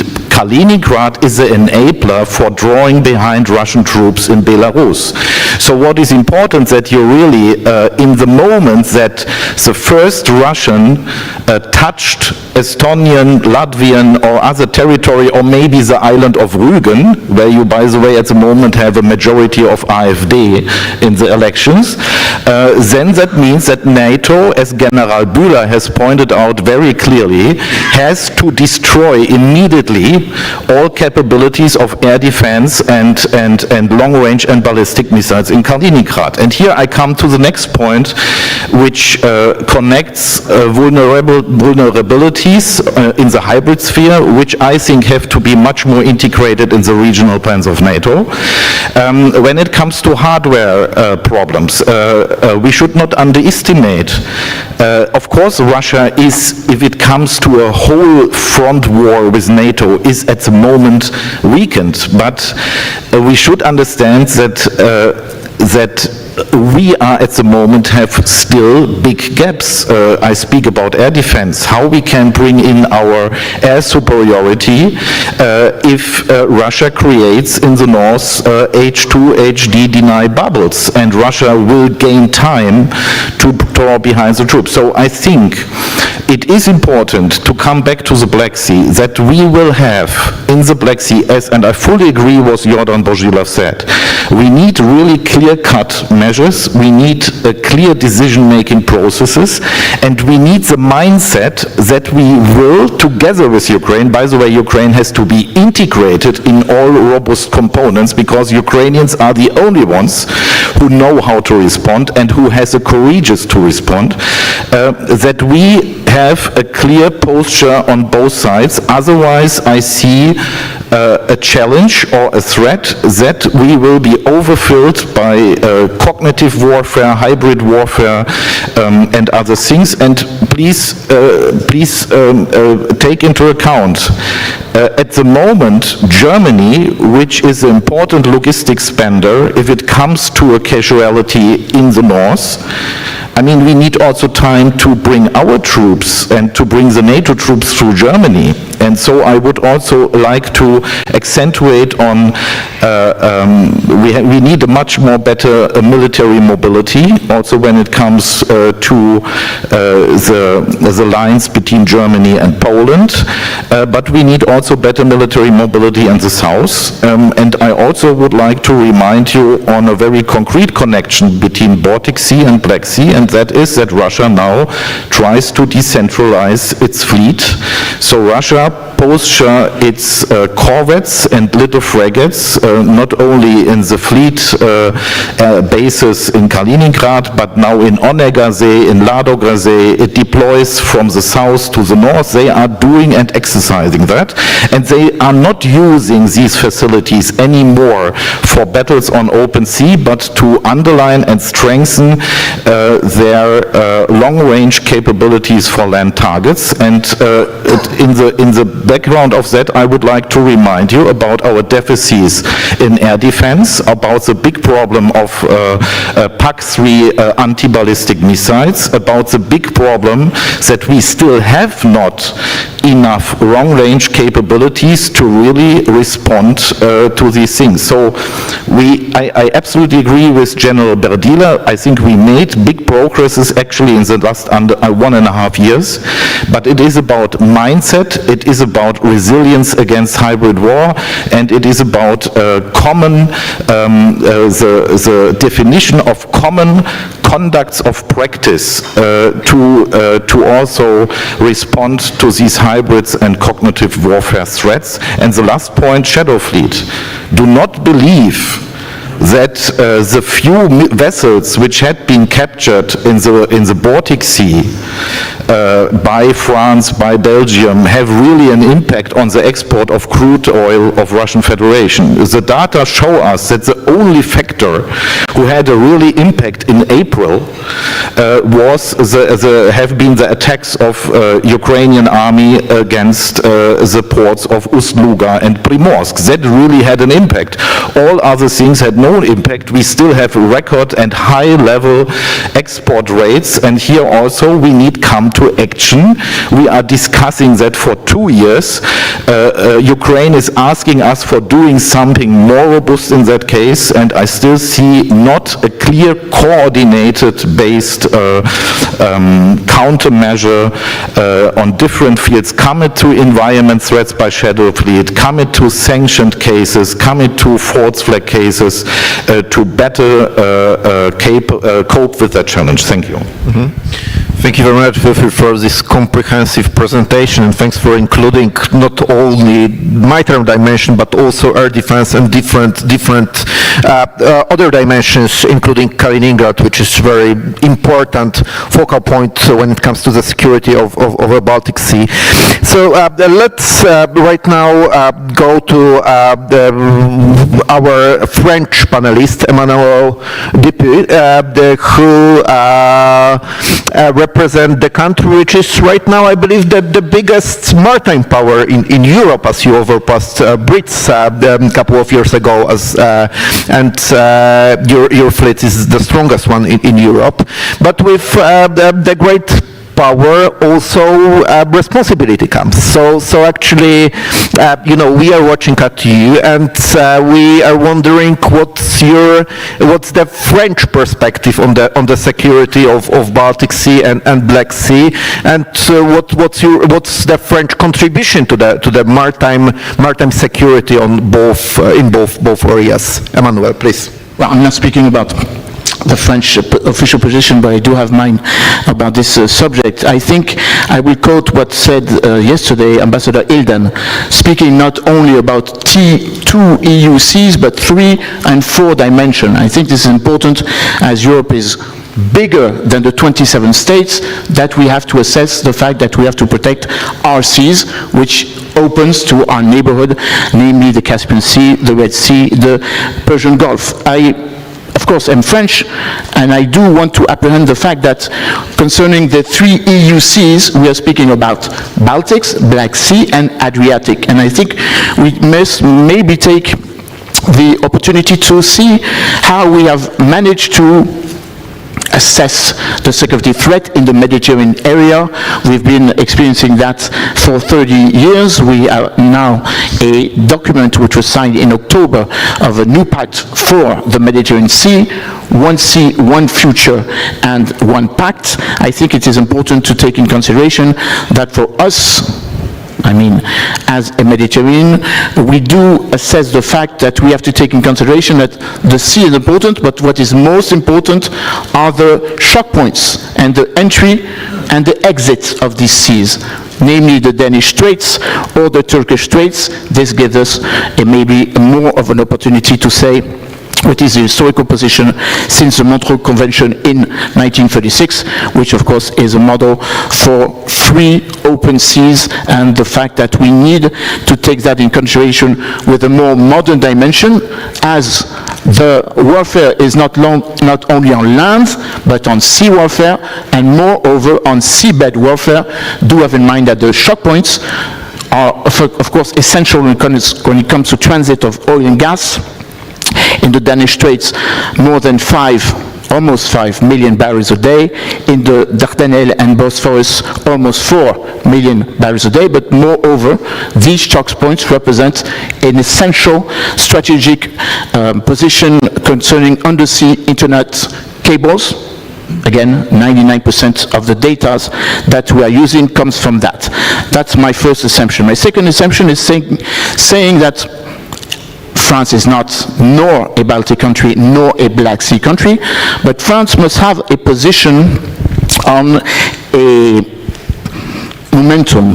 A few days ago in Dubrovnik, the 3 EU Sea Summit gathered 13 countries, but not only countries who were the so-called BAPS, or the Trimarium strategy. Let's have in mind that both Spain, Italy, Greece, USA, and now Japan are both observers and strategic partners.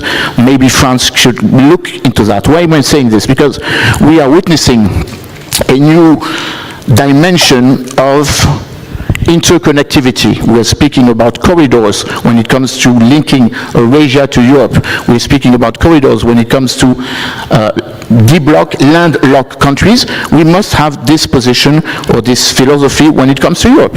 And I think this is very interesting to observe that the newly elected Hungarian president, Peter Magyar, rebooted the need to have a Danubian or trans-Danubian cooperation, not forgetting that 15 years ago, 14 states are already engaged in that perspective with the EU strategy for Danube region, gathering more than 115 million inhabitants. I think this is important to take in consideration if we want to take part of the de-risking and deblocking of the landlocked countries in Europe. Moreover, I think this is important because in the new perspective of having a new centrality for the Central and Eastern Europe, we need to think in the way our contenders are thinking. Interconnectivity from east to west, bringing in fact that we have to deter not only Russia, but economically China, which in the area of Central and Eastern Europe is thinking in an interconnectivity capacity, railroads, energy pipelines, highway, free access, acceleration of the supply chain from production to consuming markets in the West. I think this gives us the impression that if we were to think that way, we would think in a very geopolitical, strategic way. Again, Europe is not only the members today of the European Union, 27, tomorrow 37, but the neighborhood in which it is engaged. The meeting in Yerevan a few days ago between France, Armenia, and 45 other members show or tend to confirm the fact that we must speak in a bigger perspective. The last point, be very rapid on that, we have to address a certain number of questions that is crossing the seas that we are speaking about. Circular mobility in order to avoid illegal, irregular migration. Make economical resilience as we have assessed it during the last Anvers summit, the last EU industrial summit, to work on edge-cut disruptive investment, not only in the members in the countries already members of the European Union, but to work on digital connectivity, tech, again, let's say disruptive economy, and I think this is where the link between the north and the east of the continent is essential. Mm-hmm. Thank you very much, Emmanuel, for the sharing French perspective. Actually, I would say that you are the most hard-working panelist today, as I see you in the third panel in the row. Right now. So thank you for your effort. We have still around 15 minutes of this panel, so probably we will be able to grab some questions from the audience. So after this round, I will try to grab some of them. So please prepare some questions or statements you might have. But right now, let me come back to our Romanian colleague, General Berila. General, I'd like to, because you are in charge also of the planning and training in Romanian general staff, so I'd like to ask you about the capabilities and capability gap we might have on the Black Sea. So what do you think should be like priority when it comes to the procurement or building capability for the countries of the region, and what Romania is doing to acquire, to build those capabilities? Well, we probably need 3 more panels to discuss how important this synchronization between what we need today and what we need tomorrow. And by tomorrow, I'm addressing the next 10 to 15 years. And also I have to very much pay attention to what I say. Don't get me fired because my boss is here. And it was just again to mention that we benefit from his presence. And I think this is one point to make before anything else.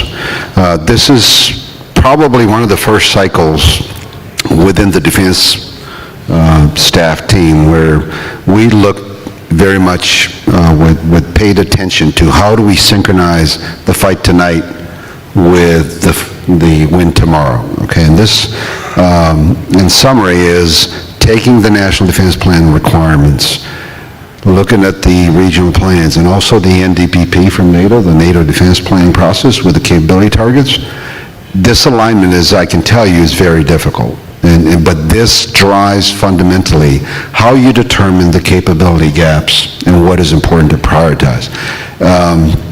As a soldier, love to say still a young soldier, but that's gone, I would love to have everything tomorrow or even tonight, but we all know that's not possible. So point number two, the multi-domain operation concept really helped look at very particular, and going back to our panel discussion, there are differences between the Baltic and the Black Sea in terms of capability. So not all will be cloned or copy and paste, okay?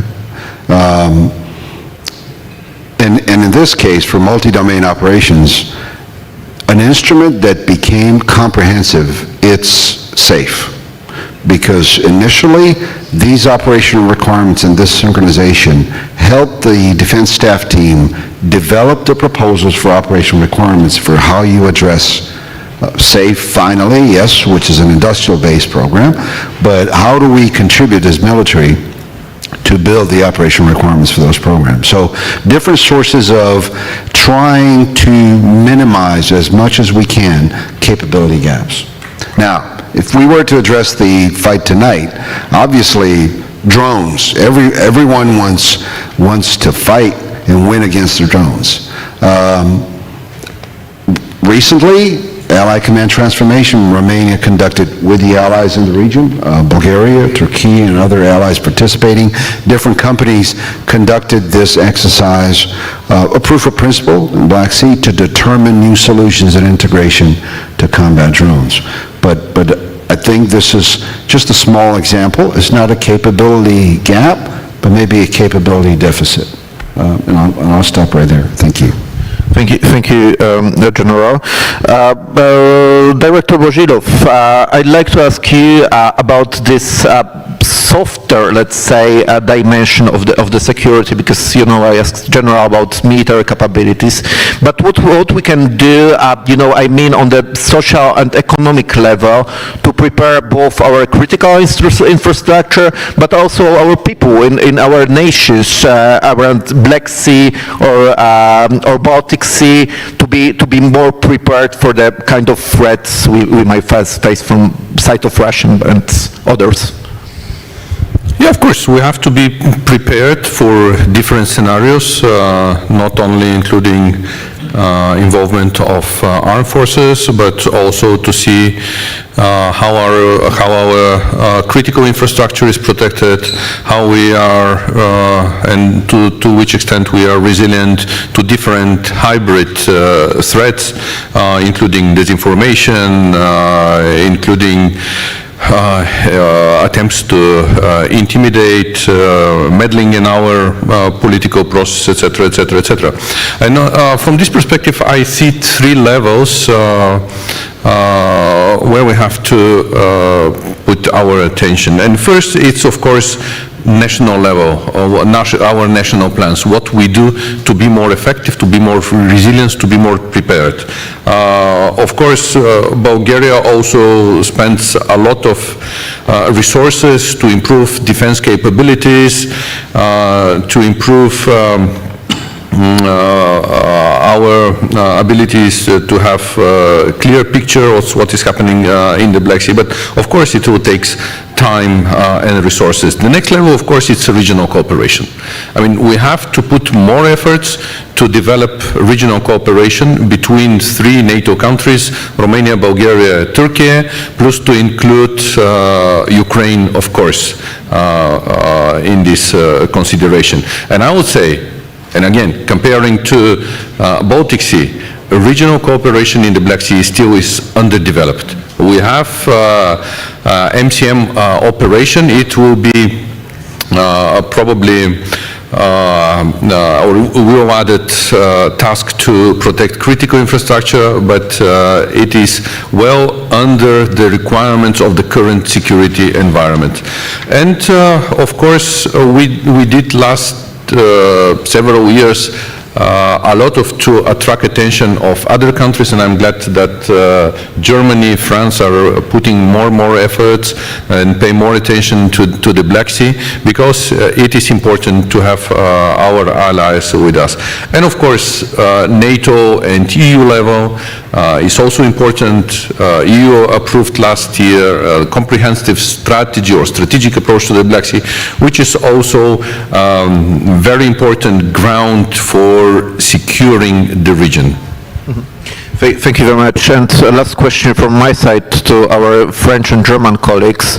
So we are just more than a month ahead of summit in Ankara, and probably, during the summit we might hear some requests from our colleagues from Washington,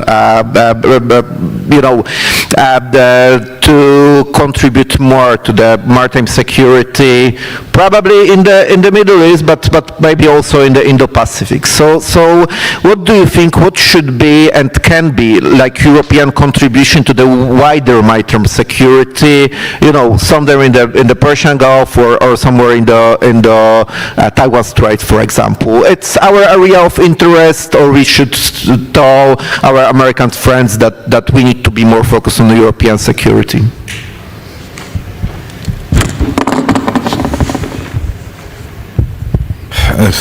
That is a good question. I would like to remind you that Germany is already preparing for a minesweeper, mine hunter to be sent to Hormuz if there will be an end of the conflict.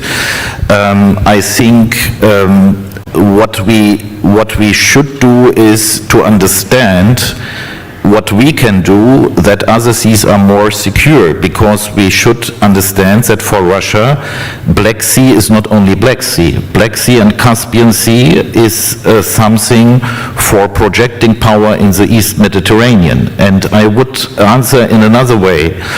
If you want to contain Russia, you should contain Russia in Syria. We should not forget about Syria. It's still not done. Russia is renegotiating its air bases and its bases in Tartus, and they are still there. And at the moment, al-Sharaa has no reason to say Russia go out. He would not risk it, and he has other problems with other rivals in the region. So, for example, if we make, for example, the Syrian reconstruction safe as possible, Russia will be out in that region, and that is a big problem for them, and that is a good thing for us in the Mediterranean. But the basis for all that we should understand is the sea bastion principle of Russia, which they are playing out in the Caspian and Black Sea region. That's their basis from where they are operating. So if we contain Russia in the Black Sea successfully, that automatically has also an outcome in another thing. And another thing I would like to say, Black Swan, Georgia. I mean, we should have a strategy how to return, how to bring European and NATO presence into the Southern Caucasus. We cannot let go the things as they are in Georgia. Otherwise, Georgia will become a hanging fruit, low-hanging fruit for Russia. And we should understand that Russia is building now and expanding its Ochamchire port, maybe not to station their big facilities, but to control and to give a signal to Georgia. We are watching you. And I think if we really want to have sustainable peace, as you said, Emmanuel, we have to link these regions. We have to have a better understanding of all that, and I think that's it. I would make a little remark also about the Black Sea. I think it will be not sufficient. I clearly say that. I think it will be very important to include Turkey as much as possible into robust maritime components in the Black Sea. That's clear. But I think we should not delegate everything to Turkey, and we should also flank robust components, smart components, also to support Bulgaria and to strengthen Bulgaria and Romania in their position. I think that is also very important. Thank you, Emmanuel. But please squeeze your answer to 1 minute, as we wanted to grab at least one question. No, I will be very fast. We spoke a lot about Russia. I wanted to speak about Turkey because Ankara Summit will be the occasion to remind very simple facts: the respect of law, and in particular law of the sea, as we have the impression, at least on my perspective, coming from Paris, that President Erdogan wants to rewrite a certain number of treaties. The Montreux Treaty, allowing him to enter or authorize or not authorize a certain number of ships, but also the Paris 1947 agreements, which concern the demilitarization of the island of Greece.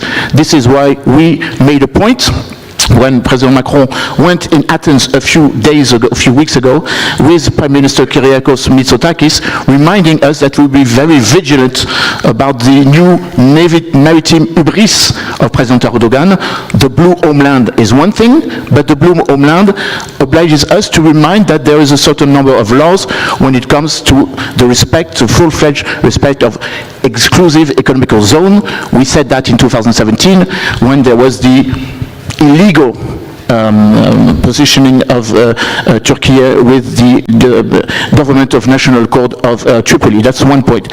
My second point is saying that we have to take in consideration that we must make the Black Sea, the sea with zero problems with all of the neighbors. And then we should remind to Turkey that this is exactly the position it had in 1991 when Mevlut Davutoglu spoke about the necessity to have a NATO sea, a future EU sea, and of course I would hope that Turkey comes back with a more dedication to understand the needs and the perspective of Europe. Thank you very much. As I promised, I would try to grab two questions from the audience. So I saw Defense Attaché of Germany, Colonel, please, and Jakub Gocimirski from NUPI. Sebastian Erbe, the Defense Attaché from Germany. Thanks for great comprehensive key messages from that panel. Appreciate it. Let's imagine that George Scutaro was very successful and has put his Black Swan book into the welcome package of the Bucharest 9 meeting and secretly transmitted your panel not only to the B9 but also to all NATO leaders who will participate in the Ankara summit. What is your real expectation of the leaders in Ankara when it comes to the announcements, to realistic announcements in that summit in this region? And Jakub, please make sure your question is very short. Being Polish, working in Norway for the last 40 years, and also having a lot of cooperation with the new strategy center in Romania, I'm a little bit puzzled by the fact that another sea has not been mentioned in this context. I mean, when we look at the map of Europe and what has changed on this map, especially along the eastern flank of NATO, then the issue of NATO enlargement to include Sweden and Finland should definitely be a part of this discussion, because this has resulted in NATO-Russia border being twice as long as before this process. So I would like to ask you to share your thoughts about other seas, the northern areas in this context. Thank you, Jakub. So 1 minute for each of you. So please try to answer both questions and sum up of the discussion. Starting from you, General. Well, that's an important point, like I said, for the summit in Ankara. But from the perspective of operations and training, and coming with, let's say, one important point, I think this disinformation that there's some sort of fissure or crack in the solidarity of the allies needs to be fought back. I think at least, like I said, from the uniform perspective, I need to, not just to reaffirm, no, to affirm that this idea that Russia hybridly introduced is false. No, we stay together, we train in Romania, we train in other allies, we train in the Baltic, we train deep into Europe. I benefit also from our former Chief of Defense of Portugal here. The Portuguese troops are in Craiova for so many years. So this is false.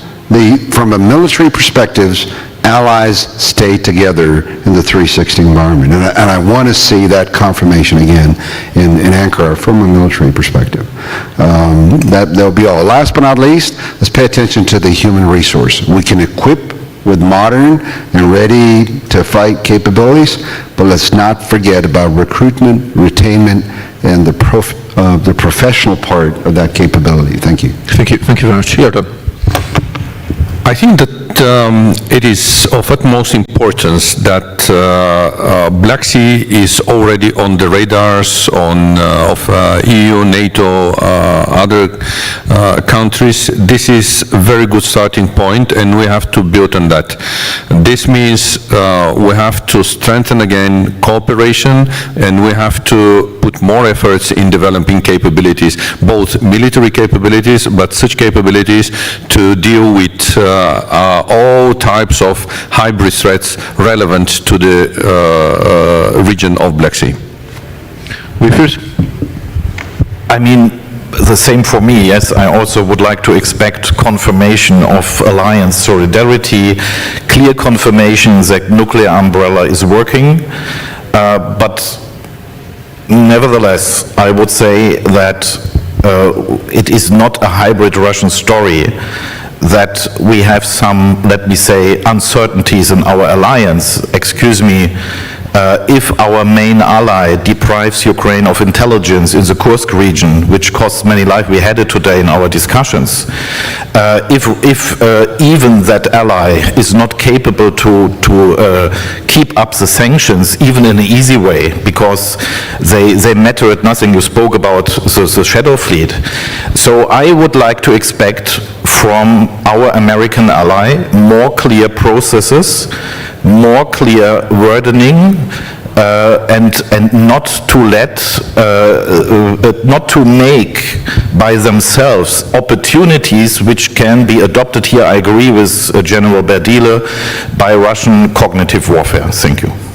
Thank you. And Very rapidly, my expectation for the Ankara summit is to remind our American friends that NATO is about the security of Europe and not anything else.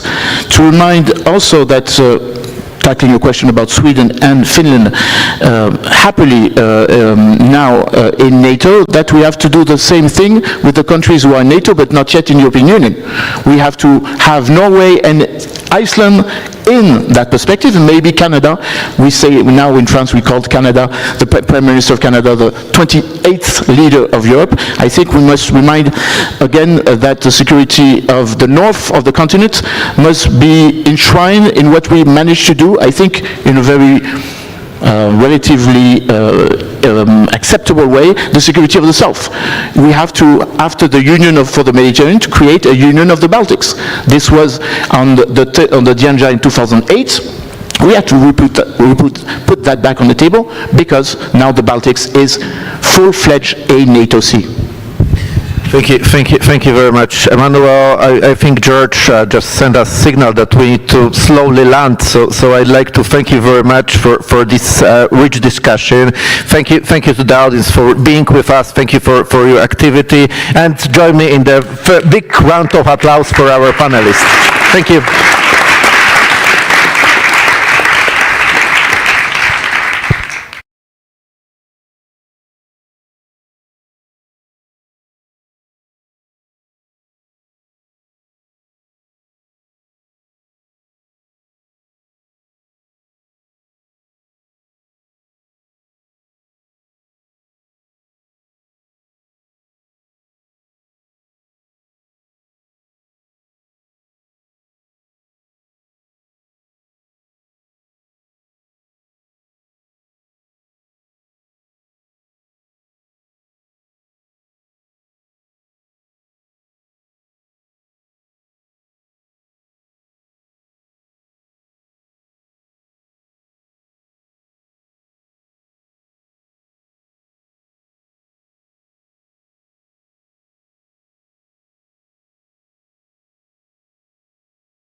It's always nice to have a word of our sponsors because they paid for the excellent lunch this afternoon, which is always good. Can I invite my panelists up on stage, please?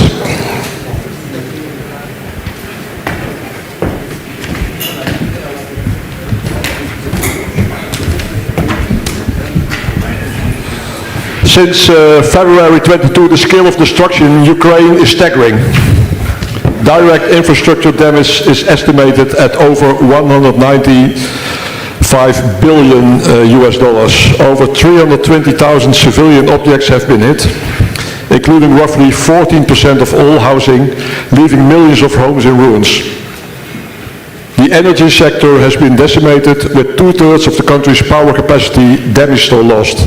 Transport networks have also suffered heavily. Over 25,000 kilometers of roads and 340 bridges are destroyed. Beyond physical structures, the loss of 5,000 schools and 1,400 hospitals has crippled essential services. Total reconstruction costs are now projected to reach nearly 600 billion US dollars. Is it a new notion that war not only destroys lives, but also infrastructure? Not really. Even worse, infrastructure is specifically targeted to rob the opponent of the will to win. We are vulnerable, probably as vulnerable as we were before the war in Ukraine. Did we learn from it though? To answer that question, I've got four distinguished guests with me today. Romanian Minister of Defense Radu Mirută, I'm totally pronouncing this wrong, I should have asked, but Mirută. Yeah? That's correct for me, it's easier to pronounce your name.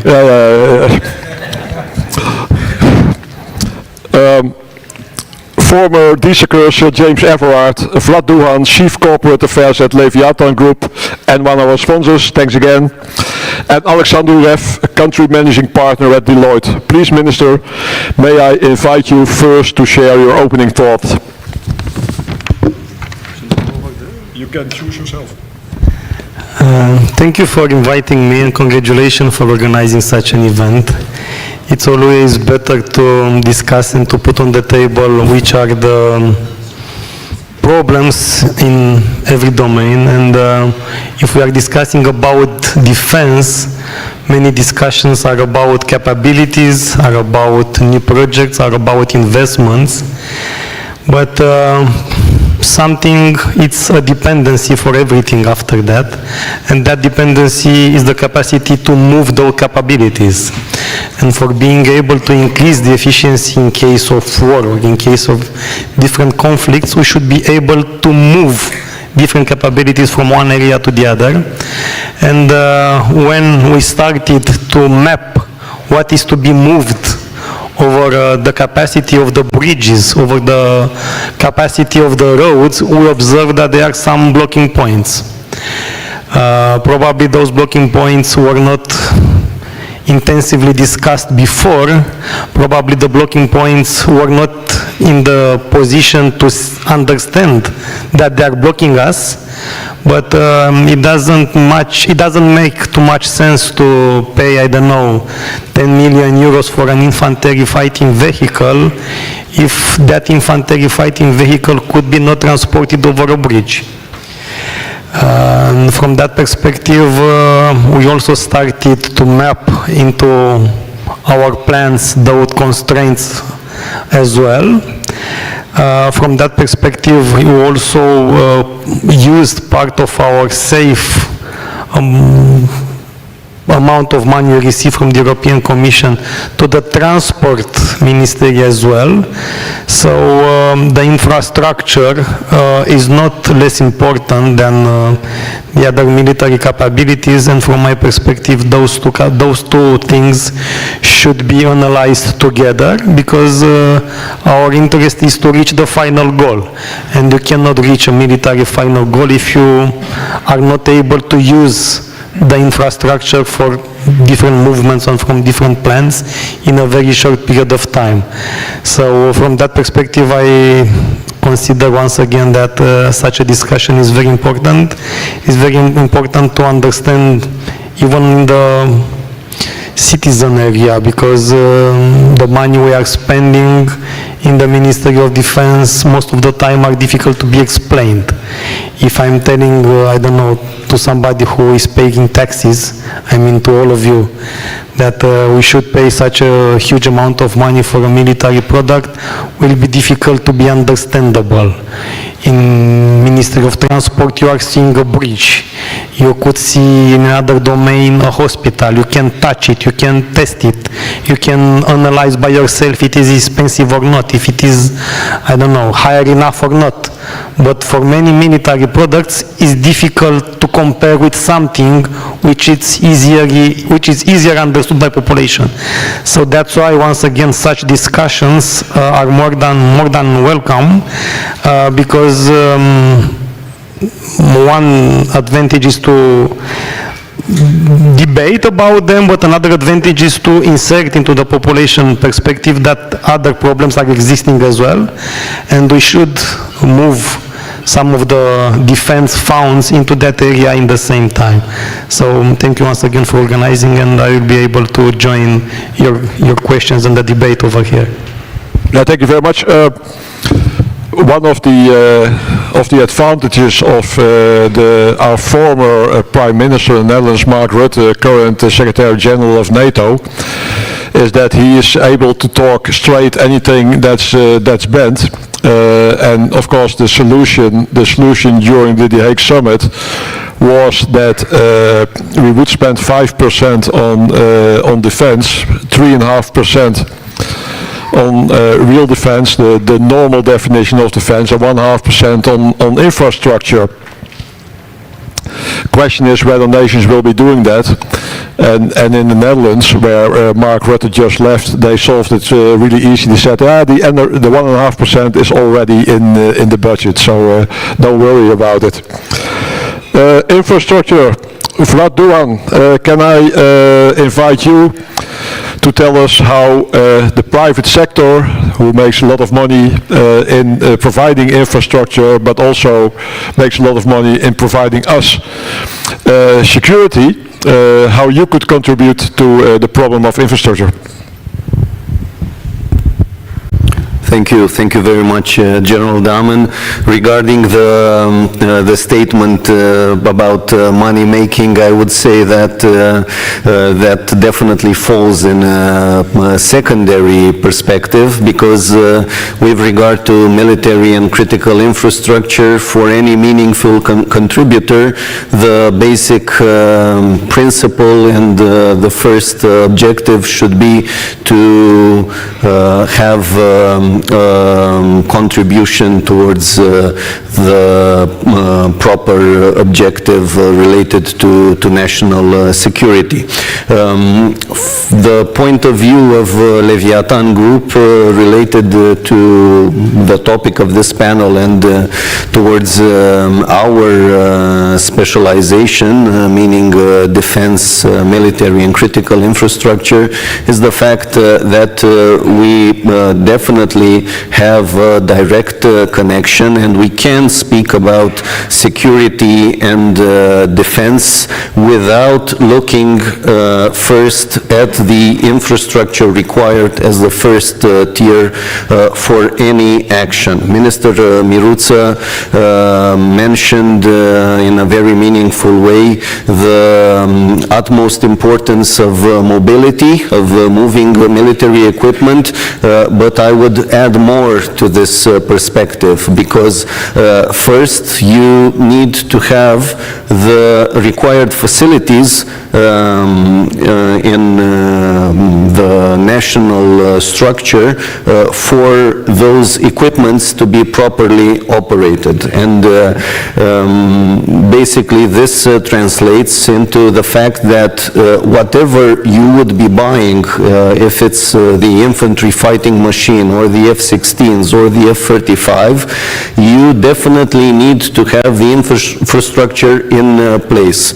The experience of Leviathan Group is related to highly significant objectives of military infrastructure.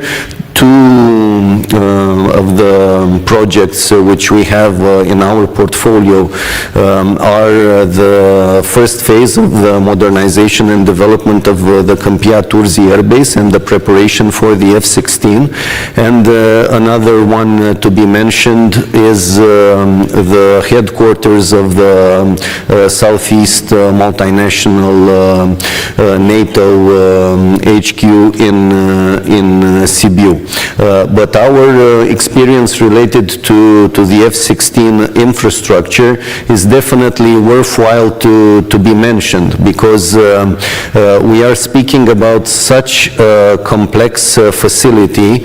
From outside, it definitely looks like a simple hangar, but from inside, you need to take into consideration a trifold perspective. One is related to the local norms and regulations.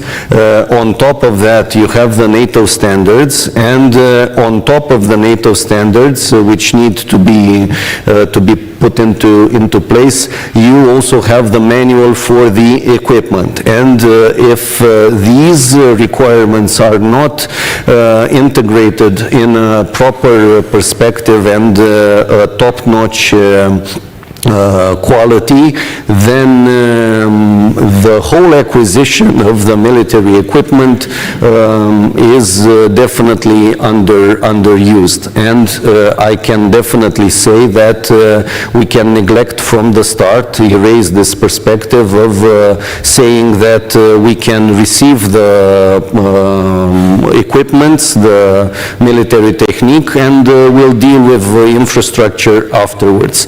This is definitely not a professional perspective. And for the F-16, things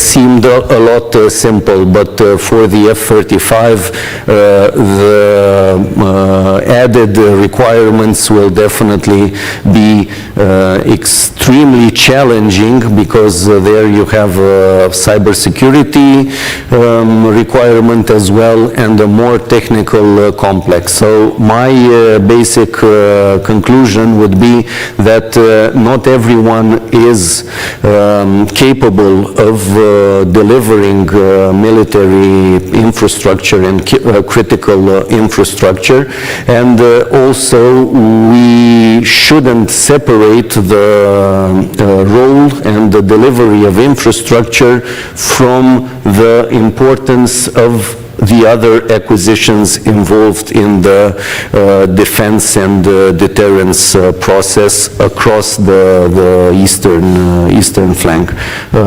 This would be my first set of conclusions. Thank you.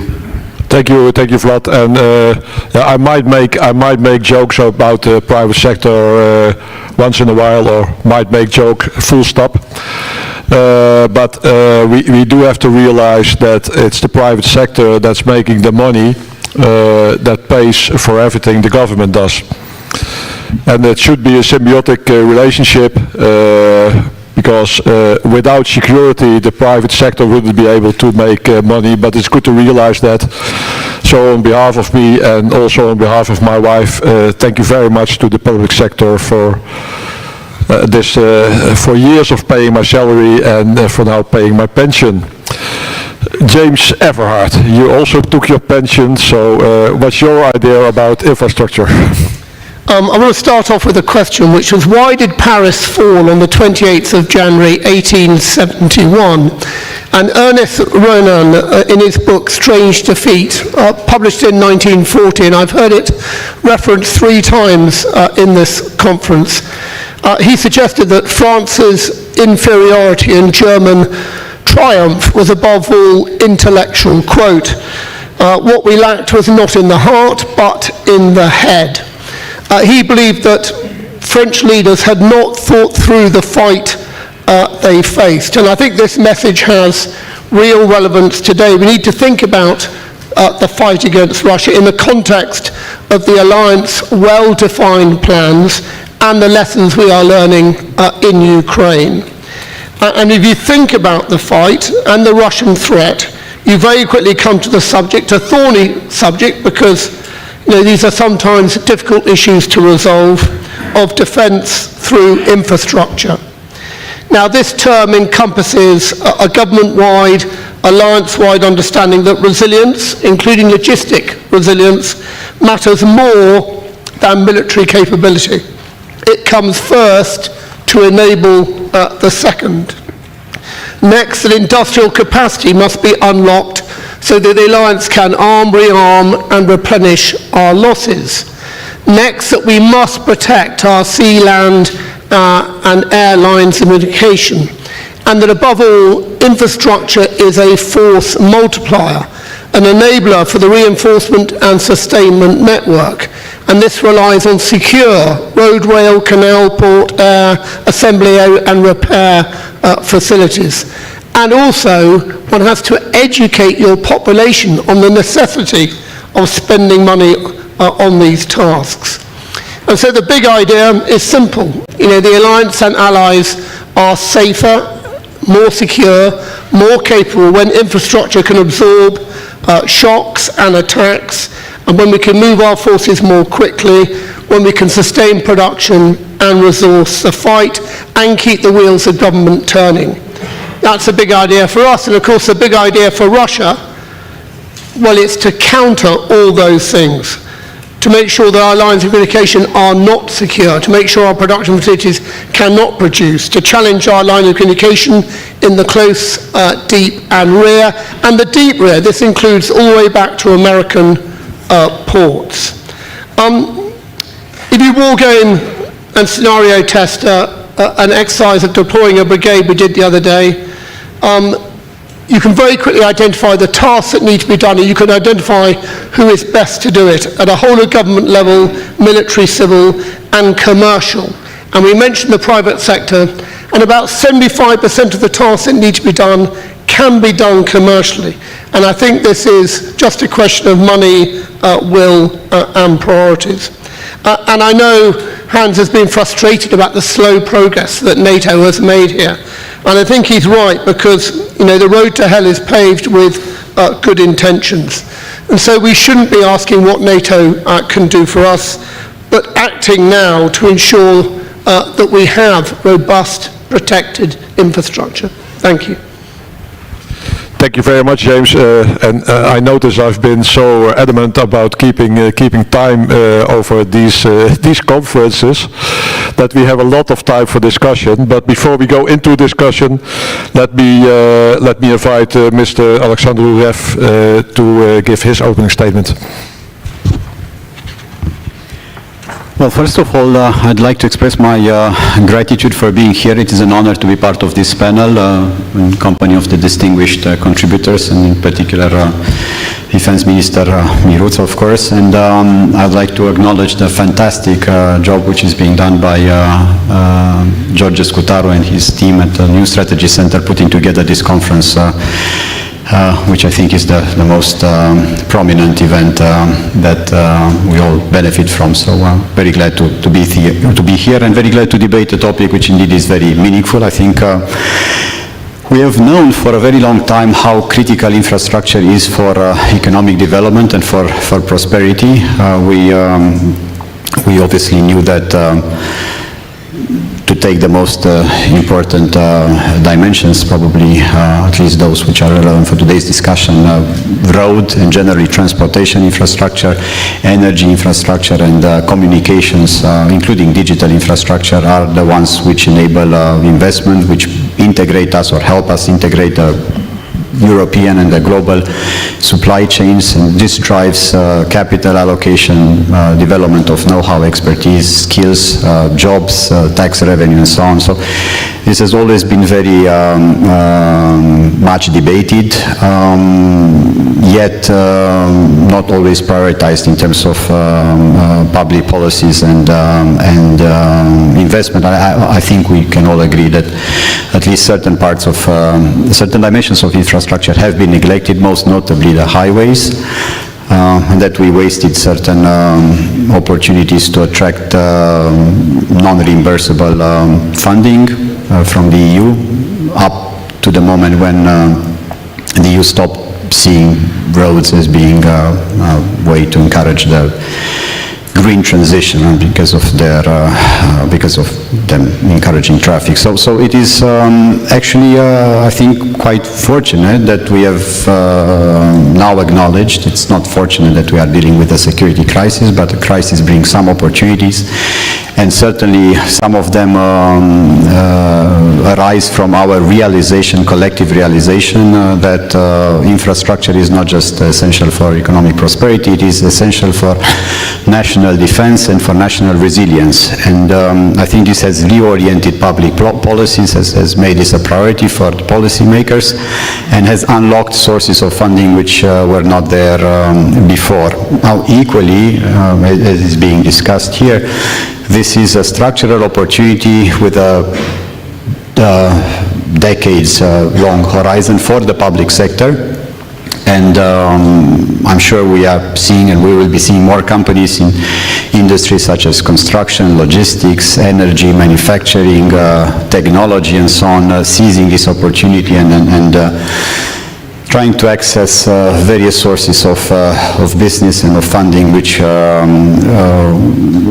are probably in their infancy, are still to develop quite massively. Now, if we were to take transport, because it has already been mentioned, here this is obviously a critical vulnerability. It has been traditionally for our economy. Now it's becoming one for our security. It's been acknowledged as such also by the European Commission in their white paper for European defense readiness. It has to do with the ability to send, to deploy, to sustain troops, but also equipment and also logistics, industrial flows. And it has to do with the roads, it has to do with the railways, which do not interconnect beyond the border of Romania with a different system in the east, with the neglected ports and sometimes with deficiencies in air transportation. These are the dimensions on which the European Commission is focusing with their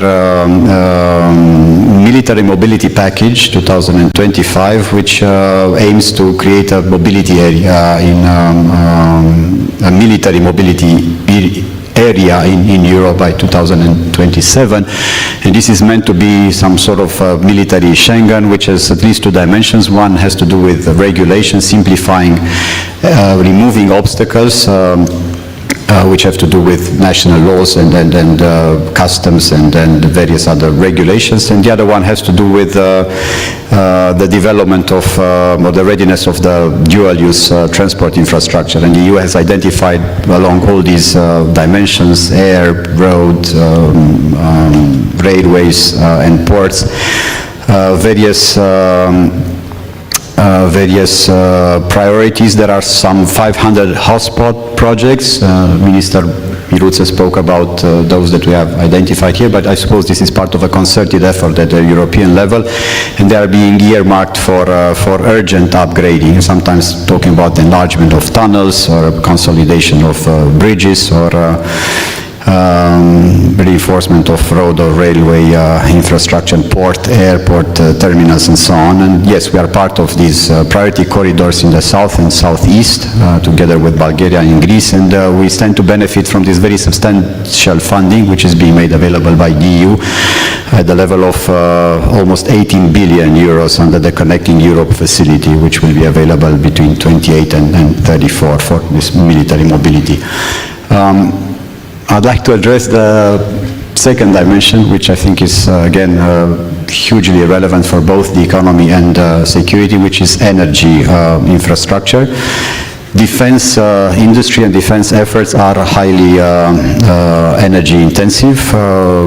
Weapon factories, military bases, communication radar systems, they all have high electricity consumption, and they require sustainable, predictable, uninterrupted, guaranteed continuity of supply. So with the conflicts now in the Middle East showing the vulnerability of global supply chains and the knock-on effect on economies and defense capabilities, it is critical that for both economic and defense purposes we consolidate our own energy infrastructure. And this dual-use interpretation of energy and energy infrastructure can unlock additional funding and hopefully again reprioritize public policies and decision-making.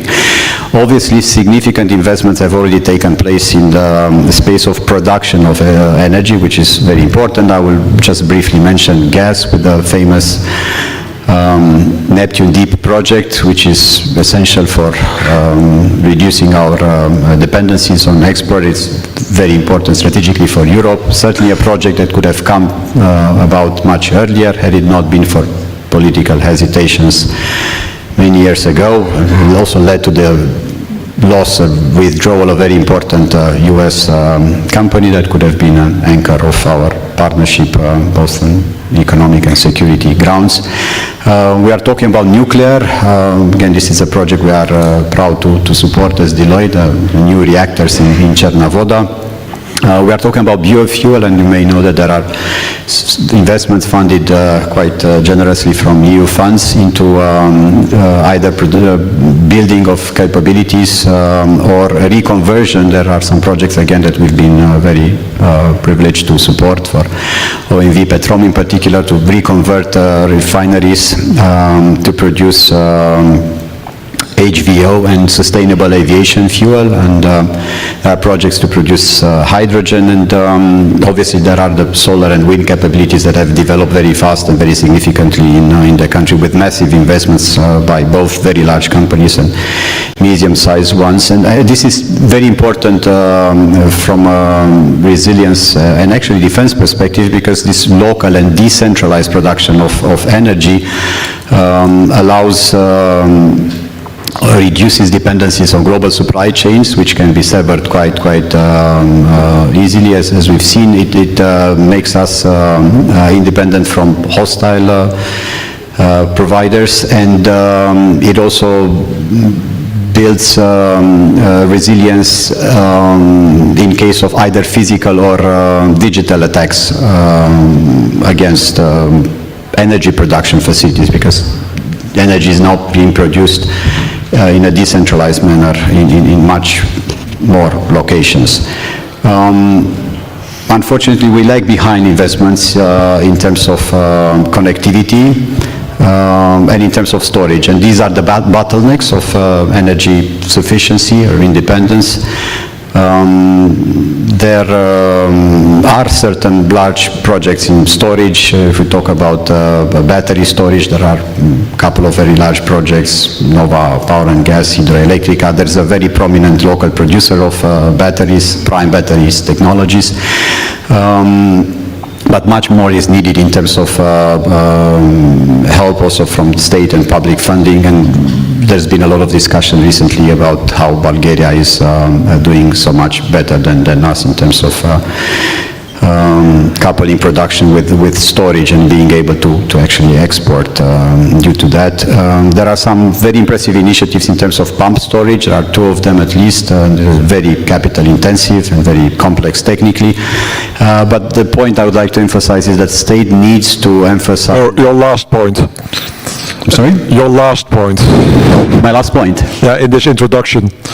And do remind me next time not to praise my panel before all four have spoken. But I suppose there's been some misunderstanding. I was not aware that we are taking turns and addressing topics, so I was prepared to not speak anymore after this intervention. But yes, the last point then in connection with energy infrastructure is that investments into energy grids are critical, both in terms of interconnectivity with the rest of Europe and in terms of removing this bottleneck for local decentralized and green production. And this is a combination of regulatory measures, public funding, and by regulatory measures I mean no longer suppressing the ability of public operators, private operators to have recognition for their capital contributions, and also to have proper compensation for the services that they provide, which are subsidized under the current compensation scheme. So apologies, General Dam, and I'm happy to show up for the rest of this discussion. basically I'm happy because only talking about buildings and bridges is too boring. And what we see is that everything is interconnected. And Radu, you started mentioning it, the first one. If I look at it, we need a whole of nation, whole of society approach to defense. You hear sometimes that you need a village to raise a child. You probably need a nation to win a war. But is this a discussion you have in your government, in your cabinet? Do you have to defend your money, or is there that common sense that you all have to work together to defend Romania and to defend the alliance, EU and NATO? You know, in all the domains, when you are starting to discuss about the money, it won't be a consensus. Applying another specific layer on top of that discussion, in Romania we are fighting with a financial deficit, and while the budget for most of the institutions decreased this year because of this fight with reduction the financial deficit, we succeed to increase the budget for the Ministry of Defense. And we succeed this in a situation where the Russia propaganda is increasing in Romania. We succeed this in a domain where, as I told you initially, it's quite difficult to explain to the population how we are consuming those money, because it's difficult to put on the table the final product. But we are 100% sure, and this, being honest, was finally accepted by all the other parties from the previous coalition, that this is the rational way. We cannot discuss about any economic interaction. We cannot discuss about companies. We cannot discuss about education in a country where security cannot be assured. And for assuring such a security, we need a very strong army. And a very strong army is not meaning only the professionalism of our militaries, which is very high appreciated, but it's a combination between the professionalism of our militaries and the technologies which are representing the capabilities that the military side could use. So yes, we succeed to explain, and thanks also to my colleagues, especially to General Vlad, who is the Chief of Defense. We explain to the politicians the important aspects of investing in defense. And there are some components of those aspects. One component is the permanently desire for the Minister of Defense to increase the capacities, but also what is happening around. We saw what happened in Ukraine. We saw the discussion, and from my perspective, I can admit from my perspective that what happened last year in Munich during the security conference was a correct decision. You cannot expect always to be defended by the others while you are not investing in your country. This is what the Americans said, and it's correct. NATO is not relying only on Article 5. We are also having Article 3. And we understood in Romania that we should respect what we said in Hague. We understood in Romania that it's very important to do everything which is possible on our side, and to go inside the coalition, inside the partners, the alliance, to ask for help only after that. So given these arguments, we, from the budget allocated by the government this year, associated with the Minister of Defense, 40% of that budget is associated with procurements. We increased a lot comparing with the discussions from, if you want, only six months ago. We are running now, and these days are going to be signed, probably most of them, 21 new projects via SAFE. And SAFE is not everything. We are investing from. It's only one of the financial components, which is financing some programs, but we are also running another programs in parallel.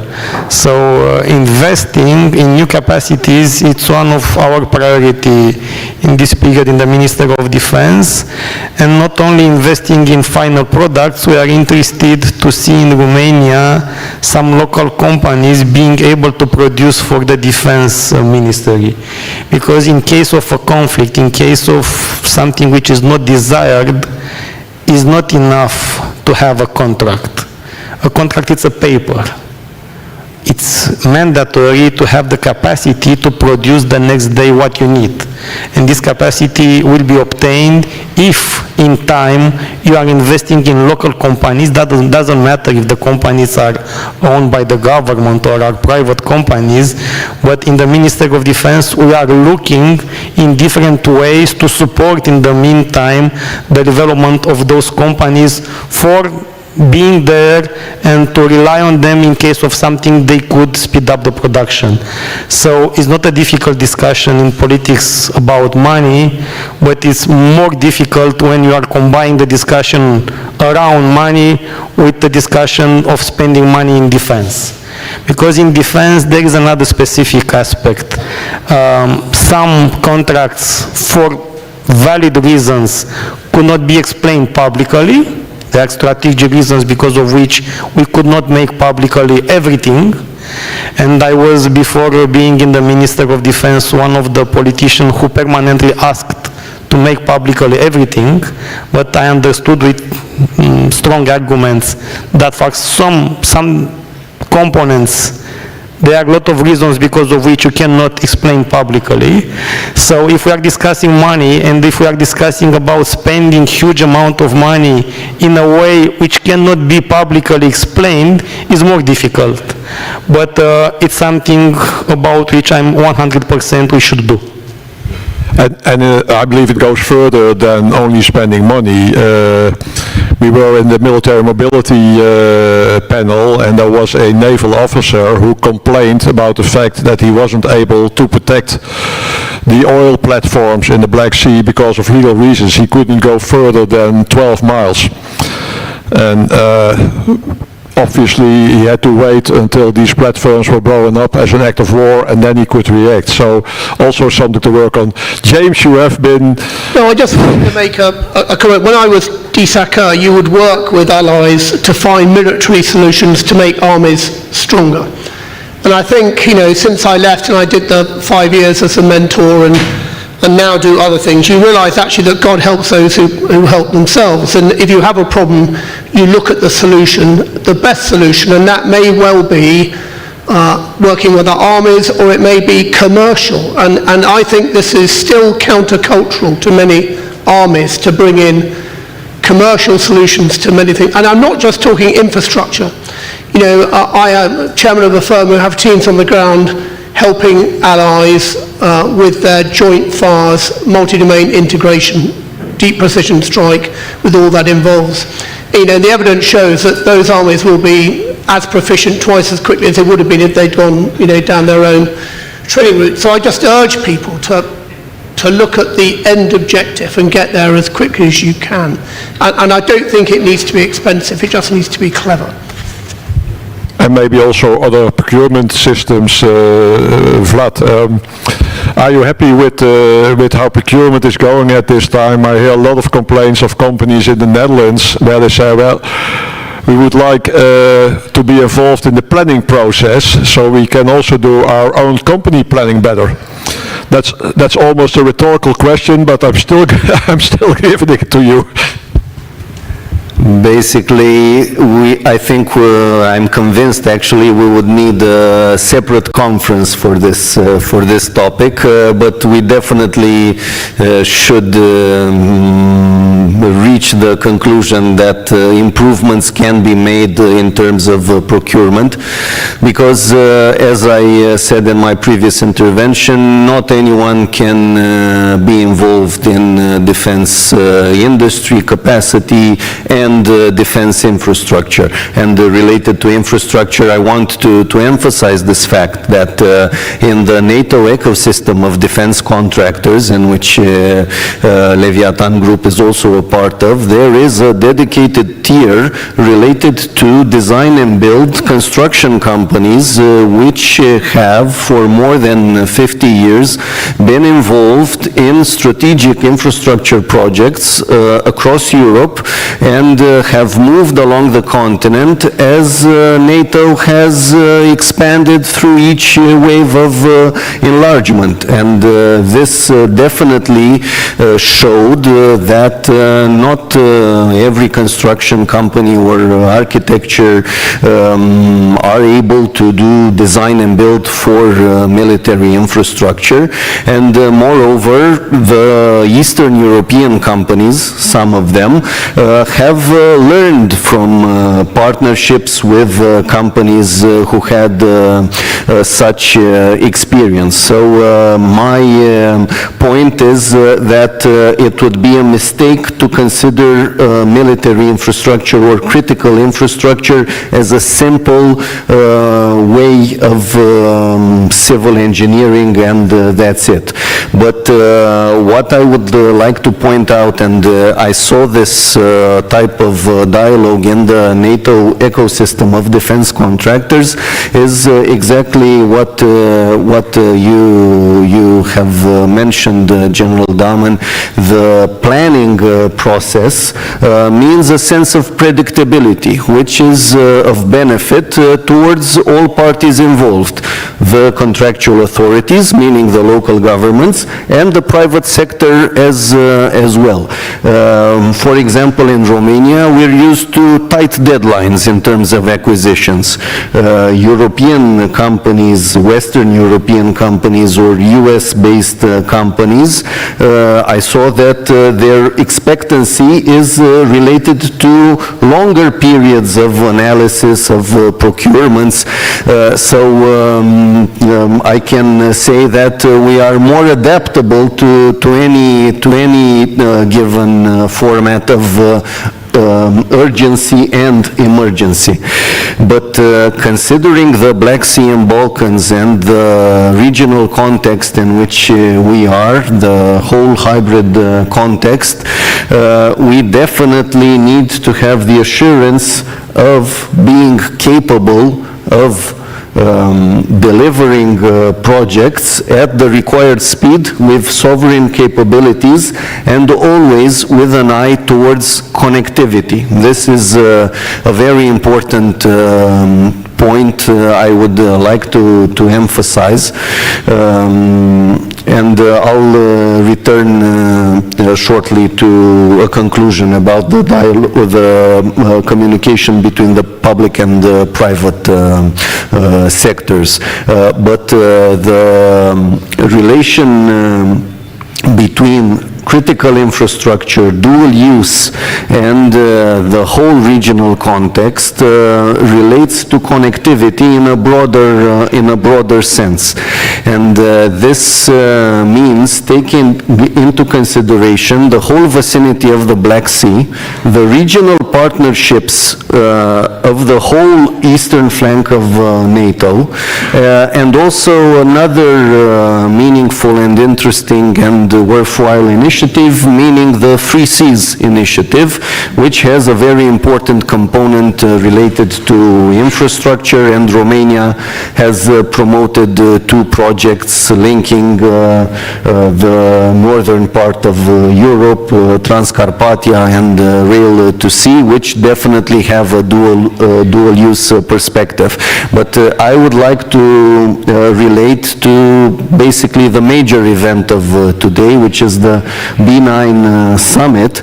And I thought you were going to mention the Metallica concert, but B9 is also important, yeah.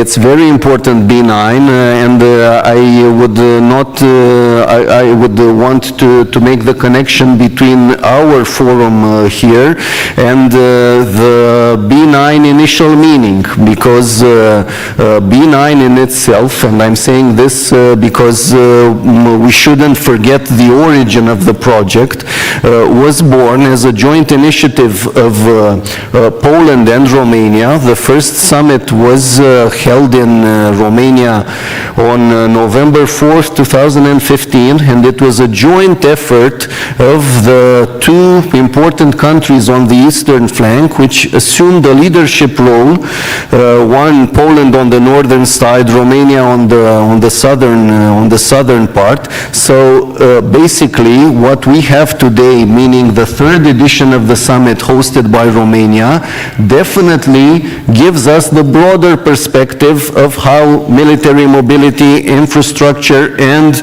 dual use across the whole NATO eastern border should be tackled and looked upon. And in terms of connectivity across the Romania and with the vicinity, I want also to add a very interesting and unique thing happening also today in the panel. Minister Miruță has a dual perspective today. He is not only the Minister of Defense, but he is also the interim Minister of Transportation. So everything for a while, but it's a combination which is decisive, which gives a decisive context for everything which has been we've been talking about, except for energy and digitalization, and which Alex mentioned before. And we need to look at the perspective that the critical infrastructure which the military is using, most of it depends on companies which are under the authority of the Ministry of Transportation. So if we're speaking to railway infrastructure, the national company is within the Ministry of Transportation. The civil airports, 4 of them remain there after the 1998 reform. And I would also add the naval with the Port of Constanța and the Danube ports, for example, and I'll end with this line, but it's important for the dual use perspective. If we are to look upon connectivity across the region with a logistical hub which should relate the Danube ports of Romania, Republic of Moldova, and Ukraine, Galați, Brăila, Giurgiulești, Reni, Isaccea, Ismail, we are speaking of 2 companies from the Ministry of Transportation, so we would definitely need a whole of government approach. Minister, you have a unique window of opportunity, I understand. Do you know where the problem is? I just started to check what is happening inside those companies. And probably that's why what we are trying to do in the next period, it's quite long to be done. But anyway, we cannot change what already happened. We should change what is going to be possible change in the future. And yes, we have to speak openly and very honest. The way some of those companies were managed should be completely changed if we want to reach a destination point. We're having a lot of fun here on stage, and we can keep on having fun, but maybe there are questions in the room also.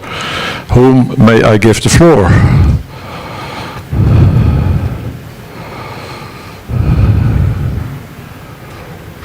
Yeah. Too late. Thank you very much, sir, for inviting me to be a volunteer for have a question here. So I'm Colonel Paunescu from National Defense University, and because I worked a lot in the domain of civil-military cooperation, all the time when I do an action and I do a plan or I think strategically, I go to the bottom line and I'm asking myself what a single person will do in a certain situation. And in our case here for this topic, dual use infrastructure, I want to address the question to all the panelists here. We have a common point in terms of protection of civilians and enabling the fight in a certain area in the terms of or in the context of what is happening in Ukraine right now. And we talk about civilian protection through civil defense or civilian defense. And we have shelter that is used, or shelter locations that are used by civilians in order to, let's see, to empty the space where the fight is happening. And we have a huge problem nowadays because we developed shelters for civilians in terms of years that already passed. So the technology nowadays is different. So do you think that is a moment or is a place right now to think strategically and to build new towns with new type of constructions that will secure the life of people that are, let's say, living in certain place? Doesn't matter if it's becoming a war or not in the future. So for me it's important to have a discussion if we can use the money that we put on to build infrastructure that will help the people to be less affected if something is happening in the future. Thank you very much. Thank you very much. Alexandru, if you got that question from a government and then from a consultant's point of view, how would you answer it? It's difficult not to suspect that you're addressing this to me to punish me for what you think was an out-of-line intervention earlier, but it was just the result of us discussing a couple of years No, I give you the chance to redeem yourself. I use the 8 minutes each of us continuously.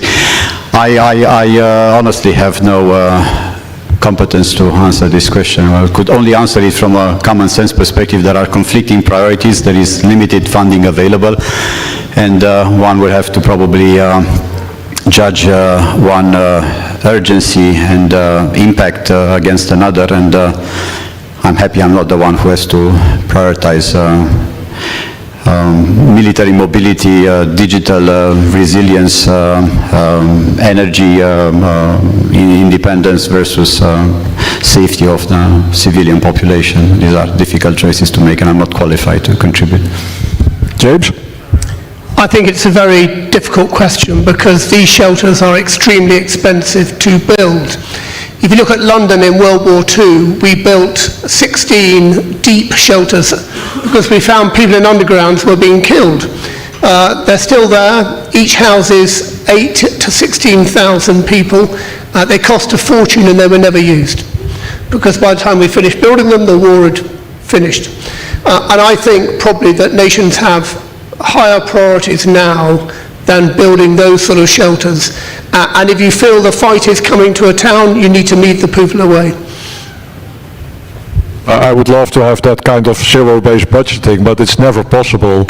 But nations who have done that, Switzerland most notably and Finland, if you bring it into your normal building regulations and you do that for 60 or 70 years, then every house and every apartment building has its own nuclear shelter. But starting it now might be a bit, well, undoable, I believe. Undoable. Perspective from my side, my opinion, and I'm convinced in this regard that the state budget, if properly optimized, can definitely find resources for whatever is considered of strategic importance. But apart from this, I would add the fact that solution and a decision towards this type of priority, which definitely is there and it's a requirement for civil protection, goes in the sphere of the of a whole government approach, because you have the critical, the shelters and the critical infrastructure under the supervision of the Ministry of Interior. You have the Ministry of Defense with the critical infrastructure of the Army. You have the other institutions from the national security system. So what I would definitely think as worthwhile and something to be considered is to have a permanent setup as it was the model in Romania, and it's currently ongoing with the coordination from the center of the government of the SAFE program, which brought all the parties together and which delivered solutions to that specific issue related to planning and which led to the tackling of the SAFE program. My opinion is that this type of format can go even further in order to have a public-private permanent advisory council for critical infrastructure and for defense industry in order to move the debate even further. And that type of decision-making body could provide the direction towards such a national priority. Of course, with the ability of identifying also the sources coming from the table. And I'm not a fan of the fact that funds aren't available. I saw yesterday a statement from the head of the European Investment Bank in Romania, saying that they are welcome to receive projects related to strategic importance for the country.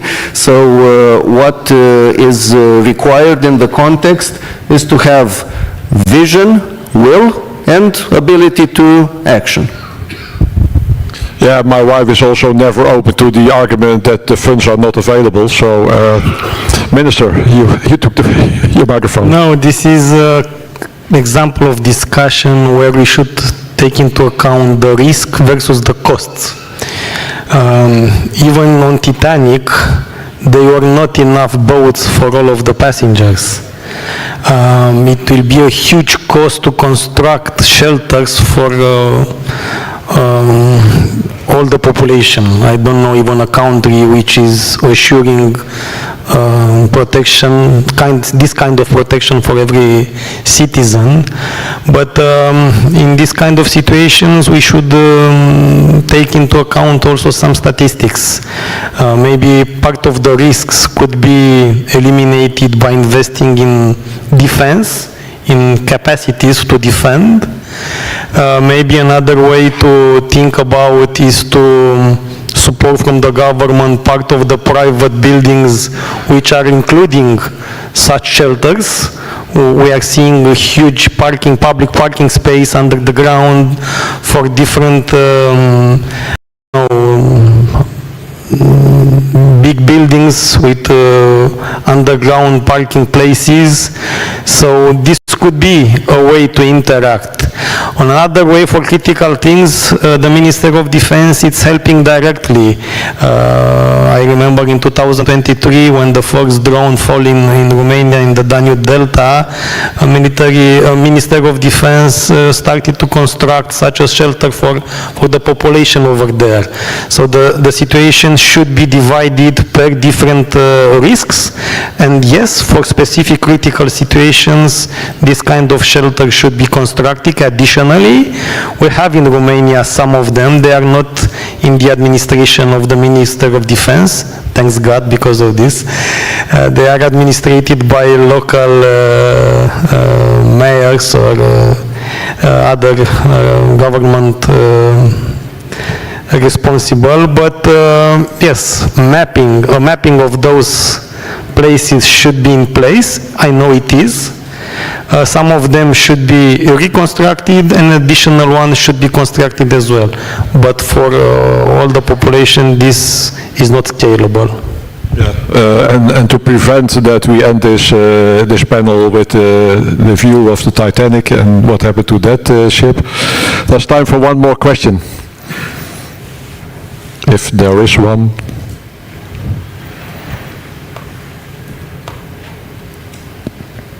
No, thank you. Then we have for each of our panelists 1 last minute to say anything they always wanted to say when they were up on a stage like this one. Alexandru. Would have been nice to talk a little bit about maybe communications and digital infrastructure and the threats which are there, because it's not so much a question of underinvestment so far, but the stakes being higher now and the expectations raising to the levels of, for instance, maybe the need to have our own satellite, and certainly the much elevated risk of AI-enabled cyber attacks, which need to be to receive a proper response.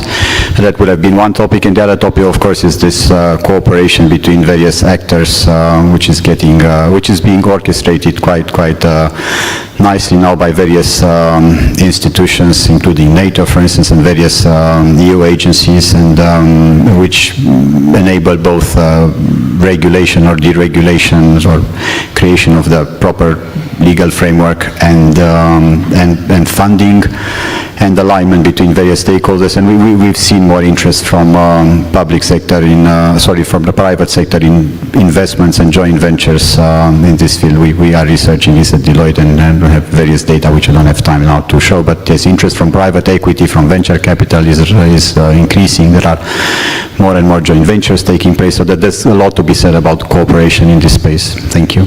Thank you very much. Might be interesting to know that the Netherlands are building their own satellite now at this moment, the PAMI project. First 4 are being built at the moment, and I'm sure that the guys who are selling it are willing to sell it also to Romania. Vlad.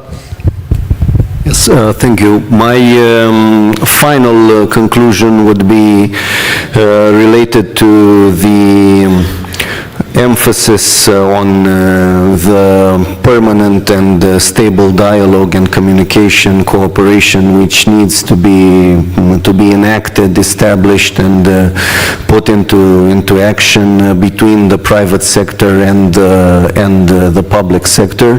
The business environment contains capable companies which are willing and more than able to be contributors towards national security initiatives. Leviathan Group is one of them, and we are glad to be a supporter, a keen advocate of national security causes, and this is also the reason why we are next to New Strategy Center, George and his team, for more than six years now, and we are confident that such a permanent dialogue format would definitely bring a whole of society approach, and we would be able to move projects of national interests in terms of critical infrastructure, defense industry, and other strategic objectives, energy, digital cooperation, to move further as they are meant to be. Thank you very much. Thank you very much, and we're happy that you are with your firm. James. I'm glad you mentioned data. I think data is extremely important. I was in Taiwan at the end of January, massive investment into Maven smart systems, all the things you'd expect. But the one underpinning principle, they were going to construct a fight that allowed them to fight with no connectivity at all. I think that's a good lesson. Yeah, that could be a separate panel or a separate conference. Minister. I think there is only one limit for the amount of money that should be invested in defense, and that limit is as much as possible. We cannot discuss about anything in a country without being able to provide enough security. The Minister of Defense, at least for the situation in Romania, should be that clue in between the public money and the private sector. Through the Minister of Defense, the projects are running, and we are there, and we could put a mandatory condition into the contract saying that you should interact with the private sector for providing what the Minister of Defense is requesting for. And we started to introduce that paragraph into all of our contracts. Thank you very much. Basically, you're in the same position as I am at home. My daughter adheres to the Queen philosophy. I want it all and I want it now. And I have to bring that into line with the family budget. The next panel is in 10 minutes. We will be going to the Arctic region, and the good thing is that we have the Norwegian Minister of Foreign Affairs for that. I thought defense, but Foreign Affairs for that here. Thank you all very much for being here, and join me in a round of applause for our panel.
welcome to the Arctic. It's a bit cold in here, isn't it?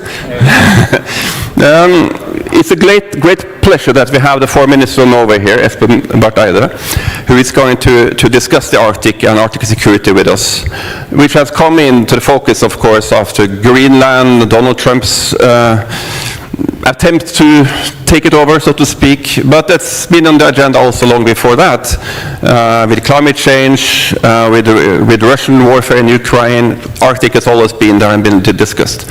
But let's be honest, there are also many, let's say, misunderstandings about the Arctic. So I think our ambition today is to make sure that when you leave this room, that you know what's important about the Arctic and what's not so important. If you can agree on that, then we'll have a discussion, and of course you'll open also for Q&A from you in the audience.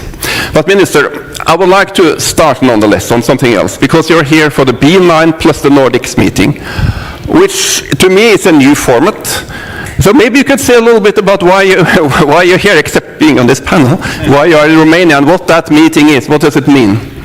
Thank you, Professor Friis. Thank you, Karsten. And it's great to be here and to take part in this conference.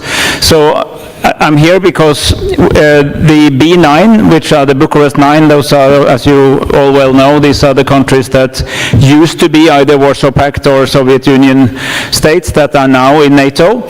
And this time the meeting is held between the B9 and the Nordic 5. So it's basically 14 countries, plus the US as an observer, plus President Zelensky from Ukraine. And that's the format. And it's an interesting format because actually, if you look closer at today's security environment, there is a logical, consistent line of countries from the Black Sea via the Baltic Sea to the Barents Sea, 3 Bs. Barents Sea is our part of the Arctic, and these 3 seas or parts of the ocean are connected in many ways, and one of them is that to our east is Russia, or at least Russia is close or neighbor. Norway, for instance, is a neighbor of Russia, and I made a point today to point out what not everybody knows, which is that the easternmost part of Norway, Kirkenes, which is 8 kilometers from Russia, is actually far further east than Bucharest. It's actually further east on the globe than the Black Sea coast of Romania. It's almost to Kiev. And the thing is that we are connected because of this neighborhood.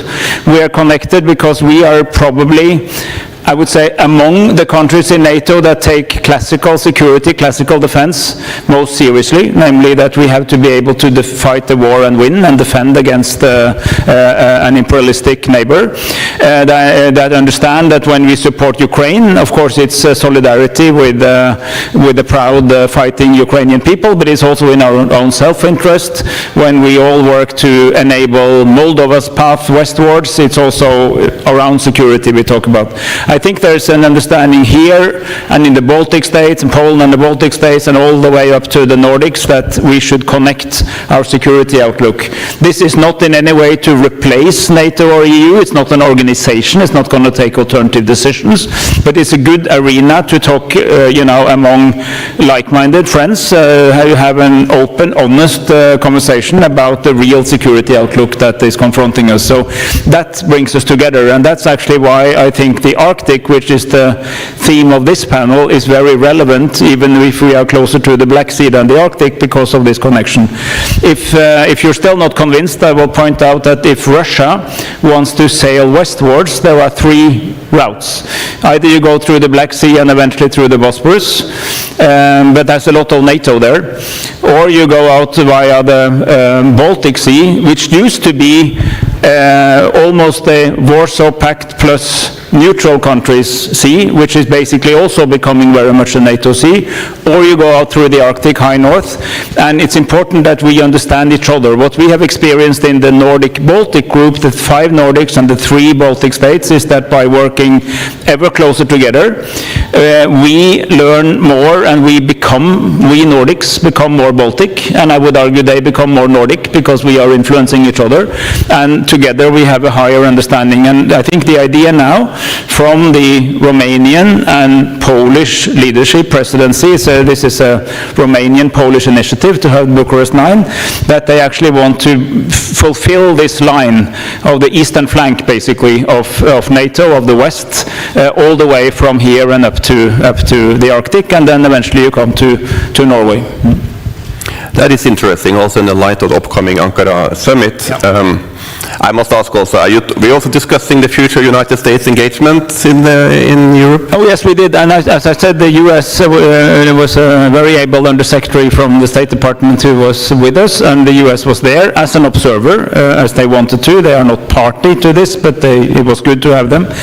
And I think what if I can speak for, I believe I can say that the whole group agrees that we need a stronger Europe in a stronger NATO. That means that in order to keep NATO relevant, we need more Europe in NATO. It's not like more Europe is less NATO, more Europe is more NATO. And that we need, it's not a new ask from the United States to ask Europeans to do more. That didn't start with Trump, it didn't start with Biden, it didn't start with Obama. It started at least with Eisenhower. So this is an old call. Finally, Europe is listening. We are stepping up. Romania is, Norway is, basically all these B9 per Nordic are stepping up.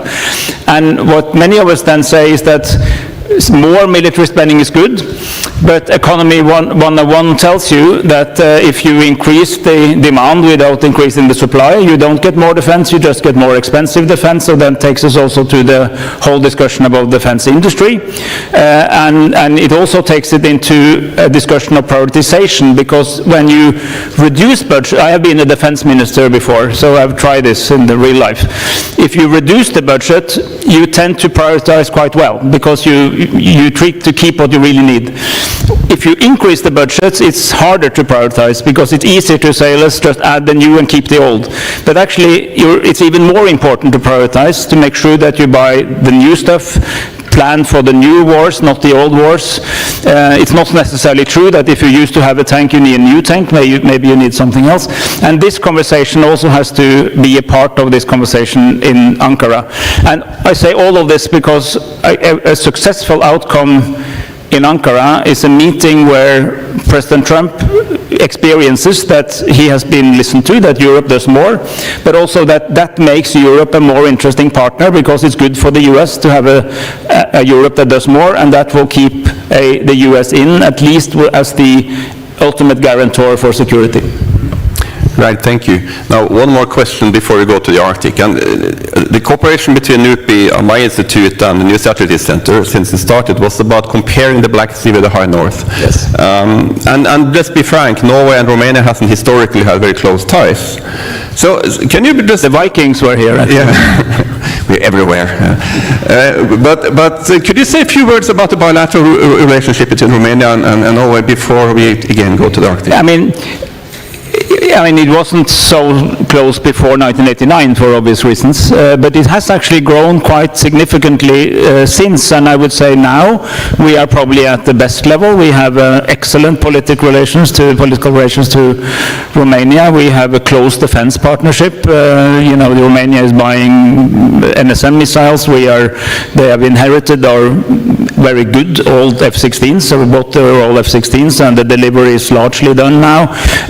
We have common perspectives on the development, also the military side of development of NATO, and I think we have very similar perspectives on the neighborhood, on this neighborhood, that the importance of Ukraine succeeding, the importance of Moldova. Norway is actually more engaged in Moldova than you might think, because we're far away, but because they're really a beacon of democracy and freedom in a difficult world, and it matters for Romania, and matters for us. And actually tomorrow I go to Chisinau, because we'll have meetings there as well. So there are many things we do together, and today I signed the next 7-year tranche of EEA grants and Norway grants, which is the way that Norway, which is the Norway grants, but also Norway, Iceland, and Liechtenstein together, which is the EEA grants, are in a sense paying for our partnership in the single market by establishing, quite substantive support for a lot of, for green transition, energy, for minority protection, for local development, and a number of other issues. And we had a big ceremony this morning where I signed this with members of the Romanian government. So relations are actually stronger than you might think, and they're really growing in the right direction. Good. Right, okay, so Arctic. The Arctic is a place, it's not a thing. Which means that you can talk, in the context of the Arctic, you can talk about migrating birds, you can talk about polar bears, you can talk about nuclear weapons. It's everything. So in my experience, when you discuss this, it topically becomes a little bit, frustrated, or people talking, past each other. There's also a difference between the Pacific part of the Arctic, the Bering Strait, and what's happening in the European side. So I will start with a very open question. What do you think is the most important security-related topics that we have to be aware of when it comes to the Arctic? And you can speak as long as you like. Yeah, I will. And the short answer is Russia, and I'll explain what I mean by that. But before I do that, just two takeaways on where is the Arctic. I think it's up there. But, we have the North Pole and the South Pole. The main difference, apart from being north and south, is that Antarctica on the south is a landmass with ocean around it, whereas the Arctic is an ocean with land around it. And there's 8 countries that are literally in the Arctic. That's Russia, that take up more or less half of the Arctic. And then it's the Nordic countries, including Greenland, which is part of the Kingdom of Denmark. And it's the United States because of Alaska, and it's Canada. And 7 of these 8 countries are NATO countries now, because Sweden and Finland joined. So that's the geography of the Arctic. Every single issue around, economic zones, territorial waters, borders are settled. There is no, leaving aside this Greenland conversation with Trump, but let's leave that aside for now. There's actually no legal disagreement on what is what in the Arctic. That is often misunderstood. So the idea that this is a Klondike with a lot of resources, that people come to grab resources, is plainly wrong. Not happening, and it can't happen because the countries actually agree on what belongs to what, and there is no resource whatsoever of any importance in the Arctic that is not in either the territorial waters, or the economic zone of one of these 8 states. That's the good news about the Arctic. The challenging part is that I mentioned Kirkenes, which is east of Bucharest. 8 kilometers from Kirkenes, you come to the Russian border. That's where our border guards meet the FSB guards. And a little bit further in, you come to the Kola Peninsula. And the Kola Peninsula has the largest concentration of nuclear weapons anywhere. And it has most of Russia's second strike capability. These are advanced nuclear-powered, nuclear-armed submarines. Each of you take the bigger ones, they will have 16 intercontinental ballistic missiles each of which has several re-entry vehicles, several independent missiles. Each of these submarines can destroy several American big cities. And these are, of course, not there because of Norway. We are not that important after all. They are there because of the US and because of the strategic balance. And that is really what we need to understand, is that the Arctic is not an area which is full of current tension, but if there is a large-scale conflict, it will immediately move very high up on it will very quickly become an arena of conflict, and we have to be prepared for that without undermining the relative stability we have now. And I actually brought a map, if I may put it on, so there we go. This is very confusing. It will take some time for you to organize yourself around this, but this is basically a map seen from above, basically from above the North Pole southwards. And then you come first to Svalbard. You see Greenland, you see Svalbard, which is Norway, part of Norway, and further east, you have to think around. So that's east, you go to Nova Zemlya and Franz Josef Land, and then you come down to the Nordic countries, and far down there is Europe and the United Kingdom. If you look at the topography, and this is why this matters, the Kola Peninsula is the key ice-free harbor of the Russian fleet, where you can operate 24/7 the whole year around because of the Gulf Stream. The harbors are not frozen. And then if you look between Russia and westwards towards us, you will see that there's a ridge where you have very narrow, shallow waters on the Russian side, and when you go west of us, you have very deep waters. They go from maybe 200 meters to several thousand meters. And these submarines will be much better off hiding in the deep waters than in the shallow waters. So in geostrategic terms, in high-end nuclear security, it's imperative for NATO to be able to control what Russia does in their harbors and in their part of this ocean, and in a wartime situation, prevent them from going out and attack from these deep water bases. There's much more to be said about this, but this is of high geostrategic importance. And this is well known in the US Navy, in the US intelligence community, US military. It's well known in the UK. It's well known, of course, in Norway. This is our neighborhood, and we work on this every day. Most of our military effort is around these things. But it's also increasingly understood that this is important if you want to understand the full picture. So Arctic security, in our view, and based on our insights into this, is not really about Greenland. It's about the area further south, and if we don't have the map now, but also on the other side between Russia, US and Canada, on the other side of America, on the other side of Russia, you have a similar situation. And takeaway message is, it's not a day-to-day troublemaking thing. It's a geostrategic competition that can go hot very quickly. This is the essence of Arctic security. So our attitude to this is, let's try to keep things clear, predictable, and not trigger anything today, but let's also be prepared for things changing quickly. Thank you. So this is a high-end security, nuclear weapons, threat to the American homeland and Norwegian and NATO role in it. And I guess that's also a reason why we expect the United States to remain engaged in this part of Europe, because it's actually about homeland security, yes. Right? So no matter how NATO involves, this cooperation is, I assume, will continue.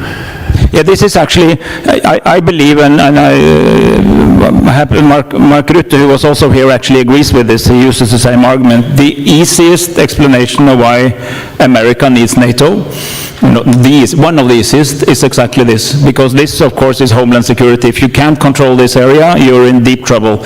And again, it's not that we believe nuclear weapons will be used anytime soon. That's not the thing. But, in geostrategy, your ability to strike and your ability to protect second strike capability matters. These were things I was at NUPI, like you, and back in the Cold War, we used to study these things. Then we forgot about the, wars between states and nuclear strategy. Now it's back, and it's really back with the vengeance, and we need to relate to that. Apart from that, it's an area which is basically driven by a willingness to cooperate, and the whole idea that there's a lot of Chinese and Russians trying to take parts of Greenland or exploit resources is simply not supported by evidence. We'll return to China in a second. But nonetheless, despite, the high-end nuclear weapons, they still have there's also other activity. We had the cutting of a cable from Svalbard to Norway, which, we assume, I guess, it was a Russian trawler, but we don't know, of course, if it was by intention or not. Just recently, the media reported about the British-Norwegian campaign against Gugi, which is this Russian subsea research in quotation marks, institution, something like that. So there are lots of things happening also, which is not, which is Russian activity, call it what you like, which is not about the high end, but also about, more conventional kind of security aspects. How are you dealing with these threats? So we discovered, and this until this spring, what I'm now telling you was cosmic top secret, but now it's declassified, so I can talk about it. And it's actually quite alarming, quite interesting. We discovered some time ago that Russia was developing a weapon that could destroy critical undersea cables without leaving a trace. So it was not, it was inflicting colossal damage without any explosives, without, I can't go into very much to the details, but it would be perfect if you wanted to have a non-attributable destruction of critical undersea cables. And they were testing it out in our vicinity. Not that they were cutting them, but they were testing the capacity. And they thought we didn't know, and we did know.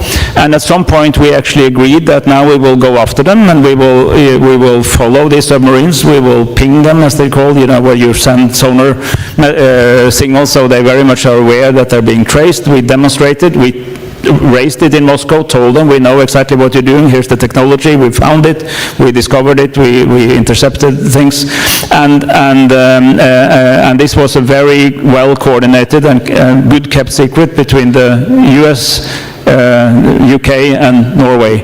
And it revealed the capacity that GUGI has been developing in order to have these kind of clandestine operations. And the point, it's actually not impossible to destroy undersea cables. The thing is, normally you will clearly leave a trace. So the point here was to reveal that capacity and tell the Russians that we knew. So these are things that, has heightened the awareness that we also need to think about these capacities. And this, by the way, is in my view not hybrid, because this is actually, this would be done by a state actor destroying critical infrastructure of the country. Then we are beyond hybrid, in my view, if it happened. I mean, it didn't happen, but it could have happened, right? So I mean, it does, and why would this matter? On Svalbard, which you saw on the map, maybe you get the map back 1 second. On Svalbard, we have a lot of critical infrastructure, including the world's biggest satellite antenna station for polar orbit satellites. Could you get the map back, please, just for a second? And yeah, it's okay. It's not so important. You remember it. So, and these satellite stations, they take down a lot of data that is necessary for not only for us, but is a world commodity. And if you destroy the cables, you have a serious disruption in this. So it's actually it's sort of world-class critical infrastructure, which would make it very dangerous to take it down. There are two because of redundance. There are two cables, but yet they would have been able to destroy both of them, and then you have an interruption. And that could have been used as a sign that we have this capacity, or also to create uncertainty about who does it and who would be able to do this. So that's another example. When it comes to the actual cable cutting, which is not up here but more in the Baltic Sea, we actually do not have hard evidence that it was intentional. It could also be bad seafarers and bad practice and lack of standards and so on, so that was never really demonstrated, but there has been quite a bit of it. There was a cable cutting to Svalbard also a couple of years ago. Yeah, which is probably not intentional. But okay, yeah. But it's vulnerable. Okay, so you mentioned China, and then President Trump started talking about Greenland. He was making a statement, China, Russia is all over the place around there. There are some Chinese researchers at the Norwegian research station in Svalbard. Why do we have that?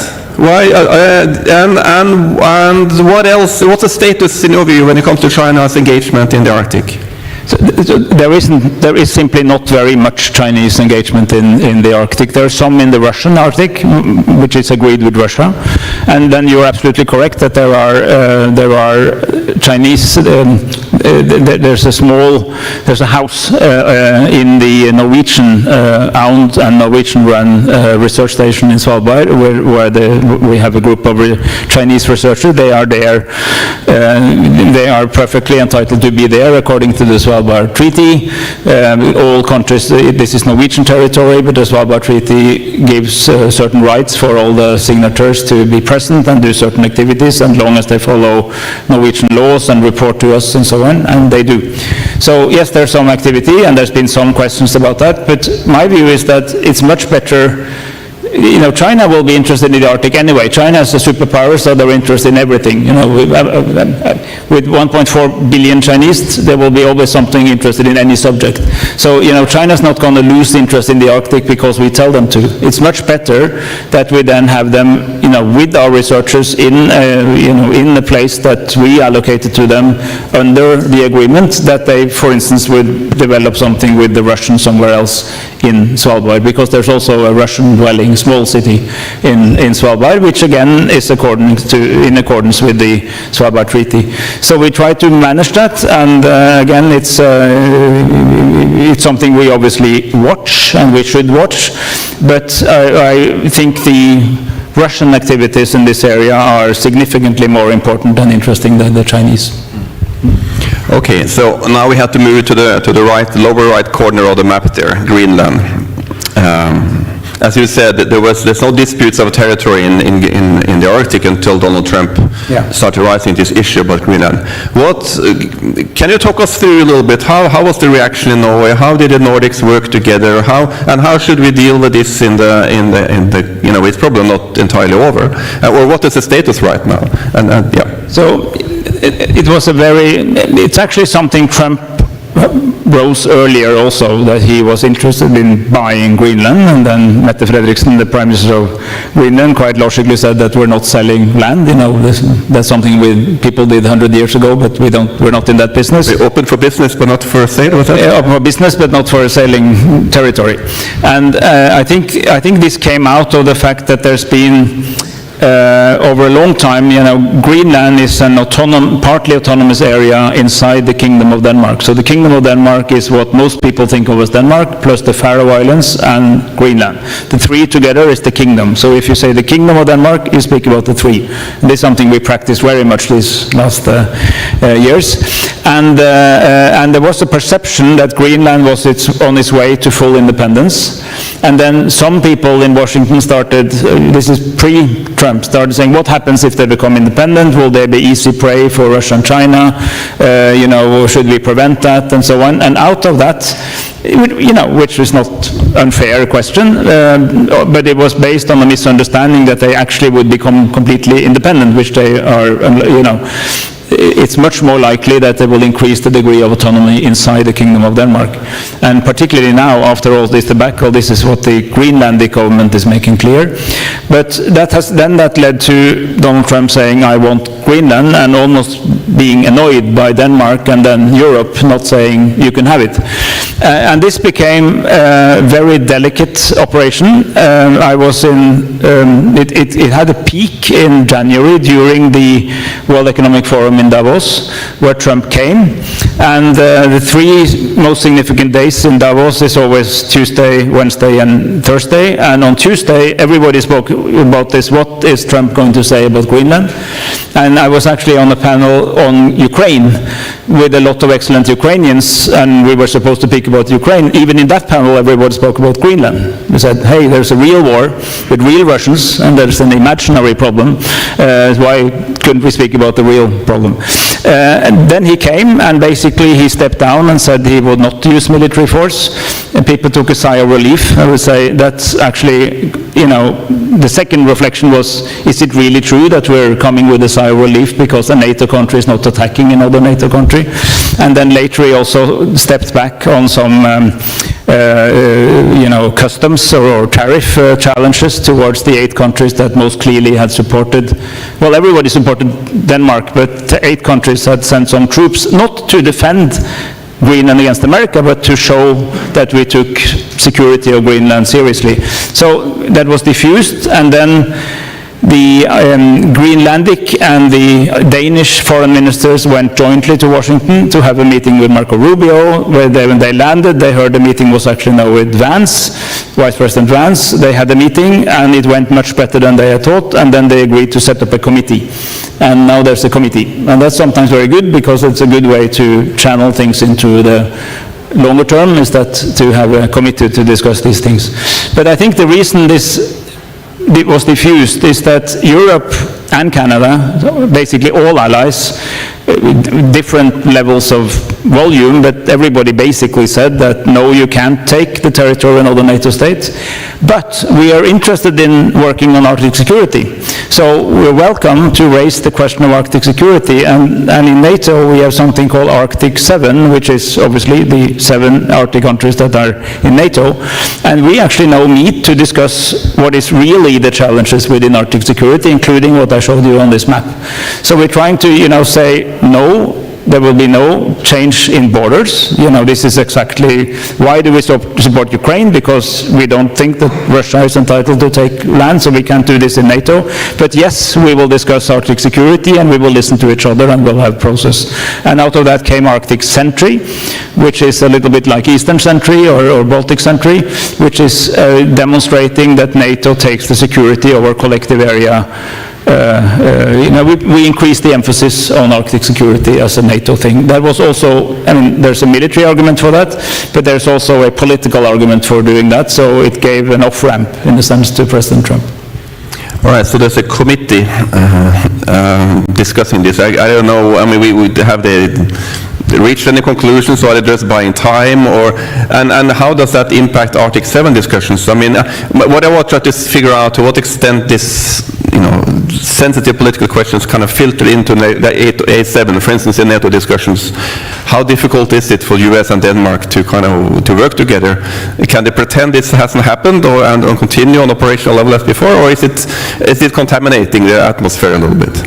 What I can say publicly is that the Danish Prime Minister has made clear that they don't feel they're off the hook, but that they're in a better space. But it's quite clearly not off the hook. But I think both the committee work and the Arctic 7 is a good way of channeling this, shall we say, this interest or this energy in a different direction. So the more successful we are in making that relevant, I think the less we will be left with of the old issue. But frankly, it would be a really serious affront to the whole idea of NATO, which is precisely to protect each other's borders. So you can't really imagine how you would deal with a situation where a NATO country with offensive force, acquires the territory of another NATO state. The whole idea of the alliance and the text of the charter is very much about protecting through collective security against this kind of change. Right. Now, another topic about the Arctic is climate change. Yeah. There are all sorts of predictions of when there will be an ice-free summer, when the northern sea route can be, you can navigate there. In my reading, most of those are exaggerated and too optimistic, that climate change is happening fast. But what's your assessment about the climate change and the impact in the Arctic? It's actually quite massive, because a physical reality is that climate change does not happen equally fast all around the planet. It goes faster the closest you are to one of the poles, so either North Pole or South Pole. But because of this massive ice cap on the South Pole, that keeps things colder, it goes faster in the north. So the Arctic is where climate change is happening most rapidly. You might, of course from a cold starting point, because this is the colder part of the world, but relatively speaking, it goes quite fast. And for instance, in Russia, but also on Svalbard, Svalbard has a few thousand people, and Russia has many people in their Arctic, but we're seeing a similar phenomenon, which is that a lot of infrastructure, that houses, roads, whatever infrastructure you have in Russia, airports and railways, are built on permafrost, because you thought permafrost was permanent. But it's not permanent, and the permafrost is thawing, and then actually this infrastructure collapses, and that actually forces Russia to do more transport, for instance, at sea, because at the same time there's less ice. So it's harder to maintain infrastructure like roads or railway on land, and it's easier to sail outside. So it kind of changes transport patterns in Russia. So actually the North Sea Passage is operational, not, as you correctly say, not all year, and it's more, I mean, basically the shipping people say it's more attractive for bulk shipping, where you're not in a hurry, you don't need to arrive on a specific moment. So, you know, the modern container shipping has this just-in-time principle, and that's difficult because of the difficult conditions. But if you're just sailing a lot of bulk, you can actually do it, and the Chinese are trying, the Russians are trying. But I think one of the reasons there's less of it than we thought 20 years ago is not only for physical reasons, it's also because you basically have to sail north of Russia with all that entails. Further on, you can go far north of Russia. You know, by mid-century, I guess, you will be able to do sort of across sailing.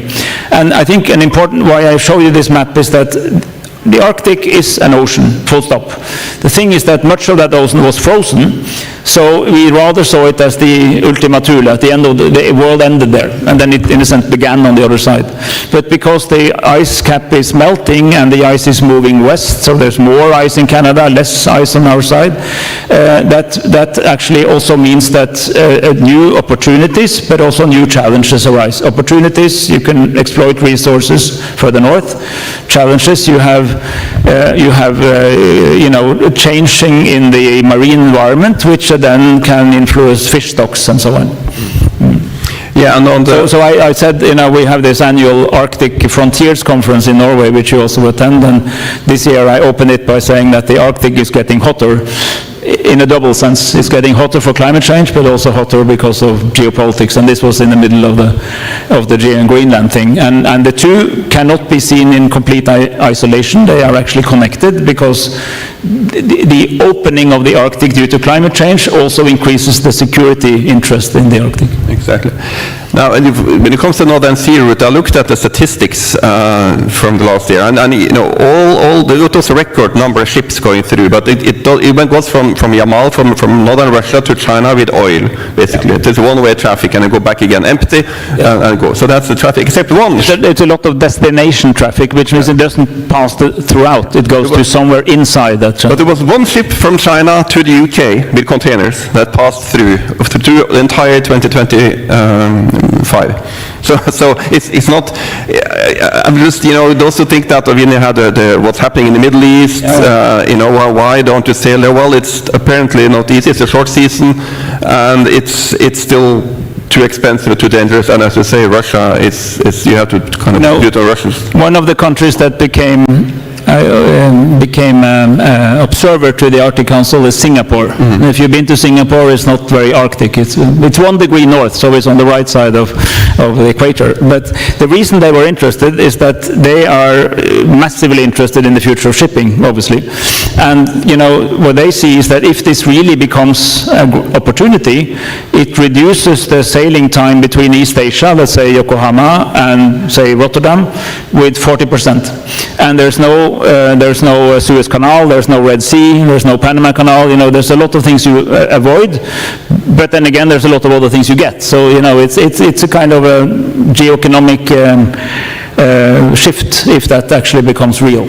And it's still a seasonal thing. It's still seasonal, yeah. It's never going to be the Mediterranean, sorry. It's never going to be Mediterranean in the Arctic. I hope so, because you shouldn't say sorry, because if the Arctic becomes Mediterranean, I think we're gone. Absolutely. No, right. I'll soon open up for questions, so prepare yourself. But I would like to return a little bit to the defense and security.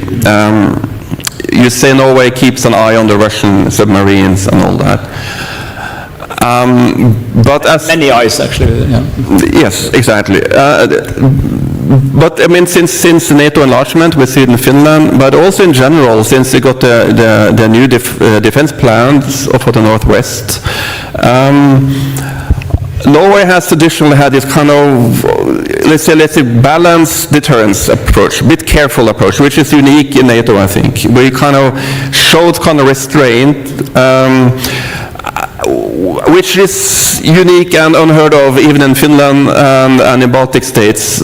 Could you explain a little bit why Norway had that tradition, and does it still make sense? Why show any restraint towards a Russia that is killing people on a daily basis? Well, I mean, since 4th of April 1949, when we joined NATO. I mean, we've been a staunch, committed NATO member. But for many, many years, when we had the Soviet Union and the Warsaw Pact on the other side, there were only two countries that actually bordered the Soviet Union in NATO. It was us, Norway, and Turkey. And so there was no Sweden, no Denmark in NATO at the time. I mean, Denmark, yes, but no Sweden and Finland. So we were the border. And because of that, we said we are fully committed to defense, not an inch. We will defend our territory. We also defend other countries, but we don't need to, we want to have a strong defensive posture, but we don't need to create the impression in the Soviet Union or later Russia that we're preparing an attack from here. So I think back then that made a lot of sense, and it was, I believe, fully understood in NATO that some certain capacities, and one of the practical things that we had our military all the way to the border, but Allied military were kept a little bit behind, and there were no permanent bases. We did not have and will still not have nuclear weapons in peacetime in Norway. War is different, but in peacetime. And these were self-imposed restrictions. But it's very important to underline that they were and still are self-imposed. That means we can also change them. So the interpretation is up to us, the government, and nobody else can challenge that interpretation because it's not based on agreement with anyone, with Russia or the Soviet Union. It's what we did ourselves. And you're absolutely right. With Sweden and Finland in NATO, without formally imposing this, they might have practices that are not so different, but not formally saying this, it's a little bit different. And this is a conversation we are having. But as of now, there's no plan to change the principled approach. All right, okay. We have about a little bit less than 10 minutes, so we'll open for questions and comments. So we'll start with you, sir, there, and please introduce yourself. Thank you, Minister. My name is Alexandru Mand. I'm here on behalf of Agora Center for Democracy. Romania and Norway are sharing a lot of things, one of them being the vicinity at the sea with the Russian Federation. In the context of developing the Neptune Deep project, Romania will become one of Europe's largest gas exporter. And from your experience in protecting the critical infrastructures at the sea, what lessons should Romania learn in order to protect its infrastructure in the Black Sea? Well, I mean, first I very much welcome that Romania is becoming an important producer of energy for not only itself, but for Europe. So both of us will become large net exporters to neighboring countries, and that is politically important because it takes away the need for Russian gas, and it's of course good for national income also to have a stable source. We have 9,000 kilometers of pipelines of gas from Norway all the far up north and down to the continent. They go to the UK, they go to Germany, go to the Netherlands, and then they're into the Baltic and so on. And this is very high on our, we are trying to protect them against hybrid threats, against classical military threats with strong public-private partnership, meaning the military, the police, intelligence service, police intelligence, and the companies are closely cooperating on monitoring the steady operations of this, but also being able to maintain redundancy and being sort of well prepared and well trained for what you do if you have interruptions. But it's a good question because obviously if another actor, Russia, would like to impose long-term damage on Europe, it would be a logical place to start. So I'm sure this will also be a theme for Romania to engage with in the NATO context and with other neighboring friendly country. Eventually, I believe also Ukraine is going to develop some, a future peaceful Ukraine will also has some promising discoveries. So that will make it even more important that we also have some of the same type of activity in the Black Sea as we've had in the Barents Sea and in the North Sea. And I should mention, since we're here, that Norway has engaged quite closely in the part of, we have a significant military contribution to Ukraine, and some of it is directed to the naval capacities of Ukraine and the Odessa-based facilities that have been extremely impressive in reducing the capacity of the Russian Black Sea Fleet from an inferior position, without a big ocean-going navy, but still able to inflict and to basically drive them away from Sevastopol. So they are now anchored in a much less attractive harbor, which is now Novorossiysk, and that's good for Ukraine and probably good for Romania too. If I may add as a chair, Minister, I think also there's a cooperation between private and public sector, which is interesting. I mean, as a student of international relations, when it comes to critical infrastructure on the seabed, it's really fascinating because everybody is involved. You have NATO, you have EU, you have states, you have private sector, and all work together. And actually, at my understanding from what's happening in the North Sea, is this cooperation is quite good, and the private sector itself, they are the ones who have the monitoring systems, the sensors, to look after the infrastructure. But it's an interesting model of cooperation in a new threat environment. And some of the best, some of the most advanced systems for surveillance and operations in complicated, subsea settings have been developed in the private sector because of the size of the oil and gas industry, and then incorporated into the military later. So the military is learning from the civilian sector in this domain. Are there any further questions? If not, I have one. Oh yeah, there's one over there. Great. Let's wait for a microphone, please. The lady there.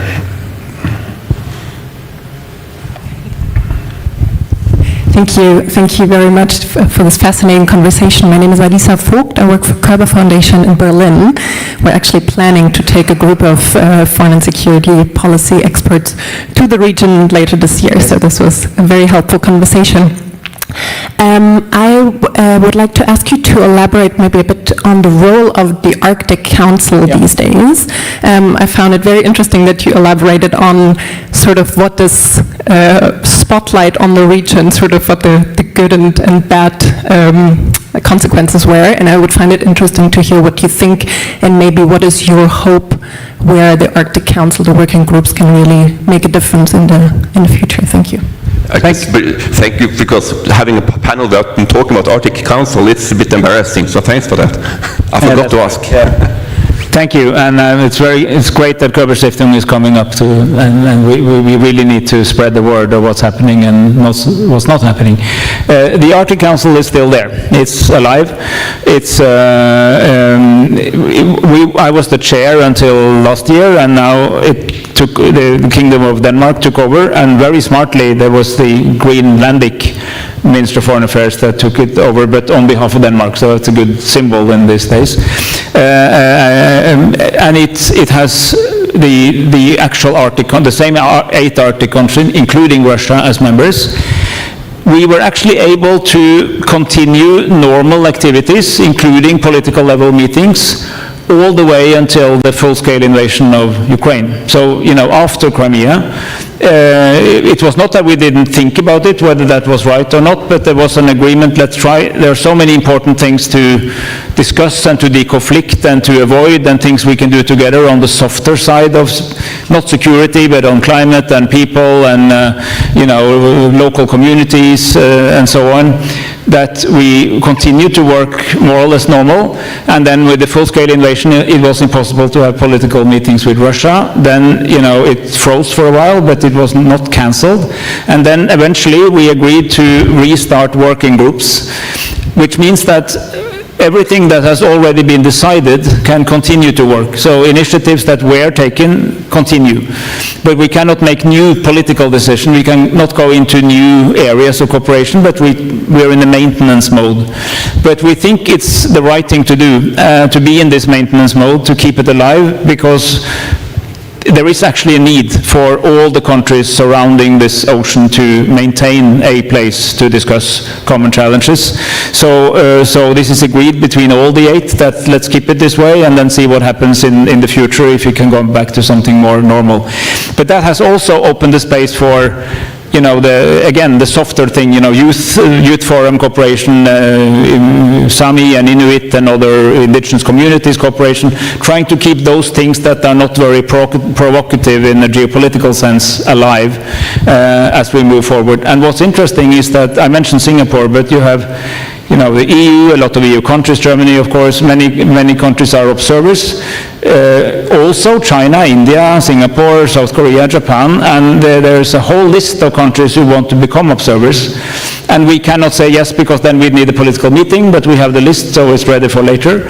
And I think the reason, I mean, the United Arab Emirates would like to be an observer. Why would they? I asked them, say, well, because we understand that although we're far away from the Arctic, the geophysical change in the Arctic will eventually affect us.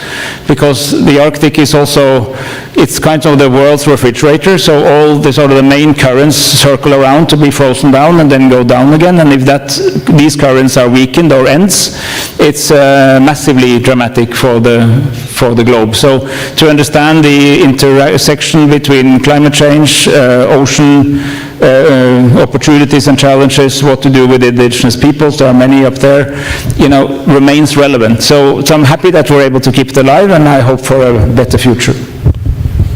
Great.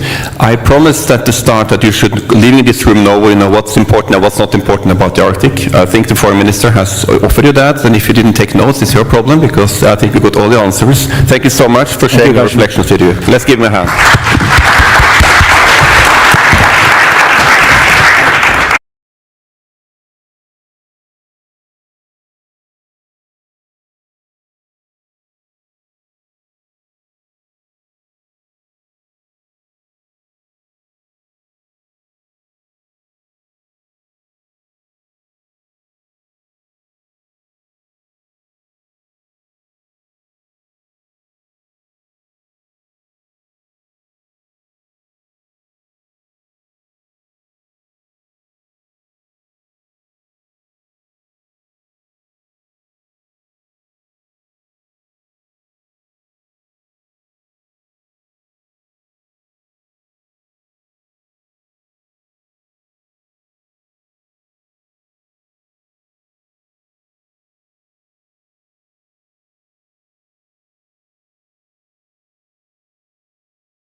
for this special latest panel. It's a bit like in school when we were young, when you arrived early and then the teacher would tell you to sit up front. So you may also ignore me, no problem. It's 6 o'clock, shall we start? Okay, guys? Oh, generals, sorry. Welcome everyone, and you're really the people with the most stamina being here at 6 o'clock on the second day of this conference. So really happy that you're all here. And I believe it might be a very interesting panel. It was added to the program at a late stage, but the subject is really interesting. And in his excellent book In Europe, Dutch author Geert Mak describes the summer of 1939 as an onerous period in which Europe still appeared to function normally, while the threat of war kept increasing. People went on holidays, they visited cafes and tried to continue their daily lives. Yet fear about the future steadily grew. Mak shows how many Europeans had become accustomed to political tensions and therefore partly denied the seriousness of the situation. According to Mak, Europe was in a kind of waiting room just before the outbreak of the Second World War. We are on historic ground here. In 1940, Romania was still neutral, and in June of that year, all of Europe gathered in the lobby of the Athene Palace Hotel, this hotel, as if nothing were happening. In her book with the same title, Athene Palace, socialite reporter Rosie Waldeck describes the old Romanian dignitaries, the rulers of the new radical right-wing government, the American journalists and diplomats, the desperate French envoy.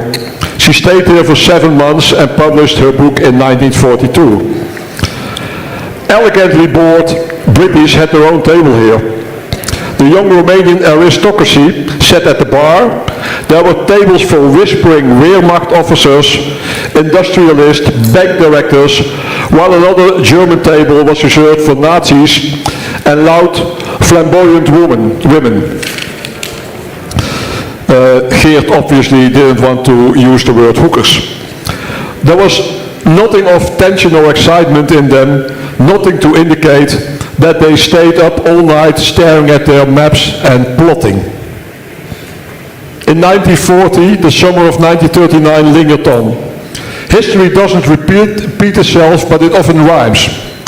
That's a quote misattributed to Mark Twain, but I believe it's a good quote. With me today in this final panel are former D-Secure James Everard, former commander of the US Army Europe Ben Hodges, former Chief of Defense and Prime Minister Nicolae Ciucă, former General José Núñez, CDS of Portugal, including your moderator, who is also former. That's a lot of formers. But let's say what they have to say about the very near future. Is the coming summer going to be the last peaceful one, just like the summer of 1939 was the last peaceful one? And any volunteers to start? Then James, you are the volunteer. Okay, so between 1929 and 1939, Basil Littlehart wrote that the British were ostriches, and when their head was dragged from the sand, their eyes were so bloodshot it prevented clear sight. Defence of the West, it's a very good book to read now, and of course German Defence Minister Boris Pistorius warned us in the summer of 2025 that would be the last peaceful summer before conflict with Russia. And this was a Russia who can see its window of opportunity closing as NATO gains in strength. It's also Russia, I think, that believes it has a force and readiness advantage at the moment and believes the West to be somewhat divided.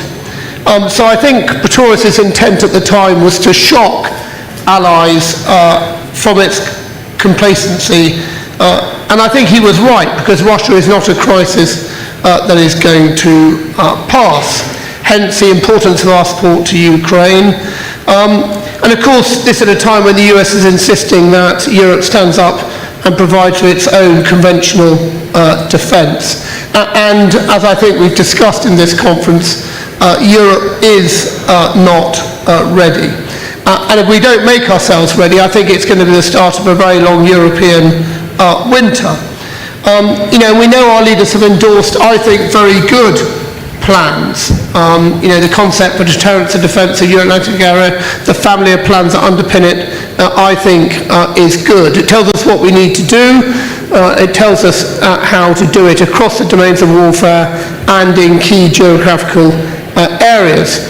And can we do this given the cost, given the slow pace of our delivery? Yes, I think we can if we think about it with purpose, and perhaps if we think about it differently. And if Chris Donnelly, US Commander Europe now, was here, I think he would convince you that allies can be more lethal for less cost given the emergence of new technology. That new technology also improves our chances of survivability, which is good. And as you know, NATO is urging allies to substitute old tech for new tech. And we had a discussion in one of the closed panels, what does a modern brigade or division look like? I don't know, but you need to decide. And I personally think even if you were 50% wrong, you're going to be much stronger having created it than you are now. So I just think we need to act. We need to get on with it. Otherwise we are going to face a different winter. And I think being accused of ostracism is not where you want to be. Thank you. Thank you, James. Ostracism, yeah, nice English word. Struisvogelig in Dutch. Going to the east, Nicolai, do you see the history repeating itself here in the hotel, Athénée Palace Hotel, with even President Zelensky being present here today? So, first of all, good afternoon, and it's very good to be here together with my very good friends. If I am looking back 10 years ago, it looks like being the same people. The only difference is the lack of uniform we were wearing that time. So I think nobody may predict what's going to happen in June, July, August this year, or not even next year or in the years to come. If the history is repeating, there is these perceptions, and there are a lot of debates regarding this subject, regarding the fact that from time to time we are facing some of the historical cycles. If I remember well, we were discussing, because I mentioned that time 9 years ago, after Russia has annexated Crimea. That time this was one of the subjects, one of the arguments we used to convince our allies that the history may repeat. We share with them our experience with Russia, and we were very clear telling them how many times the Russians invaded Romania, and also we were underlying that what happened since 2008, when we saw the European leaders going to Moscow and coming back, and then, approaching Russia on the same manner in business as usual. It was one of the concerns that we were sharing with our allies, telling them that Russia will not stop. And I don't want to mention all the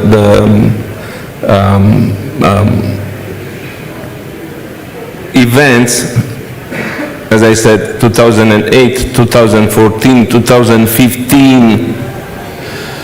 I'm sure that Ben will remember that he was the Lancom commander that time, and when he came to Romania, I was mentioning him the Syrian Express, if I remember well, when the Russians were using the Black Sea to support their troops in Syria. And I said, Ben, and James as well, I met James a little bit later than 2015, but we were not afraid, we were very realistic, and nobody was able to predict when the Russians will expand their aggression, but that happened. So I don't know what might happen in the future, in the near future or in the mid-future. Nobody predict that. As James mentioned in this book, nobody predict when the black swan will occur. But if I remember well, James, you said we have a black elephant in the room and nobody is recognizing that. So, so it's true. I really like that. I think we have to look to the history, to learn from the history. I think we have to use all our instruments of power, from political instruments to the diplomatic, to the military instruments, to military diplomacy, why not? And to prepare our countries, our alliance, to be able to cope with any kind of event. So, once again, I don't know what might happen. The only thing which I know is that we have the responsibility to be prepared to cope with any kind of event, or included. Thanks. Let's go a bit to the west.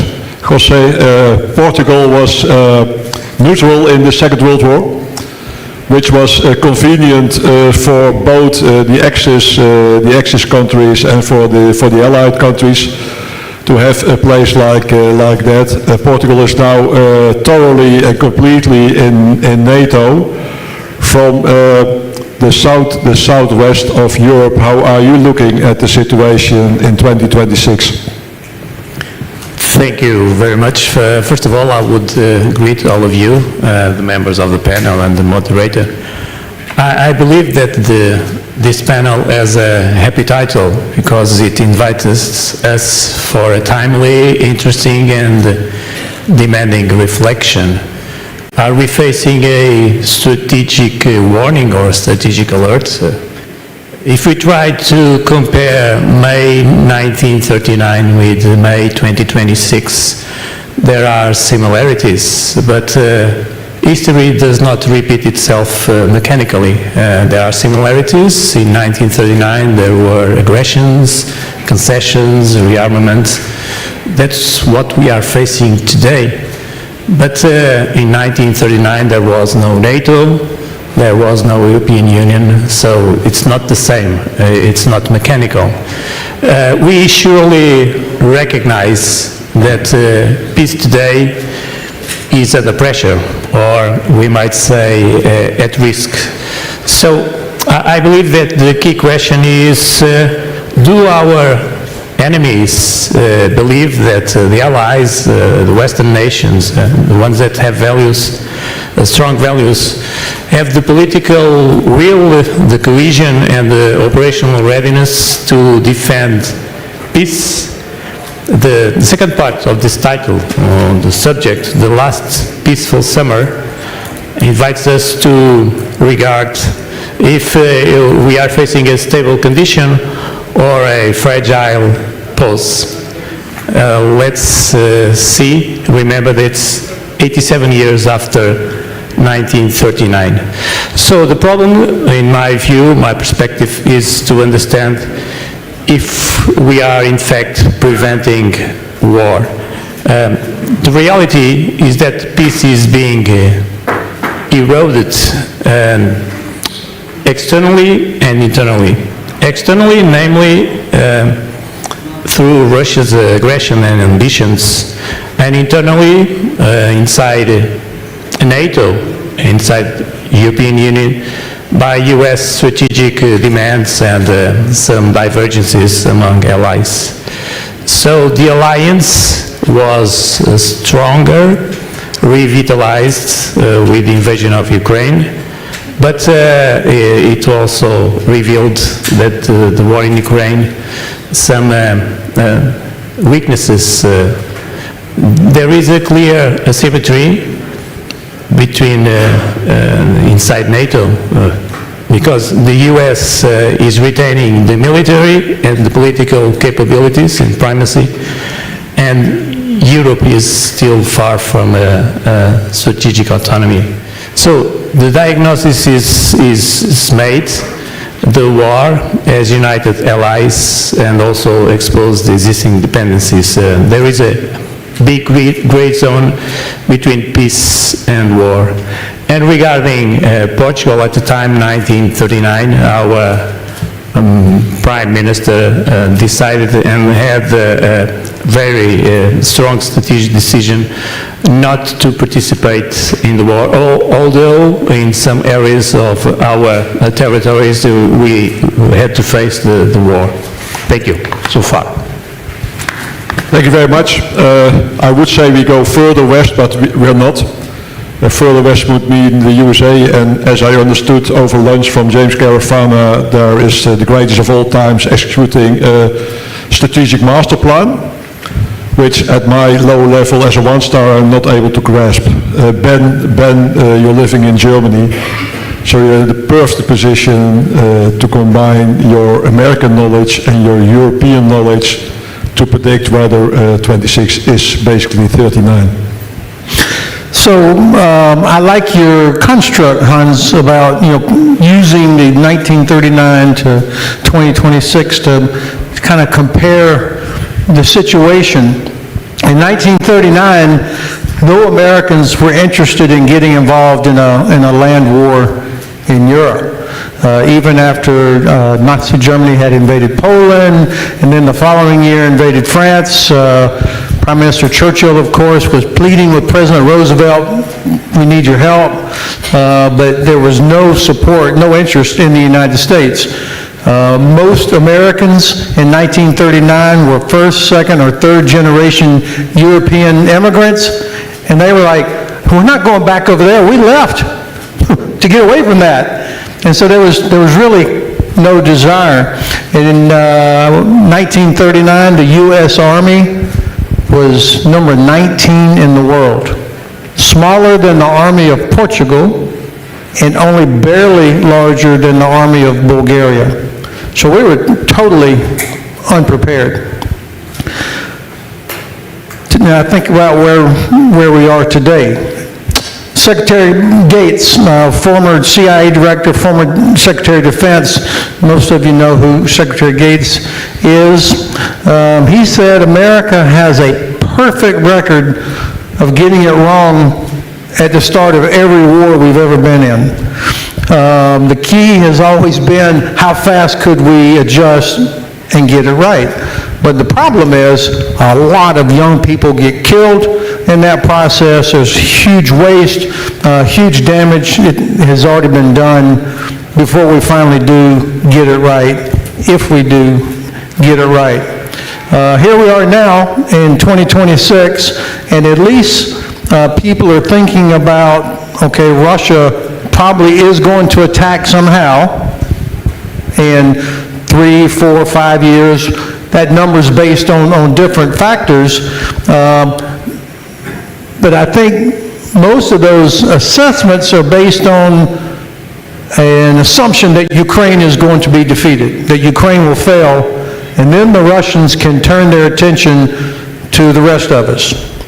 And it's also based on the assumption that the United States, that Russia would perceive that the United States was not committed and that the European nations had all talked about it but had not actually done what needed to be done. So that's the danger.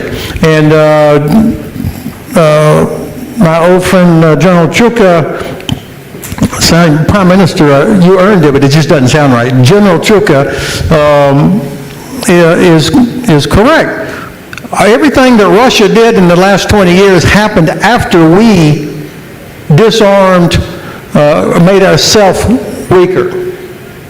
I mean, around 2008 is when the 2 heavy U.S. brigades, where we had tanks and Bradleys, when it was decided we don't need that anymore.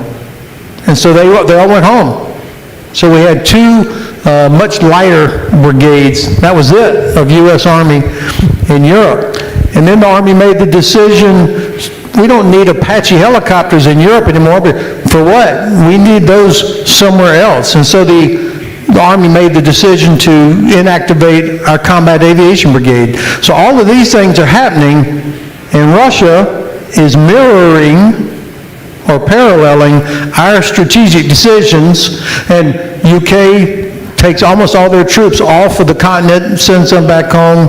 The German Bundeswehr, which used to be the biggest, best army in Europe, was a shell of what it was. The Dutch sold their Leopards to the Finns. So we all were sure that we weren't going to have to do this again.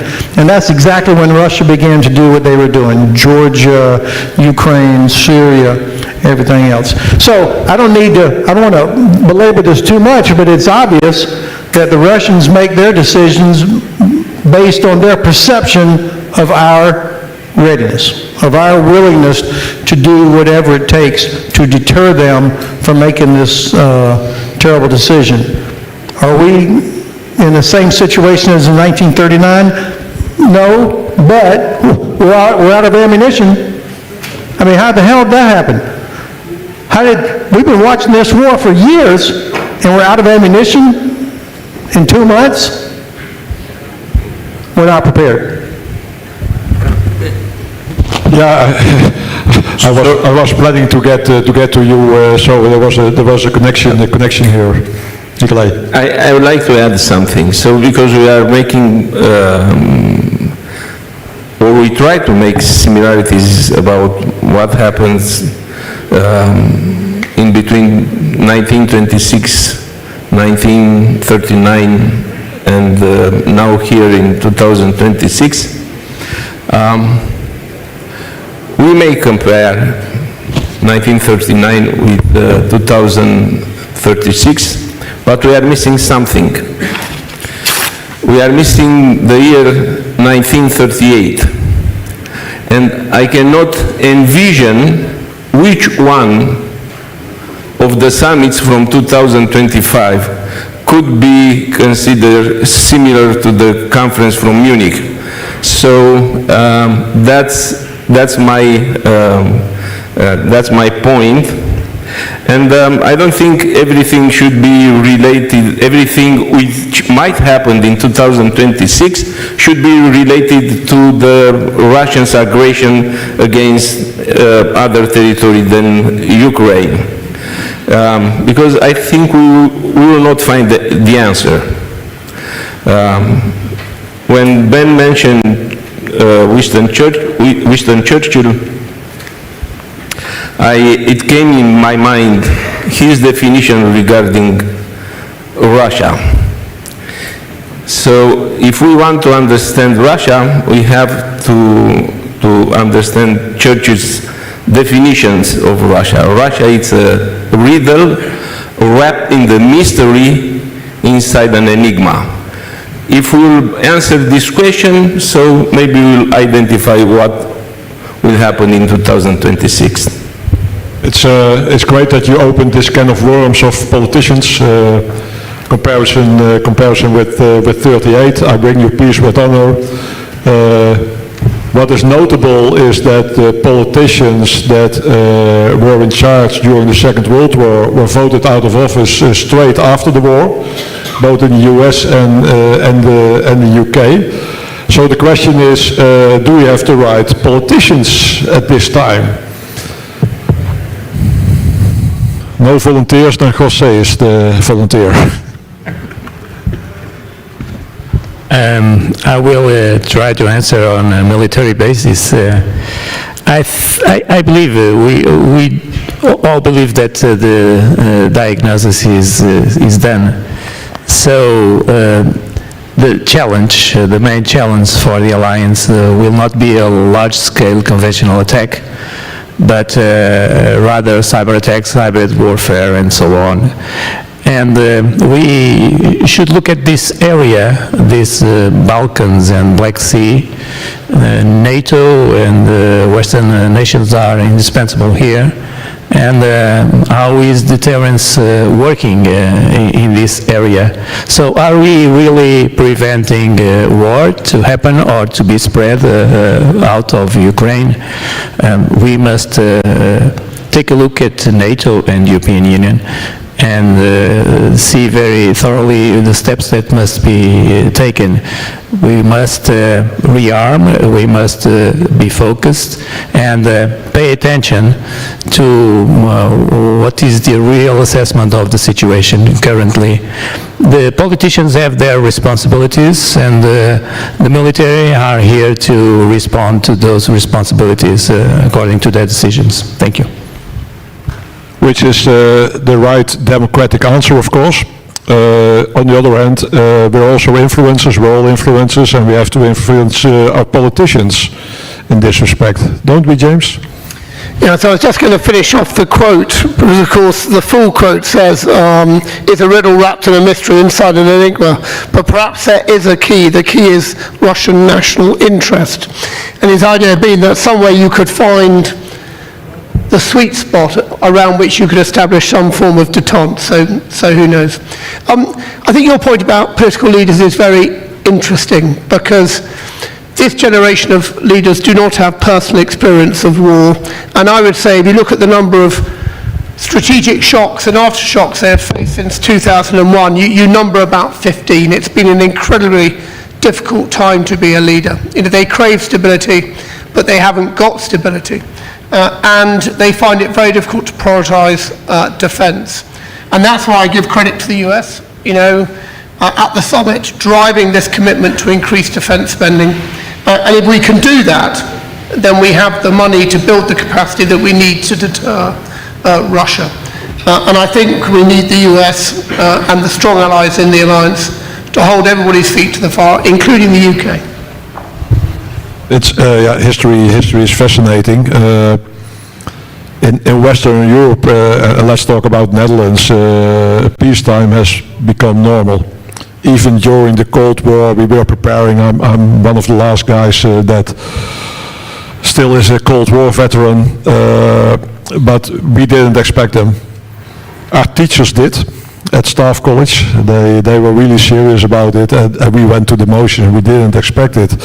On the other hand, you have a right on a war every 50 years at least, and maybe even more. And the question is, are we now at a moment in history where the wars that we are experiencing are transitioning wars, where you see the might and the power in the world shift from the US to China, Ben? Well, of course, we're all anxious to hear what comes out of the President's visit to Beijing. What I have seen over the last few days is a massive effort to lower expectations, that there's not going to be some big thing come out of it. I don't know that. But I think that our politicians, the people that we elect, too many of them are unable or unwilling to speak to us as if we are adults. As if, that we can handle hard facts. We can handle tough information. I live in Frankfurt, Germany. I love living there. But of course, some of you know if complaining was an Olympic sport, the Germans would take gold, silver, and bronze. But the Germans also are very practical. I mean, I heard when when Germany weaned itself off of Russian gas, there was a lot of people saying, oh my God, Oma's going to freeze in her apartment, and these things. But after a few months, Germany had extra gas. They got serious about it. So I think that if our political leaders would speak to us about the threat, most people would actually say, okay, let's do what we have to do. These gray zone operations, some people call them hybrid. I think hybrid is not a useful word. Hybrid, I think of a hybrid car. That's kind of cute. That does not generate urgency. But gray zone operations, we are very, very vulnerable to the disinformation that is out there. I was in a conversation just a few years ago with a German professor. My wife is a doctor, by the way, so I know that Germans are very particular about titles. And this guy was a professor, doctor. I mean, a long title.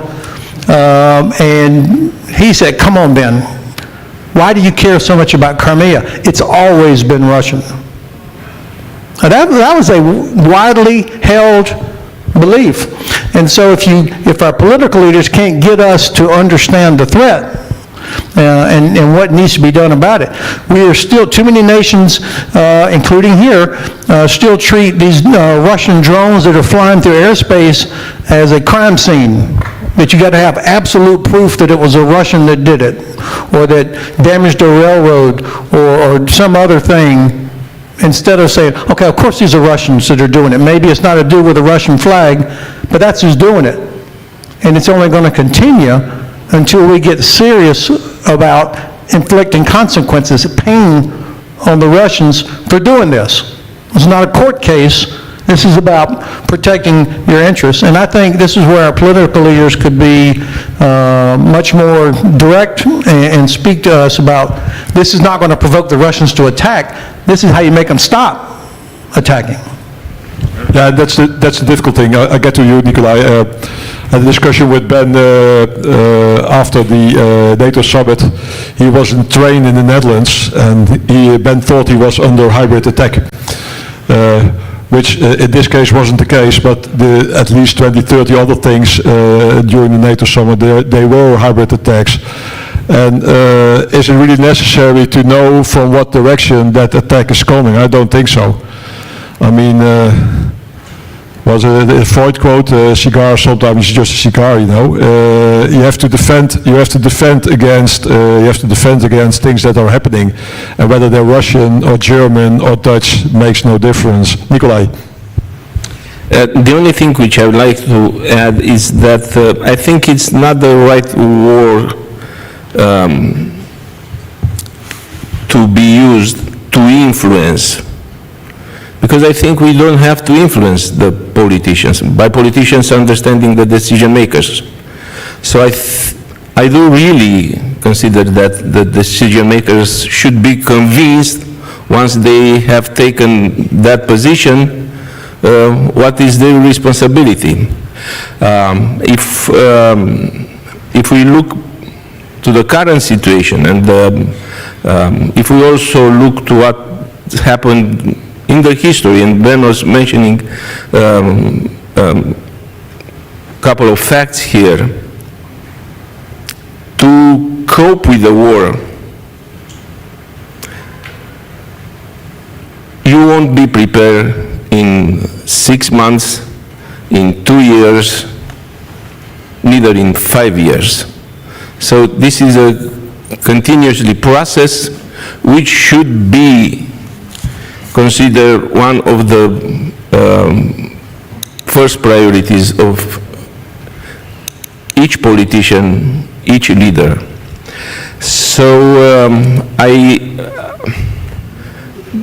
as Ben mentioned, the gray zone war or hybrid war, because, okay, I think people may make the difference between hybrid car and hybrid war, so let's keep it like that, because if we change, it's, we induce more confusion.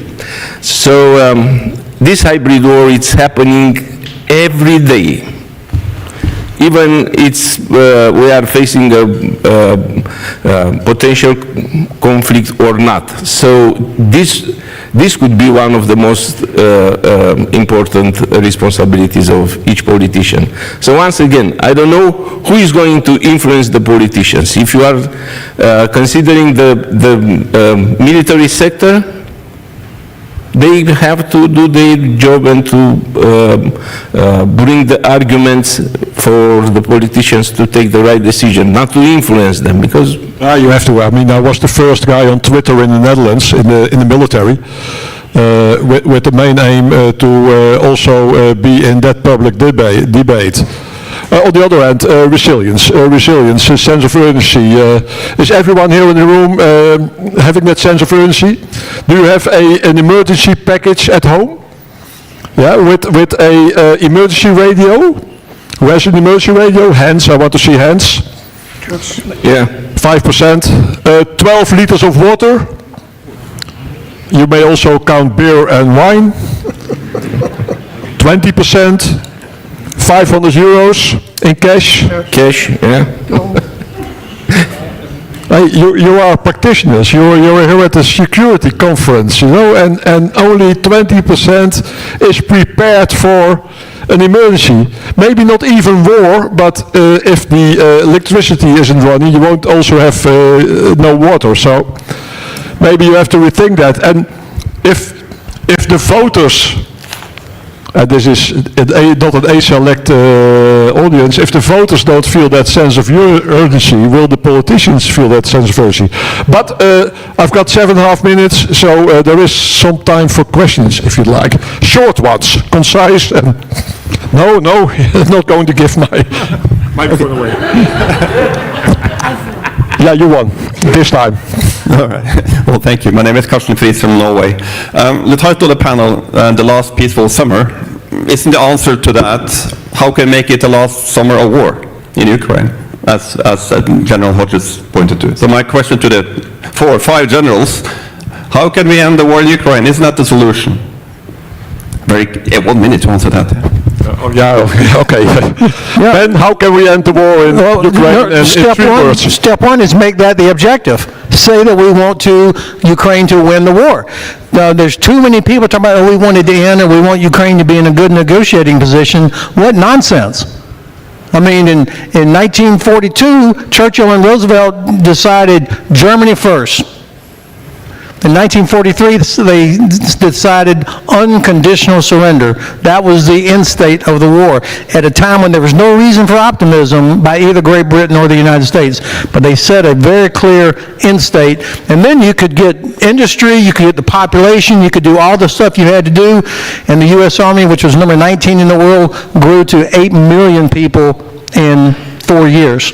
So, but it took getting that objective. So it should be our strategic objective that Ukraine crushes Russia back to the 1991 borders.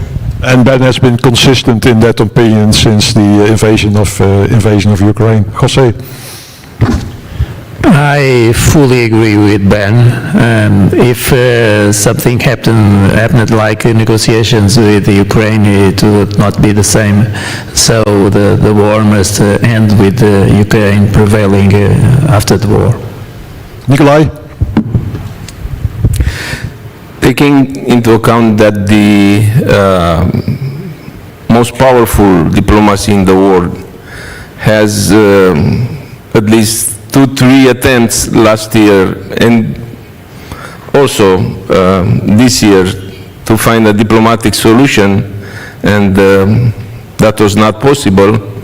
I do believe that we should continue to support Ukraine to cope with this invasion and to not let Russia to win, once Russia will win, then we really have to consider what's going to happen to the other countries. James? I agree with Ben. I also think that the technological transfer that is going on between many of our companies and Ukraine, and in reverse, has made us substantially stronger than we were a year ago. That's NATO. It's also good for Ukraine. And so Russia is not in a position to defeat Ukraine now. And so, that's step one in our understanding, and hopefully step two will follow shortly. Thank you. More questions? Interesting like these. Yeah. Okay, I give up. Yeah, thank you so much. My name is Christian Terhish. I'm a member of the European Parliament. I'm a member of SEDE Committee, the Security and Defense Committee. You were mentioning that somehow you have to influence or persuade the politicians to really understand the situation. And I fully agree with it. So the question that I have to you is, what advice could you give to the national politicians and to the European politicians to really understand the seriousness of the war in Ukraine and what is happening right now around the world? Thank you. Short sentences. James? They have to get out on the ground and they have to see it.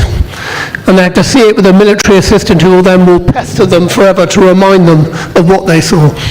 Yeah. Do exercises that are very realistic, where the enemy is free-thinking and the outcome of the exercise is not preordained. General Andrzejczak, the former Chief of Defense of Poland, did a big exercise in his first year as Chief of Defense, and in this exercise, the Russians were on the Vistula River like in day 5. They got crushed. And of course, all the politicians in Warsaw went crazy on Andrzejczak. What the hell? How'd that happen? But he needed them to see that if Polish forces were not ready and not integrated with allies, this is what's going to happen. Of course, he took a lot of heat for it, but I think exercises are a good way to get that attention and educate. And having your capital almost on the border also helps is probably not the good word to use here. But. So, I will present 2-3 most important events from our history, from, let's take World War I, World War II, presenting all the lessons learned from those conflicts, and then I will invite him to visit at least 2-3 defense industry facilities, and to make him understanding what really means the relevance of self-defense industry capability to support the war effort. Jose? I would give 3 simple advices to politicians. If I could, they would first turn ambiguity with timely decisions and mechanisms for decision, turn commitment into credible readiness and rearmament and credible forces, and finally transform the pressure that exists currently regarding peace into a stronger cohesion. So if we are stronger, if we have determination, if we have resolve, we'll win at the end. Thank you very much. You just saw Anna coming up to me. Unlike everyone thinks, not George is running the New Strategy Center, but Anna is, because she's the logistician behind the New Strategy Center. And she ordered me to go on for 10 extra minutes until the German ambassador arrived. But, of course, the German ambassador was on time. And what else would you expect from Germans? So happy that I can end this panel with 37, 36 seconds left. George, should we evade the podium, or are you going to end the conference right away? Okay, thank you very much, and a round of applause for our panel. Dear Hans, dear panelists, thank you very much for this great panel. I want to invite, first of all, because we have, you can see on the screen, many partners, and one of them is our academic partner, and I want to invite to the stage director of University of Agronomy, my dear friend Sorin Câmpeanu. Please, Sorin, you have the floor. Thank you. Please.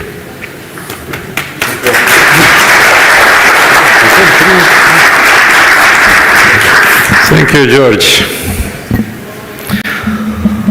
Your Excellency, ladies and gentlemen, distinguished guest, Prime Minister Nicolae Ciucă, my Prime Minister. For me, it's an extremely great honor to be the academic partner as a rector of USAMV Bucharest. It is really a very great honor to be the academic partners. We are together from the 4th edition organized in 2020, September 2020, right?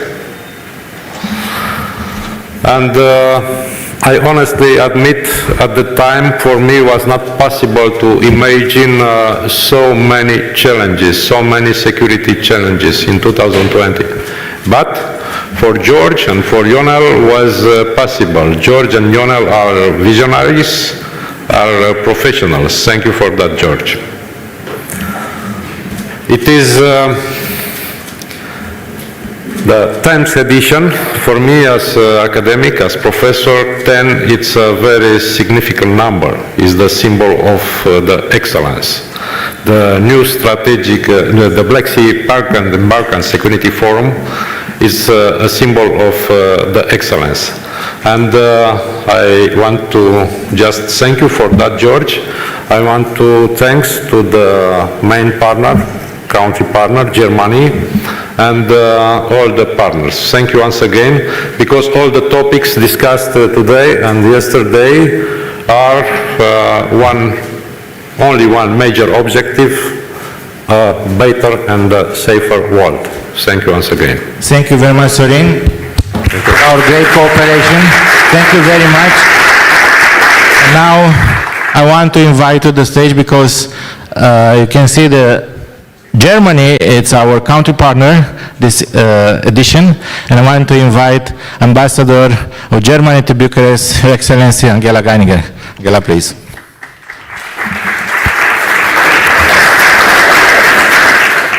Thank you very much, distinguished guests. Former President of the European Commission, Jean-Claude Juncker, once said, there are two types of EU member states. Some member states are too small to face the challenges of the globalized world on their own. And the others have not yet realized that they are too small to face the challenges of the global world on their own. And in this spirit, after 2 days of intense and lively discussions, I can say that everyone here at the Black Sea and Balkans Security Forum knows that none of us can tackle the upcoming and the current geopolitical challenges on their own, not in Europe, and especially not here in the Black Sea region. As the German State Secretary at the Federal Foreign Office, Gesa von Geyer, emphasized in his remarks at one of the opening panels yesterday, and I quote, Germany considers the Black Sea region to be one of the most strategically important areas for the future security, stability, and prosperity in Europe. We do know very well what happens in the Black Sea does not stay in the Black Sea. It directly affects our continent and the European Union as a whole, from energy security to trade connectivity to food security and our collective defense architecture, unquote. So the Black Sea has become one of the defining geopolitical regions of our time, and it's put under enormous and constant pressure by Russia's war of aggression. But as we see, Ukraine continues to defend its sovereignty with extraordinary courage, and we will continue to stand by Ukraine. But we will also remain determined in our efforts to jointly increase our own defense and deterrence efforts, whether within NATO, within the EU, or at other security policy formats. However, security is not built by military means alone. Long-term stability also depends on economic connectivity, energy diversification, functioning institutions, academic cooperation, and people-to-people ties. This conference has shown how valuable dialogue across all of these sectors truly is. Security experts cannot work in isolation from economists. Military planners cannot ignore technological transformation. Governments cannot succeed without civil society, research institutions, and the private sector. The last 2 days were a great opportunity to see experts from various backgrounds and nations coming together. And it helps that some of the work has already been done. The European Union published a year ago the first comprehensive European Union Black Sea strategy. By this, we have a framework that combines security, connectivity, economic resilience, energy diversification, infrastructure development, and biodiversity. And now is the time for implementation.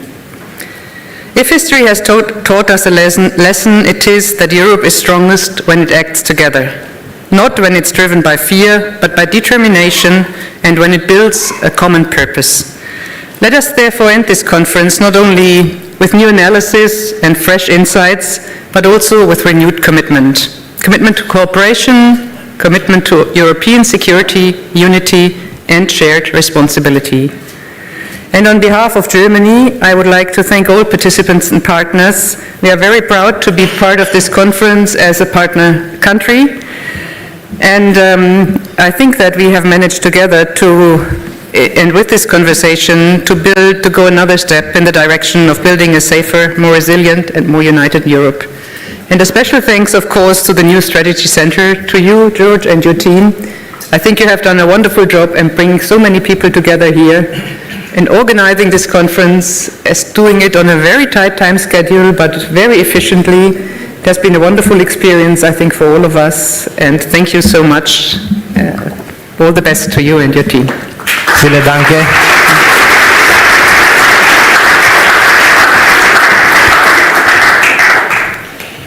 Dear friends, thank you very much to all of you for your engagement as speakers, as moderators, as attendees to our 10th edition. Thank you very much to Ministry of Foreign Affairs, Ministry of National Defense, to German Embassy, to University of Agriculture. But first of all, I want to express my deeply gratitude to our new Strategy Center team. They have worked a lot during last month to have this great event, and please applaud all our team.